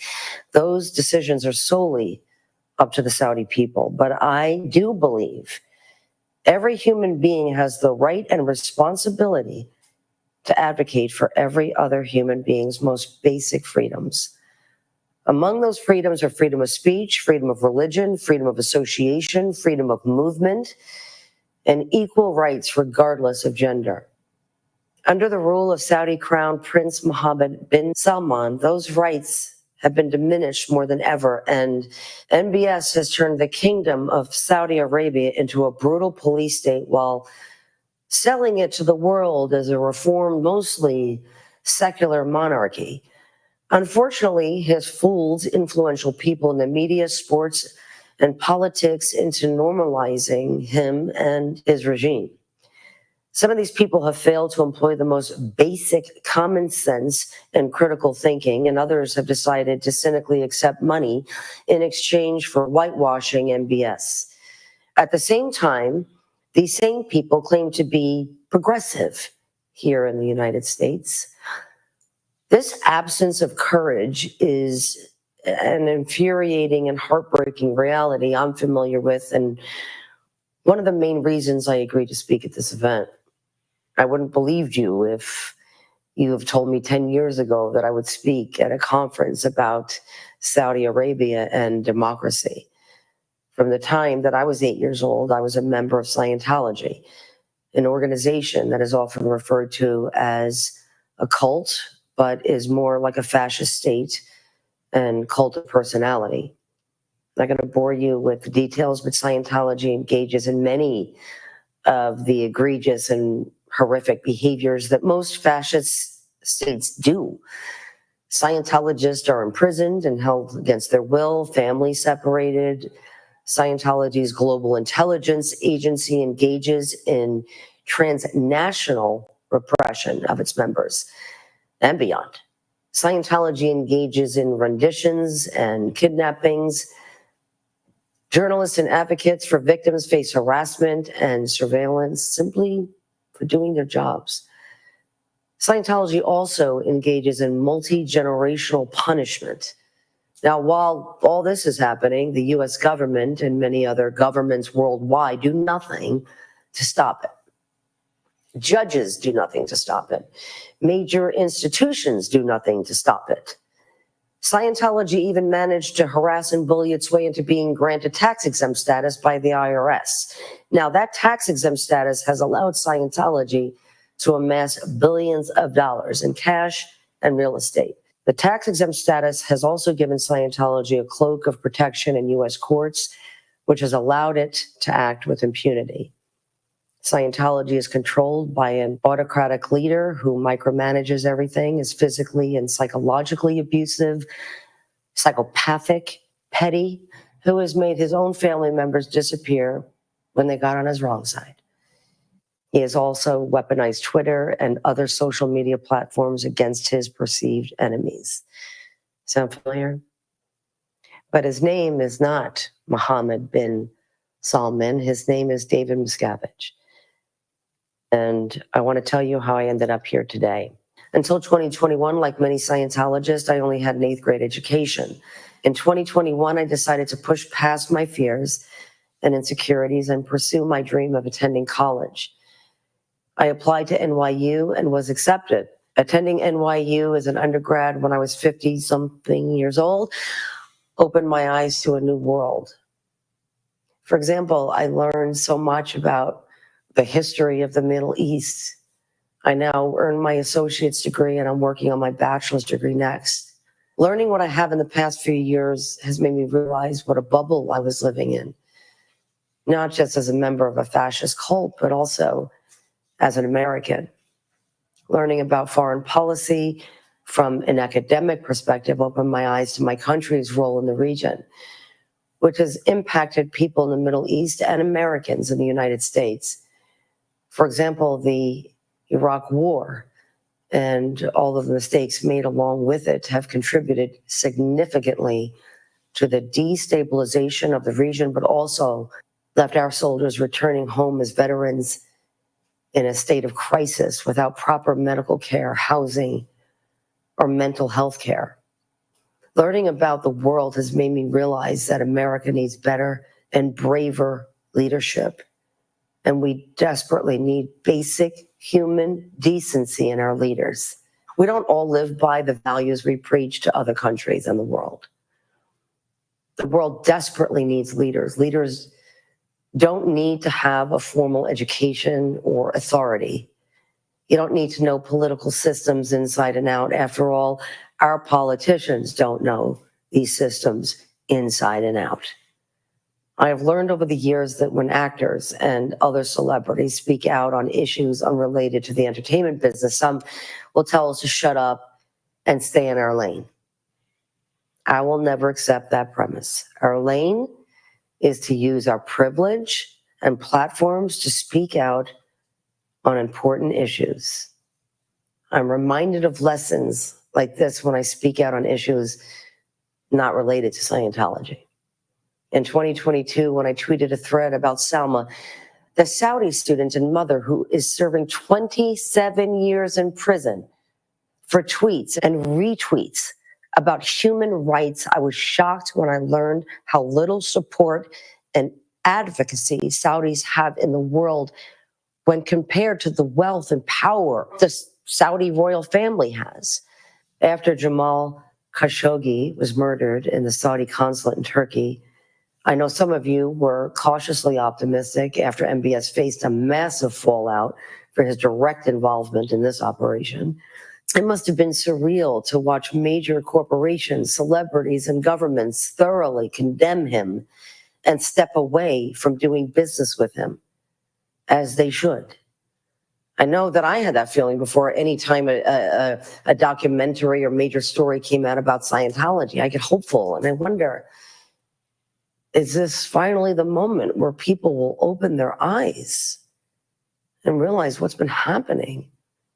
So I know when companies and prominent politicians started to engage again with MBS, it must have felt like a gut punch. It is much easier for people to live with short-term memories than to have the courage of conviction. It's a painful reality when it comes to the work that you're doing. While the media is responsible for some of the most important and revelatory reporting on Saudi Arabia under MBS, the media is also responsible for helping him launder his lies and cover up his crimes. The same applies to holding Scientology accountable or any organizations like it. It's infuriating to witness major media organizations, reporters, politicians miss opportunity after opportunity to hold these criminals responsible. Reporters who are otherwise intelligent and intellectually curious barely ask a single tough question when they're sitting before MBS or one of his corrupt cronies.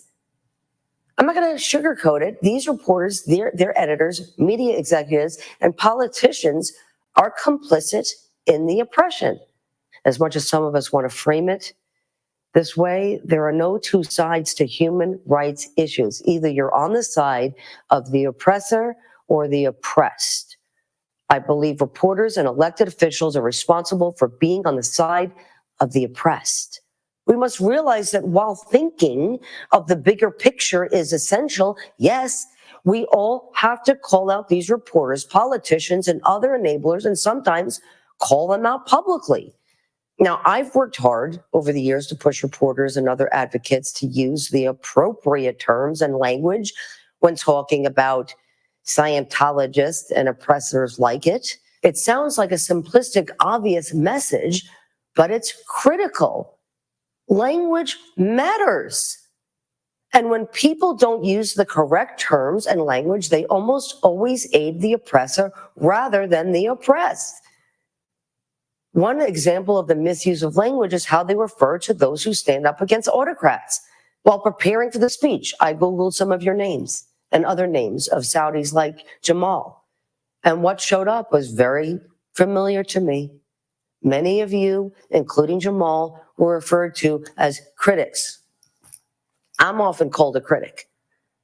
And every time I stop the interview and I correct them, when someone calls us critics, they make it seem like what we're fighting against and fighting for, the end of oppression and a demand for fundamental human rights and freedoms, is a matter of opinion. It is not. The crimes we talk about, whether under MBS, David Miscavige, or any other dictator, are matters of fact. The rights we demand should be considered essential and universal, not extraordinary and unusual. Restaurants have critics, movies have critics. I am not a critic, and none of you are critics. You are patriots. You love your country so much that you're willing to make enormous sacrifices so that it can realize its best days. That is what patriotism is all about. To call someone like Jamal, who sacrificed his life for his country, a critic is insulting to the highest. To refer to Lena and her sister Lou Jane as critics after all they have faced, including horrific torture, is disgraceful. So in the future, when someone refers to you as a critic, stop them and correct them. After you do, most people will think about your corrections and some will reorient how they look at you in the future, which means their readers, viewers, and the world will look at you differently. I know how incredibly lonely it can feel to look around and see people you used to admire and respect cave and show up in Saudi Arabia to take a check and abandon even the most basic principles they always claim to hold. I want to be clear that I believe that Saudis, like the rest of us, deserve to be entertained, whether it's via sporting events, concerts, or movies. But what is objectionable is when people help soften this regime's reputation around the world. I'm never going to accept that. You're never going to see me laundering the image of the Crown Prince. One of the most sinister things that MBS has done is to weaponize culture against the citizens of Saudi Arabia.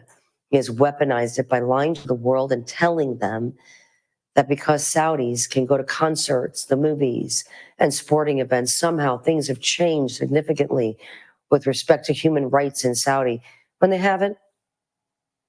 And in many areas, things have just gotten worse. Westerners love to look at the simple cultural freedoms and use those freedoms as a justification to abandon the citizens of another country in their fight for freedom. A woman having the right to drive means nothing if she doesn't have the right to speak her mind without fear of punishment. A Saudi man being able to go to a concert and watch his favorite DJ means nothing if he gets thrown into prison and tortured for simply retweeting a tweet about human rights in Saudi Arabia. I'm going to continue to call out all of these behaviors, which only lead to Saudis having less freedom and MBS getting away with murder, literally. I want to end my remarks by reminding you of a simple truth. It would be much easier for all of you to move on with your lives and not fight for democracy. Most people wouldn't blame you for stepping away from your work because you have suffered enough. But instead, you've chosen to stick with it. You've decided to put up with the harassment, surveillance, and worse, to do what's right. You've made significant sacrifices to fight against a man with over $1 trillion at his disposal, a massive intelligence apparatus, one of the largest militaries in the world, and major global powers like the United States standing beside him. I know it can feel lonely and thankless as you do this work, so I want to tell you how grateful I am for your dedication and sacrifice, and remind you that the sacrifices that you and your family members have made have not gone unnoticed. You will be remembered as people who have stood up for freedom when so many have stayed silent. Thank you.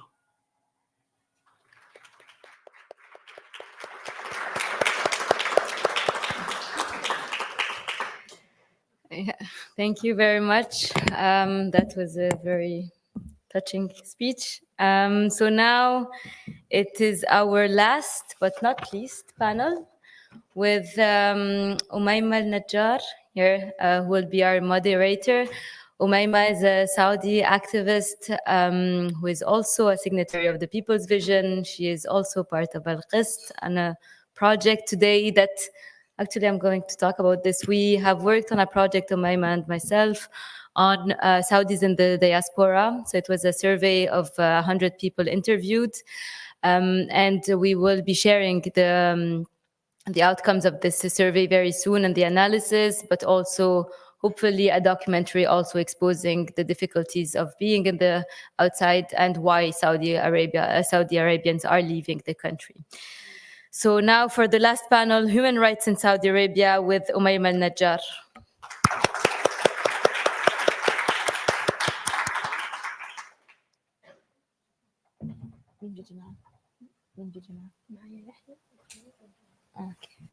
طب وين يحيى؟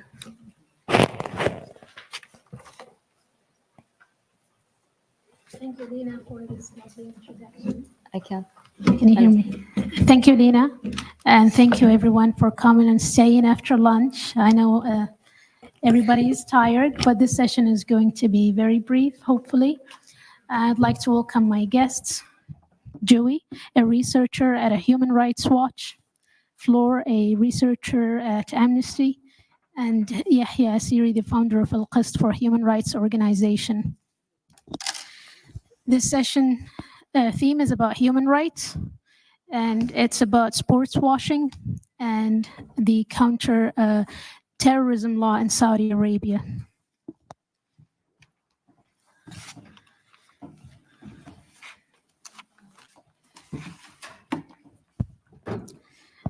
So I'll start this session by asking Yahya first about human rights in Saudi Arabia. Yahya fled the country back in 2014, I believe, and he started one of the very first human rights organizations in Saudi that covers mostly the rights at the time of political prisoners in Saudi.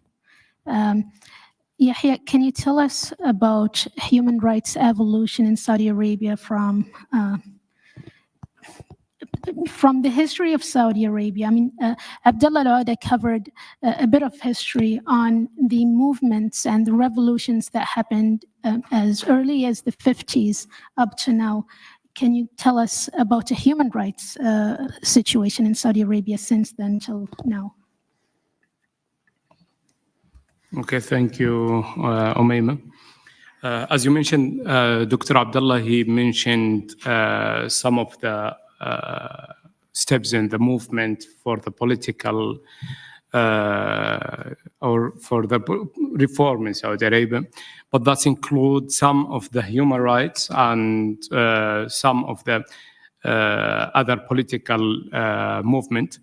And before I start, in Saudi Arabia, it is so difficult to be very westernized and to say there is a gap between political activism and human rights activism, because the main issue in Saudi Arabia, it is not just human rights violations, but these human rights violations, it's based in political reasons. When we have absolute monarchy, when we have people they don't allow to participate in anything, and when we have narrative and atmosphere controlled by the regime completely for hundreds of years, and when we have nothing belong to people, and people they can't not just express their opinion, they can't participate in anything in the atmosphere in the country without the complete control from the regime, not just in politics, but also in every single things, in business, in football, in religious movement. For example, you know, Wahhabism is controlled 100% by the regime, and not just controlled by the regime, but it's made up by the regime. And also the media, the education. So the lots of people, they are saying it is like theory to say the regime or the government, its result or it is impact for the society. But in Saudi Arabia, it's completely the opposite. Our society, it is the result for the regime, because the regime, they have controlled everything. So defending anything inside the country, it is impossible to have this gap that we can hear it in several places outside the country. Please don't mix between the human rights and politics. We can't do that in our country, and people, they are aware of our issue. They are not going to say that, because it's completely linked together. And we have like the triangle in the country, where is the corruption and repression and the dictator, which is completely linked to each other. And that will answer maybe a question for several people that I met outside the country. They keep asking within the media or officials or things, they keep asking, why Mohammed bin Salman not allowing people at least for some rights, give them the rights to express their opinion? And they feel it is something simple for the regime to allow people to express their opinion.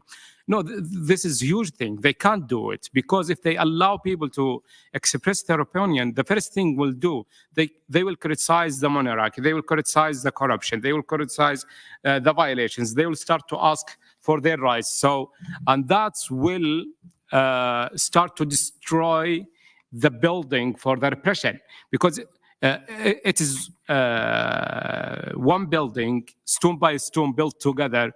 So the human rights is just part of it. So the struggle in Saudi Arabia started very long time ago, but maybe we can say there were a gap between the NGOs, the human rights organizations, the human rights institutions outside the country and inside the country. For a long time, there were a gap.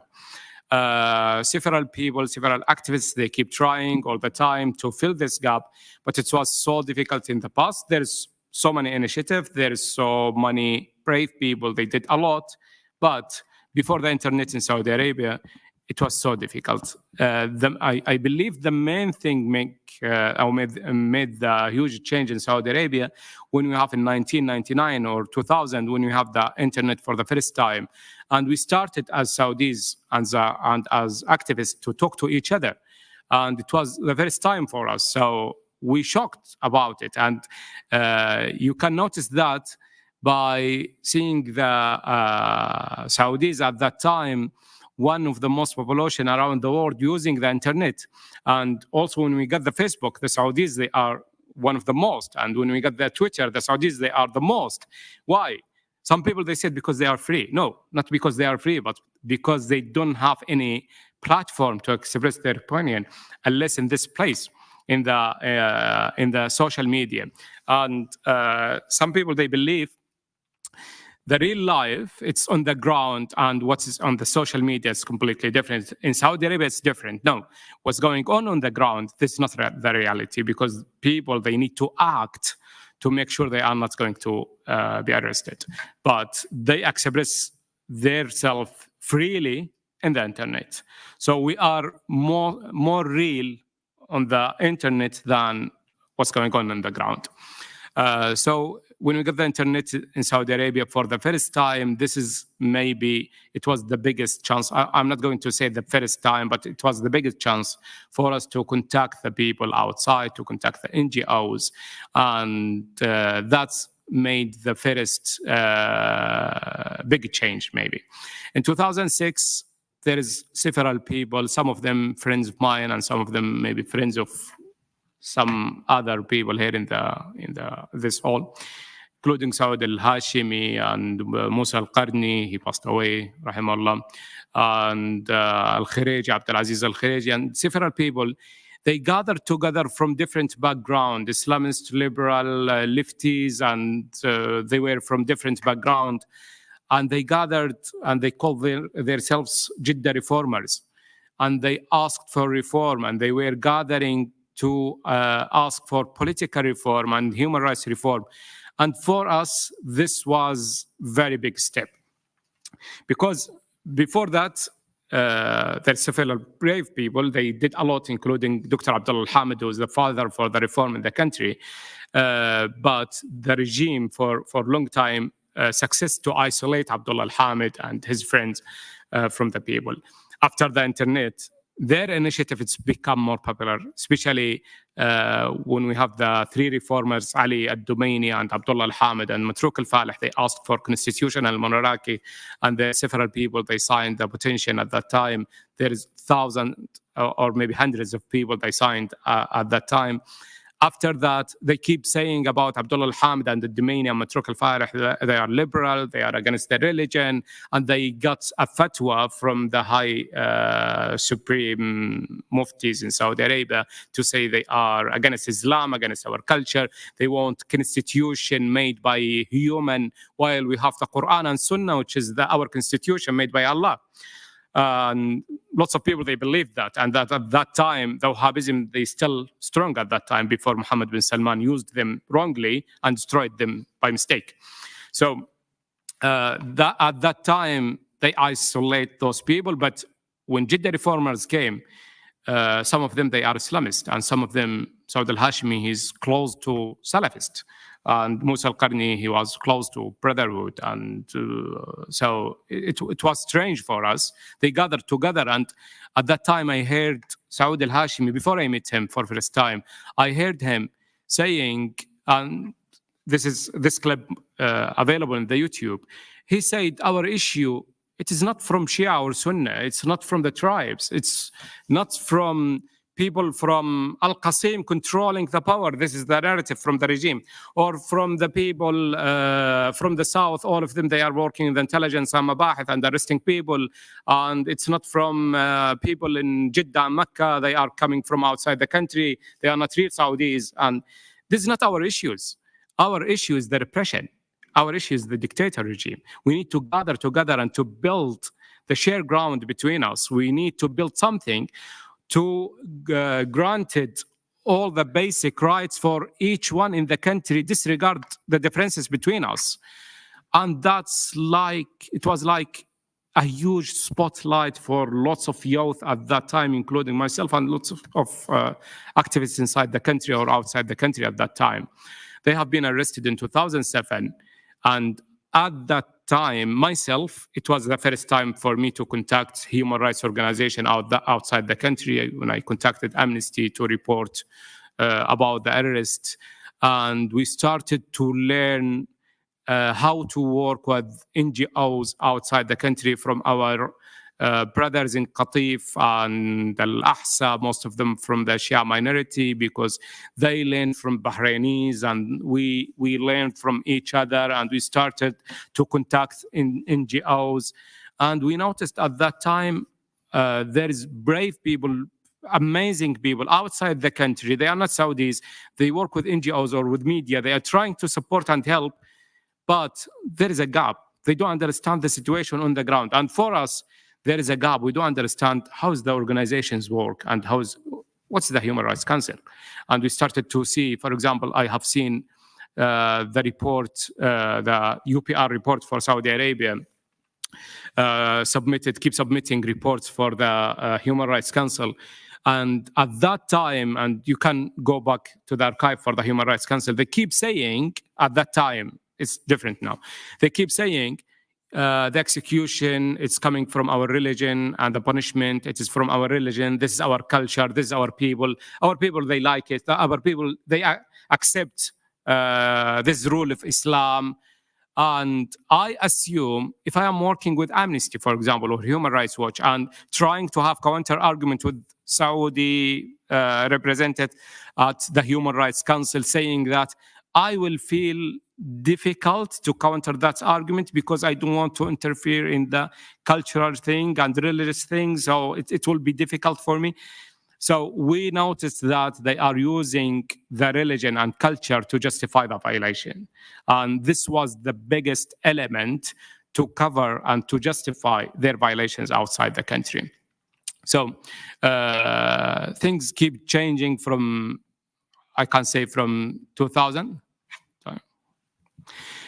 I think things start to change from when we got the internet and keep going up and up. 2006, we have the Jeddah reformers. 2007, we have Akbra, Dr. Abdullah Hamid, and his courageous and brave friends when they started Akbra. And Walid Abul Khair, he started, and with his friends, the Monitor for Human Rights in Saudi Arabia. Another friends in Al-Qatif, they started Al-Adala for Human Rights. And from that time, I think things started to change for the Saudi regime, and it has become more difficult for them to keep using the culture and religion to justify their violations and to isolate the Saudis from the NGOs outside. So, yeah, thank you. Thank you, Yahya. I have a question to you again. You mentioned the difficulties of free space, lack of a free space in Saudi, and people are using the internet to express themselves. Now the internet is being closely monitored by the government. Several activists are sent to prison, ridiculous lengthy prison sentences, talking about 27 years, 30 years plus, simply for retweeting or writing a tweet about human rights or supporting an activist. And one of the challenges you mentioned, the use of culture and religion. How can we, as an activist, or how can Saudis there in Saudi Arabia overcome those difficulties? And how can activists advocate for human rights and argue back that this is not religion, this is not culture, this is human rights?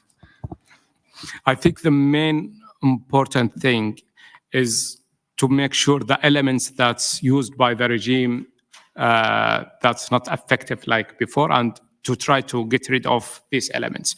For example, I can't trust anyone at this moment trying to advocate for Saudi government scholars. If someone doing that in the past, we will say he's a religious and he respects the religious scholars, for example. If that's happened with Bin Baz, for example, that will be acceptable at that time. But at this moment, it has become very, very clear because Mohammed bin Salman, he didn't know how to use the elements. He, for example, one of the most prominent scholars inside Saudi Arabia, Salih al-Fawzan, and he's one of the closest scholars also for Mohammed bin Salman. After the killing for Jamal Khashoggi, he published a fatwa statement in the TV saying the ruler is allowed to kill third of population if there is a chaos and to grant the stability inside the country. Anyone still believing in that, I can't believe he's a religious person. I feel he's spy. I feel he's working with the government. I feel he's part of the repression if he still respects those people. So first thing, the elements for the regime, whether they are the religious scholars, whether they are the media people, journalists, Saudi journalists, or whatever, all of those people, we want to make sure everyone know they don't have credibility. They are not express their opinion. They are just working for someone who hired them to say something. And if we put them in this position, that will be more clear for people. So they are just elements, tools used by the regime, whether they call themselves liberal or they call themselves scholars. One of the most popular liberals in Saudi Arabia, he's a writer, he's old man, and he wrote several books and novels and things. And he have a tweet during the Arab Spring, and he criticized the Prophet Muhammad, and some people, they criticized him and they said he crossed the lines. And he tweeted and he said, I am a liberal and I don't have any lines in the life except the freedom and the monarchy. So how can we accept someone calling himself liberal while the monarchy for him is red line? So those people is completely exposed by the regime itself, because the regime, they keep using them wrongly. So this is the first thing. We don't want to keep having arguments about those people if they are legitimate or they are working for the regime, because it's very clear right now. This is the first thing. Second thing, the people, they are, as mentioned in the second session, we know most of the Western government and officials outside the country, they are looking for their interests. They are not really supporting the human rights. So we don't want to be very optimistic about them, but we need to know how to pressure them. For example, the NGOs outside the country, we know these NGOs, they believe in the human rights and they can't do the pressure on the officials outside. So we don't want to put our efforts with those officials outside believing them, but to put our effort to pressure them.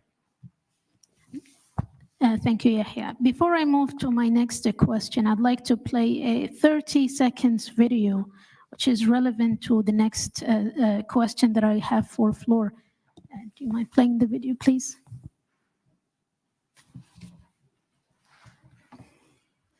You may call somebody expressing their opinion, which is incitement. When somebody gives money to a group that murders people, is that expressing their opinion, or is this funding murder? But they're presented outside Saudi Arabia as if they're activists, or as if they're moderates wanting to express their opinion. When from our perspective, they're either inciting people to commit murder, or they're funding murder, or they're actively working to destabilize the Kingdom of Saudi Arabia. So, Floor, you know, Saudi Arabia's counter-terrorism law, just by the way, this is the former Foreign Affairs Minister Adel Al-Jubair calling activists as criminals. Now, Saudi Arabia's counter-terrorism law was passed by the Saudi Council back in 2013, and it was later signed by King Abdullah and became effective in 2014. We witnessed over the past years the prosecution of the human rights defenders using those very same laws. I know Amnesty is doing research on laws that codified criminal offenses, and you have found you have findings on the research that apparently the very same new laws that the Saudis are trying to come up with to not criminalize activists are still supporting oppression in a way. Can you tell us more about the research you're doing and the results and the findings of the research about that? Yeah, sure, thanks. I mean, maybe just to respond to the video clip, it's really interesting, of course, that he says that so blatantly, and it's of course part of the strategy of the authorities to portray activists as terrorists. But the interesting thing is when you look at the charges that these activists get, and the charge sheets themselves. For instance, the case of Lujane, it's basically a list of her human rights activities that they are accusing her of carrying out, and there is nothing in there that he refers to in this interview of them receiving money to support foreign groups. So. We in the cases of the human rights defenders that we have documented over the past few years, their charge sheets really read as a list of activities that are really a part of their human rights work, The current law or the current research that you're referring to is regarding a draft, a concept penal code that was leaked 2 years ago. Crown Prince MBS promised to start a process of codification because there was no criminal law basically in Saudi Arabia, and promised also that human rights would be protected in this new legislation. And we see now that in this draft law that basically it further entrenches the violations that we have seen over the past few years. It criminalizes freedom of expression, it criminalizes freedom of religion, and basically he also said that the goal was to make it more clear for people what is considered a crime and what is a punishment for a specific crime, so that people know exactly what to expect. But this law is extremely vague. The definitions of crimes are vague. And there's still a lot left to the discretion of judges to decide what is a crime, and that really leaves a lot of room for judges and also of the authorities to use the judicial system to go after opponents whenever they want to. But I want to go back maybe to what Yahya was saying about the role of local activists in pushing for reforms. I think they have really played a huge role in the past decades of putting issues on the agenda internally, but also externally on the agendas of Western governments. And women's rights, of course, the government pretends that the Crown Prince has given certain rights to women from the goodness of his heart. But of course, if you look at the history of activism in Saudi Arabia, women rights activists since the early 90s have put these issues on the agenda, and other issues too were really, the human rights movement has been really instrumental in this. And if you look at this is we're here. This is a relatively small hall, and we're here with some of the key human rights voices from Saudi Arabia. It's still a relatively small group, but about 10 years ago, when I started working with Saudi activists like Yahya, it was an even smaller group, and it's really incredible how this group has developed over the past decade, and what a strong voice this group now has. And I think if you look at the way that people like Yahya and Lina and Abdallah are able to connect to the media, big media outlets, to also have good connections with Western governments, with members of parliament, with the EU, they have an incredible strong voice now that definitely is heard. And it's of course not for no reason that they are seen as such a huge threat to the Saudi authorities. So I just want to credit them for this, that it's a huge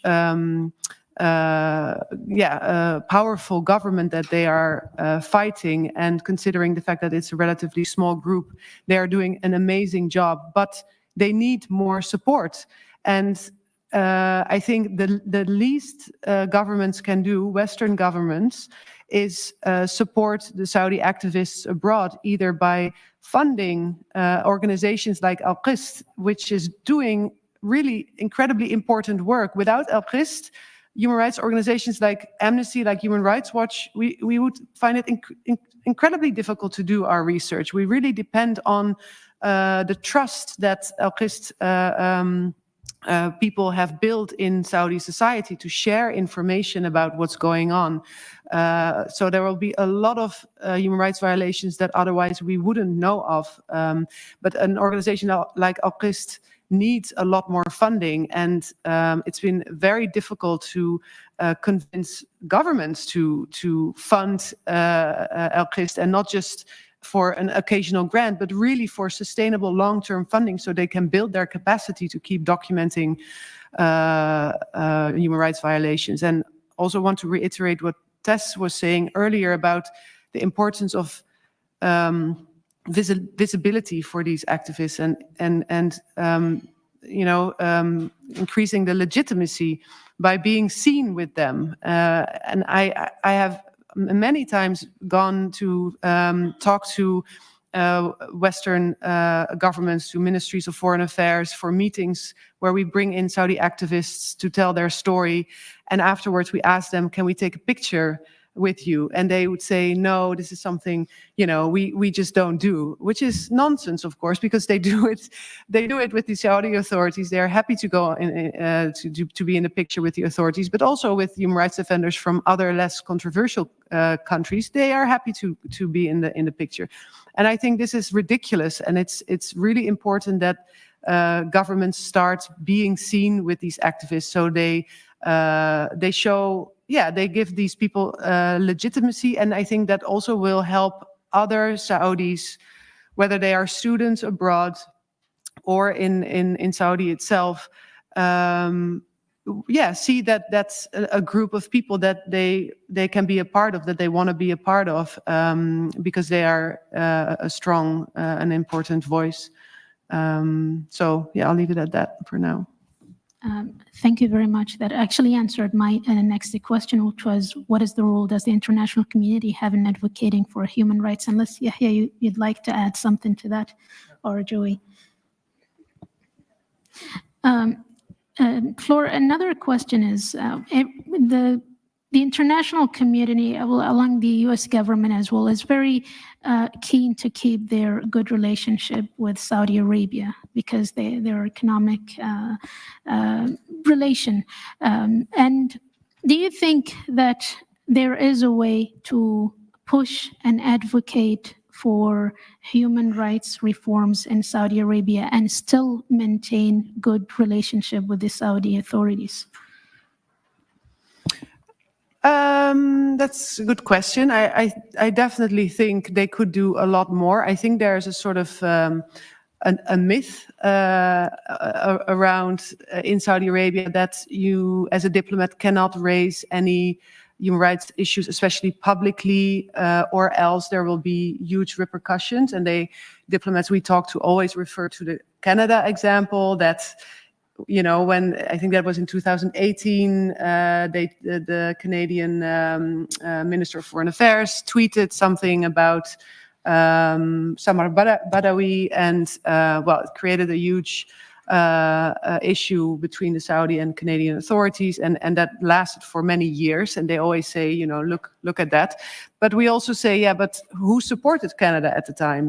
They were on their own, and all the other governments, Western governments, kept quiet and just looked at what was happening, while you see that if groups of countries come together and make statements, and we've seen that several times, for instance, in the Human Rights Council, where countries have come together to make statements, for instance, calling for the release of women's rights defenders, there are no serious repercussions, and it actually has an impact, because especially in the case of women's rights defenders, those are the activists that have in the end been released after a relatively short amount of time, while others are still in prison. But I also think, if Western governments that claim they stand for human rights and that claim that human rights are, a key pillar in their foreign policy, if they really think if they want to be credible on this, and of course right now they aren't credible at all, but if they want to build that credibility and they really want to do this, they should probably also accept that sometimes this comes at a cost. And that if you want to be critical and have all the business opportunities in the world, that might not always be possible, and that sometimes that there are consequences, and it costs money, and maybe we just need to accept that. But I definitely think right now they can be a lot more critical even without serious repercussions. Yeah. Can I add one thing? Just one example about what Fleur said.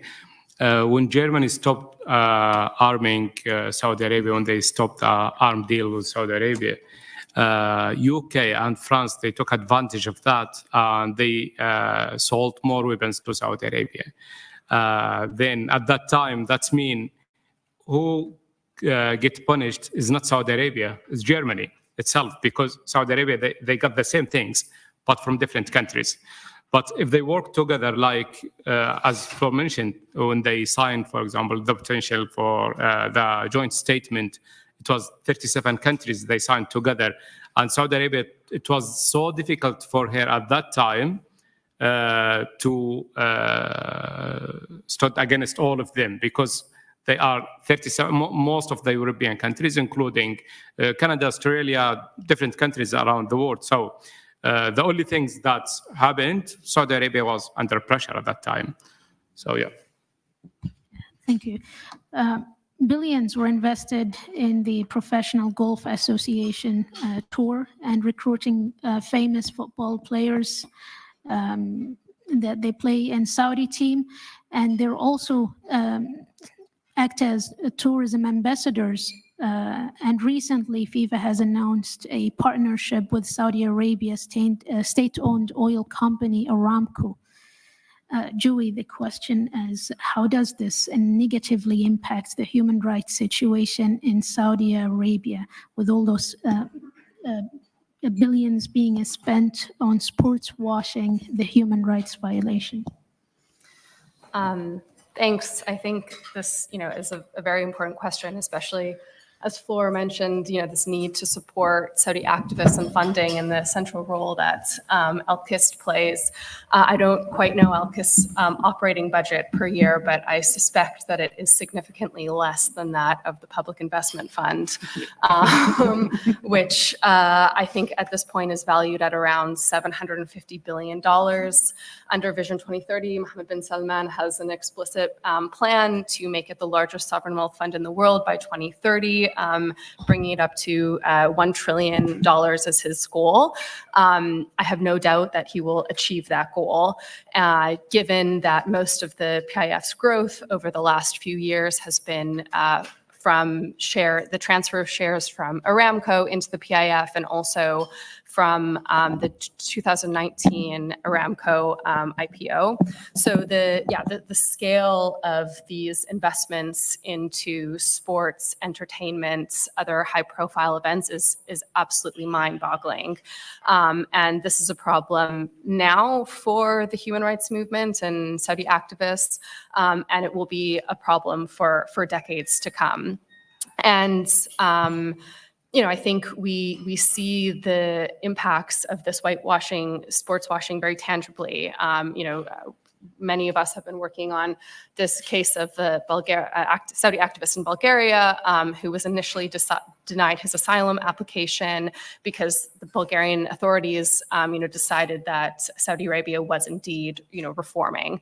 And so we see these impacts from whitewashing, sports washing, that they're very, very tangible.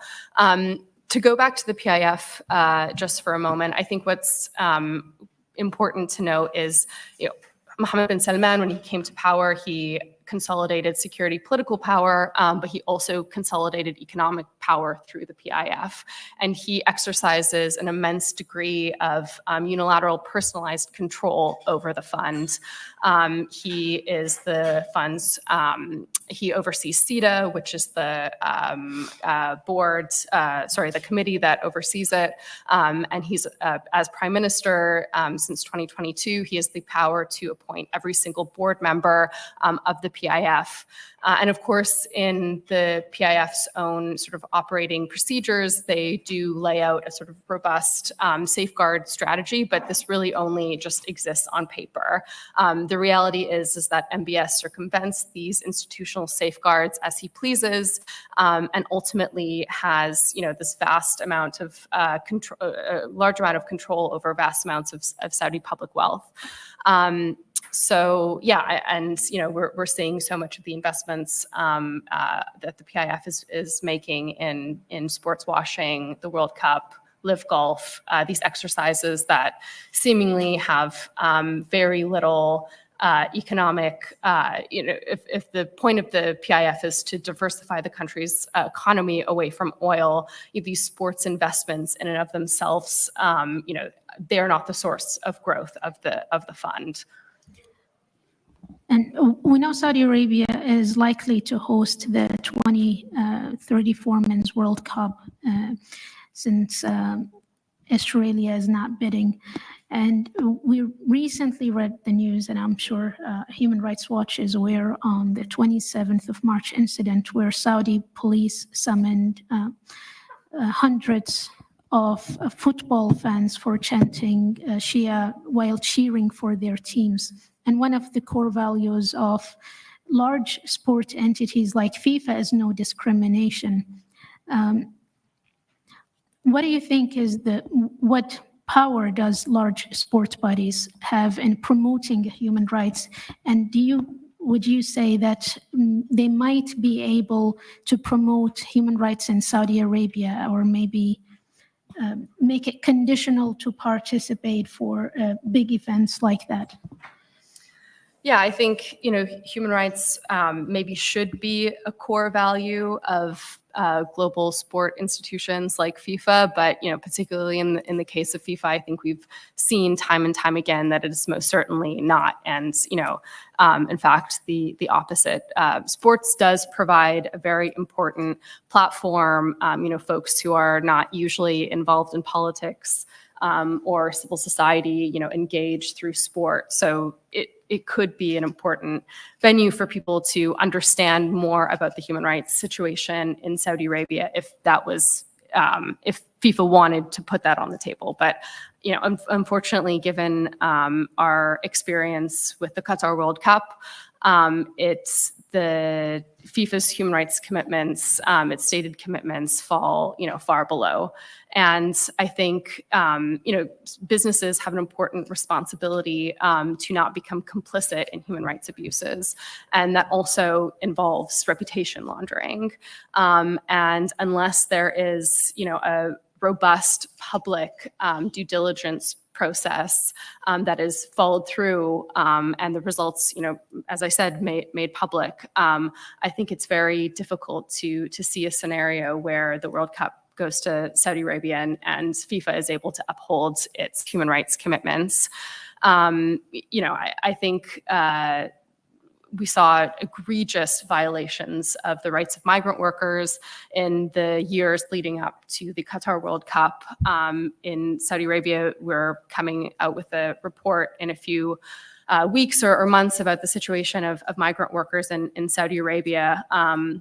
But I think it's a important and very real risk that the amount of construction that will need to happen in Saudi Arabia for the 2034 World Cup is absolutely massive, and the number of migrant workers that will need to come, that will need to labor in extreme heat, and the rights abuses that will come from this, it's really, really terrifying. And in the case of Qatar, there was limited but still some access for journalists, for human rights researchers to go to some of the migrant camps to understand the labor conditions. In Saudi Arabia, we really do not have that access.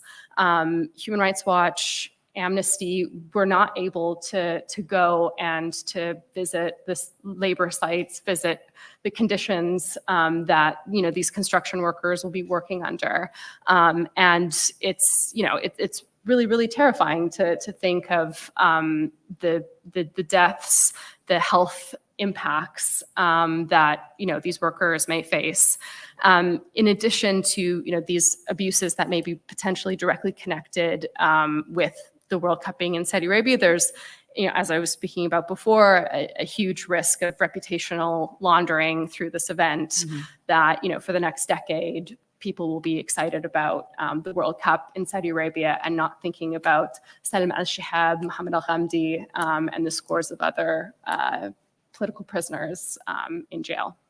Yeah, if I can add to that, because I think for Saudi Arabia, this is a really big opportunity to show that they are, serious about human rights reforms in the context of organizing such a big sporting event.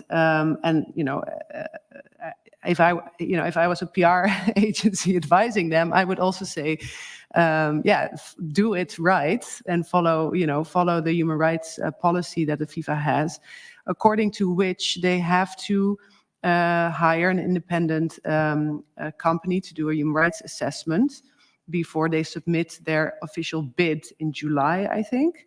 And this human rights assessment, or this independent company carrying out this assessment, is supposed to consult with stakeholders.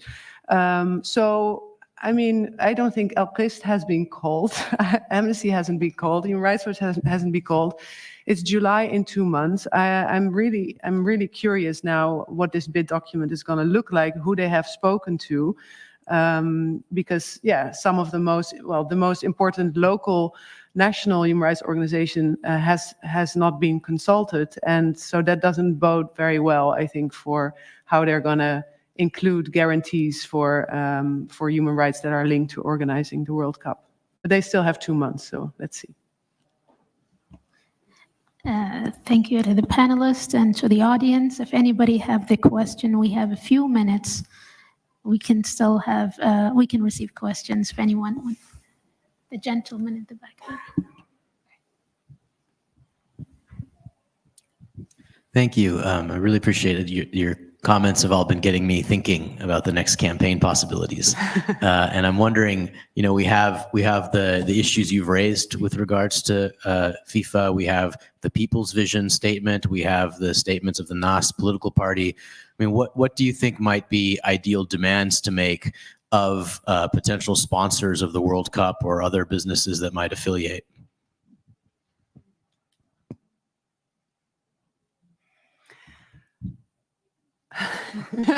I mean, we're not there yet. I think first we have to see the bid documents and to in what way Saudi Arabia is going to include human rights guarantees, and then we have to see, are they strong enough? If they're not strong enough, there has to we have to put pressure on FIFA and also the other football associations that are part of FIFA to put pressure on, in strengthening those guarantees. And then the document or the bid, if it passes, it will be put to vote in November, I think. So I think depending on that, the outcome of that, we have to hold Saudi Arabia to the promises that they make in the document. But I think it's too early to say now what our calls would be to sponsors. But Joey, maybe you have ideas. Yeah, I think it's a bit too early at this point. I think one demand, will hopefully be access. Is that if it does go forward, then human rights organizations need to have access to Saudi Arabia, safe access to Saudi Arabia, access to prisons to be able to visit and see the conditions of all the faces that we see in this room, to be able to visit work sites for the people who are going to be building these massive stadiums in, the heat of the summer hours. So I think it's a bit too early to say, but access will absolutely need to happen if this event goes forward. Yeah, and the access need to be on the boundaries for the human rights organizations, not planned by the Saudis, because they could allow people to visit, but if it's planned visit, if they plan the visit, that will not do anything. For example, they take journalists, for example, or some people in the human rights field to visit some cells and some prisoners, and they prepare for the visit, or they will visit some sites for the workers, but it's prepared for the visits. That will be part of the PR. So it needs to be visits with the human rights organizations terms. I know, I mean, sorry, not to contradict you, Yahya, but I think it's important to have access now, even if it is controlled by the government. Yani, if at the end of the day we have access to Mohammed al-Qahtani, even if it's controlled, at least we have access to him. You know, I think it's just about, you know, making sure that, you know, everyone disappeared is still alive and things like this. Yeah, if it's to Mohammed al-Qahtani, that will be good. But if it's to someone we don't know his name, and at the end he will be Walid al-Huwairini with a mask, Abdulaziz al-Huwairini with a mask. So. This reminds me when the Saudi ambassador in Turkey allowed visit to check for Jamal Khashoggi, in which he was opening the wardrobes and the drawers to look for Jamal Khashoggi. We had some visits that were arranged to prisoners that does not reflect the reality of the prison conditions, where it looked like a copy paste of a Norwegian prison, newly painted, new mattresses.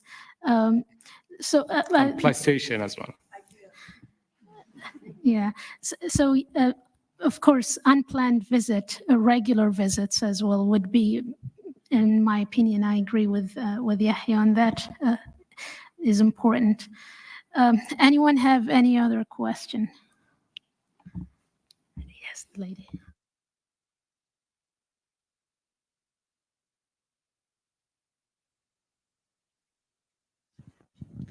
I have an easy question for all of you, because we've discussed today how to build better solidarity with civil society, but also the general public. I mean, whether it's Americans or otherwise, I was just thinking about all of the sports washing and sort of cultural events that Saudis have been influencing. And I wondered what strategies you think there is for building better public awareness, just the general public, not necessarily experts or civil society. The brief example I'll give is I went to a game con in Philadelphia, and it was about halfway through the con that people on Discord servers and elsewhere finally answered why there was a Visit Saudi Arabia booth at the game con, which has nothing to do with game conning, and it's because Saudi funded the game con and the organizers, which have nothing to do with the Middle East, and probably have maybe no or limited knowledge of likely being funded through the PIF or otherwise. And so it got me thinking, how do we have normal everyday people going to cultural events to have greater awareness, to be able to not attend, to protest, to make choices with their feet and their money?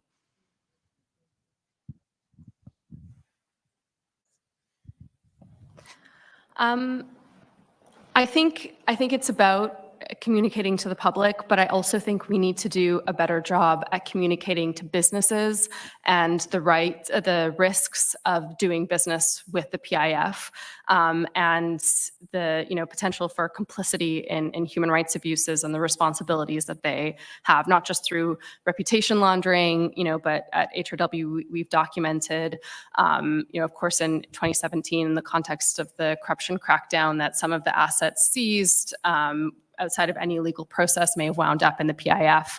So that presents a huge reputational risk for businesses who are then taking that money, whether it's a game con or golf or whatnot. There are legal risks. So I think, of course, we need to also focus on the public relations aspect as well. But your normal gamer person wants to go enjoy their events and go home, and it should be it's the responsibility of the business to ensure that business relationship with the rights abusing actor isn't going forward to begin with. Sorry, can I just comment on that as an amnesty campaigner? campaigners need to be resourced. I mean, Flor brought up this point when it comes to Al-Qist and how much we need their documentation, but campaigning costs money. Campaigning is a very expensive pursuit. So I don't know if it's TikTok just in Lebanon or everywhere else, but every third TikTok is visit Saudi or something about Saudi Arabia, I don't know, some space thing, or like, you know, I would love for the video that we produced today about Manahal al-Ataibi to get as many eyeballs as possible on TikTok. And I don't want to be crude and keep talking about money, but that the reality is that it affects the power dynamic a lot. I think we need media to continue telling stories. And I think it's a very, very difficult thing to ask of the families of the detainees, but we need to, you know, they need to keep speaking out, and we can't ask them to do that. It's very difficult, but at the same time, you know, I think I've gotten a media request almost every hour today on Manahal al-Ataibi's case, and by telling Manahal's story, we're able to tell the public what the reality of the situation is without, you know, describing everything in detail, but it's emblematic. So I think those are a few ways for us to start reaching public opinion more. Thank you. I think I'd like to add that when the women were in prison in 2018, Yahya Asiri did a campaign. He received a reasonable funding that is suitable for the campaign, and it was successful. But since then, the funding has stopped. You know, a lot of the funders started to prioritize other issues, and with that happens, we noticed that the Saudi government has started to detain more women. And I don't know if you have noticed that, or Yahya perhaps can tell us about the recent, or Lena is working on Al-Qist, on women detainees. But yeah, I also emphasize on the importance on receiving proper fund for Saudi organizations. It's not being funded as other large organizations. It's not getting as much as it deserves. With this, we're closing this session. So I am going to invite Abdullah Rada for closing this session.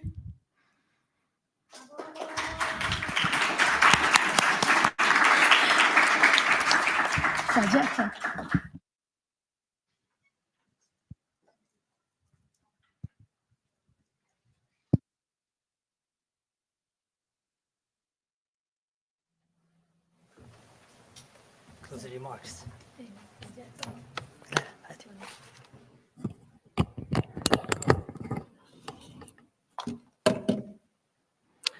Thank you so much, Umayma. Thank you for this great panel. And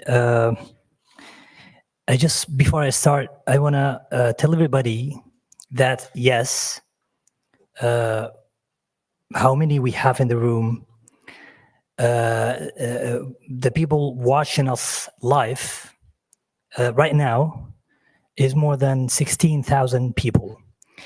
And according to our, numbers and the demographics number and analysis, at least the majority of them is from Saudi Arabia. I was hoping that we will have a complete Arabic version of this to our own people. I just want to tell everybody that people in Saudi Arabia is watching, following us, and hoping a lot to happen from such conference and meetings. And these are the closing remarks for the conference today. Friends and colleagues, as we draw this conference to a close, I want to express my profound gratitude to each one of you for your invaluable contributions today. This gathering represents not just a day of dialogue, but the initiation of a renewed and vigorous phase in our collective pursuit of reform and democracy in Saudi Arabia. What brought us here is the people's vision for reform in Saudi Arabia, a vision crafted by Saudi activists, including many in this room, Umayma included. A vision crafted by Saudi activists, scholars, exiles who dare to imagine a future where human rights and the rule of law are not inspirational, but actualized. This vision is a call for change, a roadmap that demands immediate and unconditional release of all prisoners of conscience, guarantees freedoms of expression, association and assembly, champions the rights of all citizens, including political participation and voting, and protects the rights of all, especially women and vulnerable minorities, including migrant workers. These should be basic universal values, but unfortunately, they are not.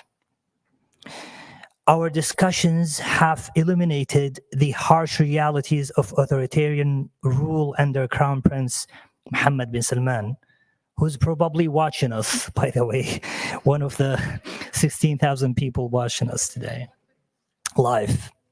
Crown Prince Mohammed bin Salman, who does not share these values and has killed critics, silenced reformists, and curtailed freedoms.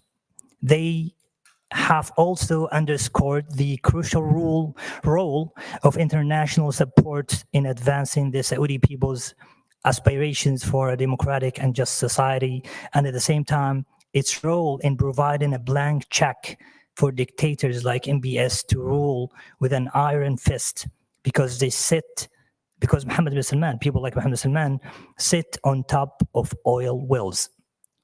This conference is a critical step forward, emphasizing the actionable measures needed for each one of us to dismantle the barriers to democracy and human rights in Saudi Arabia. We stand at a crossroads, not just for those of us engaged in the Saudi struggle for reform, but for all who champion democracy and believe in human rights. The Saudi people require our continued advocacy and pressure to bring about the aspired political changes. This is more than advocacy, it's our commitment to amplify their voices, amplifying their calls for change across the globe. This conference, therefore, is not merely an isolated event, but a catalyst for a new era of activism. The Saudi people need your sustained pressure to help translate the people's vision into tangible political reform. Whether you are a policymaker, an advocate for democracy, or a global citizen, it is our duty to support these efforts and to amplify the voices calling for change beyond the borders of Saudi Arabia. This is why I call upon our audience of experts and thinkers to support us and spread the message. I also call upon members of Congress and policymakers to remember the weight of your responsibilities. We urge you to consider the real impact of U.S. foreign policy on lives of ordinary Saudi citizens who yearn for reform and freedom. We need you to use your legislative powers to stop enabling and supporting authoritarian leaders and autocratic politicians in the Middle East, whether it is enabling and protecting war criminals who bombarded Gaza, arming and supporting torturers in the palace, or arming and supporting our torturers in the palace in Saudi Arabia. We ask this of you because we know it will help our loved ones, it will help our fellow countrymen and women, it will help our country long into the future. But we also ask because we know that this is in the national interest of the United States. We know a more democratic Saudi Arabia won't blockade a neighboring country, kidnap a nearby prime minister, or seek to cause a worldwide economic depression over the price of oil. We know that a democratic Saudi Arabia will be a better partner for everybody, including the West. And policymakers around the world, we extend our call to you to engage with the people's vision and the Saudis in exile rather than listen to the only voice allowed by one-man rule.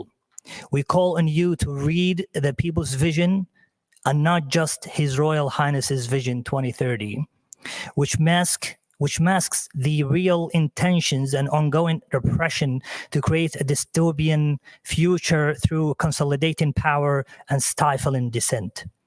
Your decisions, actions, and policies can propel or hinder our progress for a better future, not just for Saudi Arabia and its citizens, but everyone else in this globalized world because of Saudi Arabia's wealth and influence. Finally, let us leave here today with a renewed commitment to this cause, the cause of reform and democracy for which many people sacrifice their lives, like Abdullah al-Hamid, Allah yarhamu, and Jamal Khashoggi, Allah yarhamu. The cause for which many people continue to sacrifice everything, people like Walid Abu al-Khair, Abdullah al-Malki, Aziz al-Yusuf, and my beloved father, Salman al-Ouda. Let our deliberations fuel our actions and inspire a global community to stand in solidarity with all those fighting for a just and democratic Saudi Arabia. Together with their persistence and courage, we can help bring about the transformation that the Saudi people so rightly deserve. I want to thank the many organizations present here, our allies everywhere, and the many more individuals who support this cause. Thank you once again for your dedication, your insight, your unwavering support for future where every individual should be recognized and every rights is respected. Let's continue to work together to ensure that today's people vision becomes tomorrow's reality. I just want to end with 2 minutes in Arabic because there's so many people in Arabic and in our home country listening. شكرا جزيلا لكل أصدقائنا، لكل الحلفاء، لكل الناس. نحن ندعو إلى هذا الحلف الكبير، حلف المؤسسات الديمقراطية، حلف الحالمين بالحقوق والحريات والعدالة الاجتماعية. نحن سندافع عن هذه الحقوق الأساسية، سندعم هذا الحق العام، وسنوسع مستوى الحلف والحلفاء والراغبين بدعم هذه الحقوق الأساسية. ونعتقد أن هناك الكثير من المؤيدين لهذه القضايا حول العالم، فلذلك نحن لن نتوقف هنا.